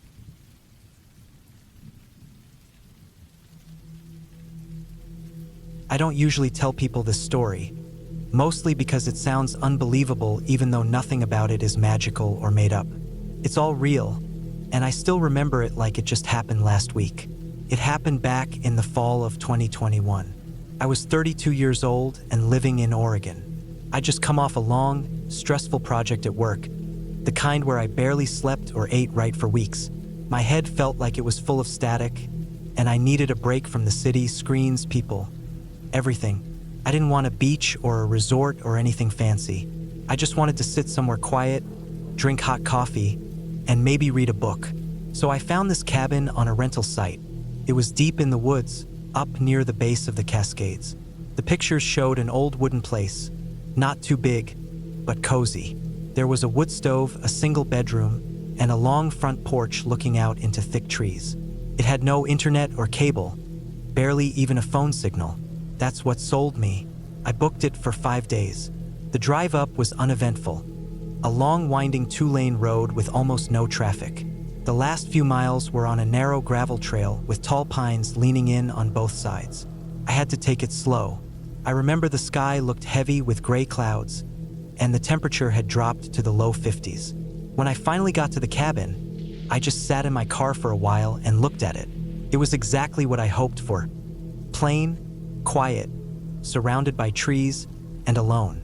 There were no other cabins nearby, and the rental owner had told me the next closest property was nearly a mile down the trail. I liked that. I liked the idea of being alone with no cars, no neighbors, no small talk. Just me and the woods. The cabin creaked a little when I stepped inside.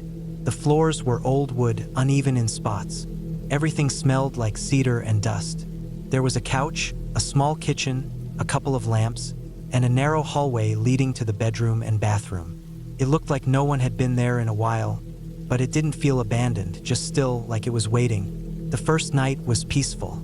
I made some tea, lit a fire in the stove, and sat on the porch for a while. The only sounds were wind in the trees and the occasional crack of branches. I slept early and deep, probably for the first time in months. The second day, I woke up before sunrise. I made eggs and coffee, then went for a short hike down one of the trails behind the cabin. It looped down to a shallow creek, then climbed back uphill. I didn't see a single person, just tracks from deer and what I think were raccoons. I felt good, like my brain was finally cooling off from all the city stress. But that night, something started to feel off. It wasn't anything big at first, just little things, like how I thought I heard footsteps outside around 2 a.m. But when I looked through the window, nothing was there. I told myself it was just animals, maybe a bear or coyote. That made sense. But then I noticed a strange smell, something like sweat and dirt, near the back door in the morning. I checked the lock, still latched, but I also noticed the doormat was flipped over. I didn't remember doing that. That day I stayed around the cabin. I chopped a bit of wood, read, cooked, and tried not to think about the smell or the noise. But I couldn't shake it. That creeping feeling that someone had been nearby.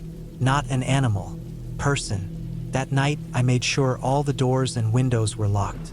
I even pushed one of the chairs in front of the front door, just for peace of mind. I left a flashlight on the bedside table and kept my boots beside the bed. Around 3 a.m., I woke up to a soft scraping noise. It sounded like it was coming from the kitchen. I lay there frozen. My ears strained so hard they started ringing. There was another sound, like fingers tapping lightly on the window. Not scratching, just tapping, like someone testing if the glass would hold. I didn't move. I didn't breathe. I waited for the noise to stop. Didn't. After a minute, I finally sat up and reached for the flashlight. I crept out of bed and tiptoed down the hall. My heart was hammering so loud I felt sick. I stopped at the edge of the kitchen and flicked on the light. Nothing. No one. The windows were fogged from the cold. I checked the locks again. Still tight. But that smell was back. Sweat, dirt, maybe something metallic. I didn't sleep the rest of the night. The next morning, I went outside to look around. I didn't find any footprints, at least not clear ones. The ground was hard and dry, but I did notice something else. The cabin's woodpile, which was stacked neatly when I arrived, had been messed with. Some pieces were scattered like someone had pulled a few from the middle of the stack. That's when I started to wonder if someone was staying nearby. Maybe a hiker or squatter. Maybe they found the cabin and were watching it.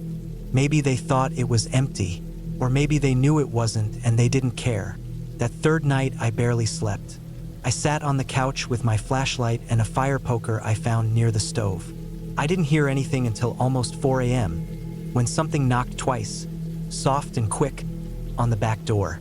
Then nothing. When the sun came up, I walked the perimeter again. Still nothing obvious. But this time, I noticed the small cellar door near the back of the cabin, half hidden behind some brush. I hadn't paid attention to it before because it looked like part of the foundation. It was locked with an old padlock. I crouched and looked at it.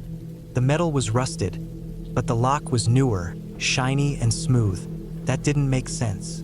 Why would an old cabin with no modern touches have a new padlock on a cellar door? That day, I made up my mind to leave early. My 5 days weren't up, but I no longer cared. The air felt wrong. The silence felt heavy. It wasn't peace anymore, it was tension. Couldn't relax. I packed most of my stuff that afternoon and left only the bare essentials unpacked so I could leave quick in the morning. That night, I didn't light the fire. I didn't want to make it obvious I was still inside. I turned off all the lights and lay in bed, fully dressed, keys in my pocket, bag by the door. I stared at the ceiling and waited. Around midnight, I heard the crunch of footsteps outside. Slow, measured, like someone walking in circles around the cabin. Then silence. Then the cellar door creaked. I froze. I didn't breathe. The sound of metal scraping against wood drifted through the floor. I sat up slowly and pressed my feet to the ground. I heard it again. The sound of someone moving below me, in the cellar. I wanted to believe it was rats or maybe water in old pipes. But deep down, I knew better. The sound was too heavy, too deliberate. It was footsteps. I grabbed my flashlight and the fire poker and stepped into the hallway. I didn't want to go outside. I didn't want to confront anyone. I just wanted to get to the car and go. I moved fast, grabbed my bag, and stepped out the front door. My truck was only 20 feet away. I got in, locked the doors, and turned the key. Nothing. Dead. I tried again. Nothing. That's when I saw the hood. It was popped slightly open. Someone had been under it. Panicked. My breathing was shallow, my hands shaking. I looked around but didn't see anyone. No movement, no sound, just the trees swaying gently in the wind. I didn't go back inside. I didn't care about my stuff anymore. I just ran. I didn't even take the trail. I just pushed into the woods, moving fast, tripping over rocks, ducking branches. I ran until my legs gave out. Eventually, I found a logging road. I followed it until I hit a gate and a parked truck on the other side. I banged on the door until the driver, a hunter, opened it, startled. I must have looked like hell. He drove me to the ranger station 2 towns over. The police checked the cabin the next day. They found signs that someone had been living in the cellar. Empty food cans, a sleeping bag, and old clothes. No ID, no tools, just the lock broken and thrown in the grass. They towed my truck and examined it. Someone had pulled a cable from the engine, probably when I was out hiking. They think whoever it was had been watching me since day one. I never found out who it was. The rental owner claimed he had no idea anyone could access the cellar. He refunded me and removed the listing. That was it. No arrests, no follow-up. Took me a long time to feel normal again. I moved out of the city a year later, but I never went back to the woods. I still don't camp. I still don't hike. The idea of being alone in a cabin sounds like a nightmare now. And sometimes, when I'm lying in bed in my apartment in Portland, I still hear that sound, soft footsteps, slow and steady, just outside the window.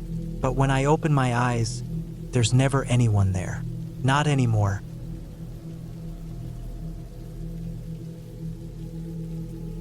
The second morning was quiet, colder. I could see my breath a little when I stepped outside. I boiled water on the stove for coffee and stood on the porch while it brewed. The trees looked different in the daylight.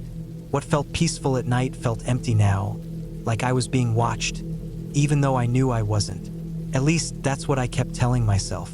I walked around a bit after breakfast. There was a trail behind the cabin that led down toward a small creek. It wasn't marked, just a worn path in the dirt where others had clearly walked.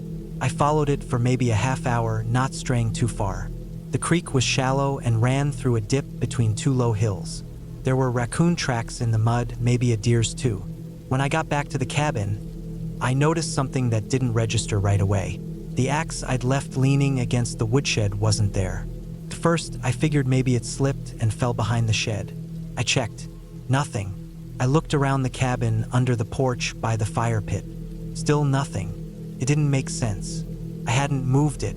I hadn't seen anyone. I walked out to the edge of the woods and looked down the driveway. No tracks, no tire marks, just the quiet woods, untouched. I told myself I probably moved it without remembering. Maybe I brought it inside. I checked again. Still nothing. That night, I made a fire again and sat out for a while.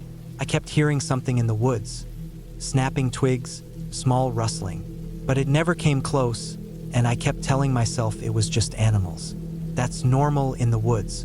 I tried to read again, but couldn't focus. My eyes kept drifting to the trees. I didn't sleep well. I left the fire in the stove going low for warmth. Every creak of the wood, every groan of the walls, sounded sharper in the dark. I thought I heard footsteps outside. Soft ones, Not animal-like, human-like, but they never came to the door, never knocked, never tried anything. The next morning, the firewood I had stacked near the porch was gone. Not all of it, just the top layer. Cleaned off like someone had taken only the dry, easy-burning pieces. There were no drag marks, no footprints in the dirt. Nothing disturbed, just missing. I wasn't sure what to do. It wasn't enough to panic over. Maybe some weird local kid messing around, or maybe I was losing my mind. Still, I started keeping my knife in my pocket. I didn't go walking that day. I stayed near the cabin. I tried to read, tried to nap, tried to shake off the tension building in my chest. But it was there, that tight, crawling feeling in my skin like someone was behind me even when I was alone. By afternoon, I started hearing the sounds again. It was light out, but the sky had gone gray. The air felt heavier, thicker. I kept hearing movement in the woods, always just far enough that I couldn't see anything. At one point, I stepped outside and whistled, just once. A test. Dumb, I know, but I wanted to see if something would answer. Nothing did, at least not right away. That night, I barricaded the front door with the table. I didn't know why, it just felt right. I moved the couch too, angled it just so I could lie behind it with a clear view of the windows and the door. I shut the curtains and left the stove cold. No fire, no light, just silence. It was sometime past midnight when I heard it. A thud, not soft, not far. Something had hit the side of the cabin. Not a branch, not an animal. Something heavy, then another. A dragging sound along the wall, and then it stopped. I didn't move. I lay behind the couch, hand on my knife, ears wide open. I didn't hear anything else for maybe 10 minutes. Then I heard something softer, a sound like fingers tapping on wood. Came from the window near the bed. Then silence again. I stayed awake until morning. When it got light enough, I opened the door slowly. Everything outside looked normal. Too normal, like nothing had happened.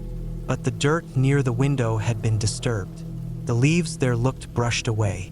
There were no prints, no marks, just absence. That's when I decided I wasn't staying another night. I packed fast, threw everything back in my bag and grabbed my keys. But when I got in my car and turned the key, nothing happened. Not a click, not a sound. Dead. I popped the hood. I'm not a mechanic, but even I could see the battery cable was cut. Clean, not chewed by animals. Cut, snipped. I stepped back from the car, hands shaking. I scanned the trees, the road, the sky. Still nothing, just that oppressive silence again. I backed up into the cabin, locked the door, and pushed the table back. I had to think. The nearest house I remembered seeing was maybe 5 miles back on the main road. I could walk, but I didn't like the idea of leaving the cabin wide open behind me. Still, I didn't have much choice. I made a plan to leave at first light. I packed everything I could carry, filled a water bottle, and stuffed some snacks in my pockets. I didn't sleep at all that night. The next morning was foggy. Thick, low mist hanging over the trees. I waited a while, hoping it would lift, but it didn't. So I set out down the dirt road with my pack on, knife in hand, checking over my shoulder every 10 seconds. The fog made it hard to see. Everything looked the same. Trees, rocks, dips in the ground. But I kept moving. My legs ached. My heart wouldn't slow down. That's when I saw the first one. A shape in the fog. Upright. Still. I froze. It was too far to make out clearly. I thought maybe it was a tree stump or a trick of the light. I turned slightly off the road to avoid it. As I passed, I glanced back. It was gone. I started walking faster. Not quite running, but close. Every few minutes, I saw another shape in the mist. Always still, always quiet, but always watching. And never there when I looked again. When I finally saw the edge of the tree line, I felt like I could breathe again. I practically sprinted to the first house I saw, a sagging trailer with a pickup truck in the yard. I banged on the door until an older man opened it. I didn't explain much, just asked if I could use the phone. He let me. I called a tow truck and the local sheriff, told them someone had messed with my car and stolen from my cabin. The guy who owned the trailer didn't ask questions, Just said this kind of thing wasn't unheard of out here. People kept to themselves, and others sometimes didn't. When the sheriff arrived, he drove me back to the cabin. The place hadn't been touched since I left, but when he opened the hood of my car, the battery cables were reconnected, like nothing had ever happened. He asked me if I was sure they were cut. I said yes. He nodded slowly but didn't look surprised. The tow truck guy said the battery looked fine. Car started right up. I didn't go back in the cabin. I told them they could keep the key, that I didn't want the last night refunded, that they could burn the place for all I cared. I drove straight home. For weeks after, I kept thinking about those sounds, those missing things, those shapes in the fog. It wasn't ghosts or monsters. It was worse than that. It was real people. Whoever was out there didn't want me there. They didn't attack. They didn't chase me down. They just let me know I wasn't alone. And they wanted me gone. I never reported it formally. The sheriff knew. I could tell he'd heard stories like mine before. Maybe not the same, but close enough. I still go hiking. Still camp sometimes. But never alone. And never anywhere I can't get out of in under 10 minutes. Whatever I saw out there, whatever made the noises, took the axe, cut the cables, and waited in the fog. It wasn't a ghost or a cryptid or a demon. It was just someone who knew the woods better than me. And they were watching, the whole time, waiting to see if I'd leave on my own. I did, and I'm never going back.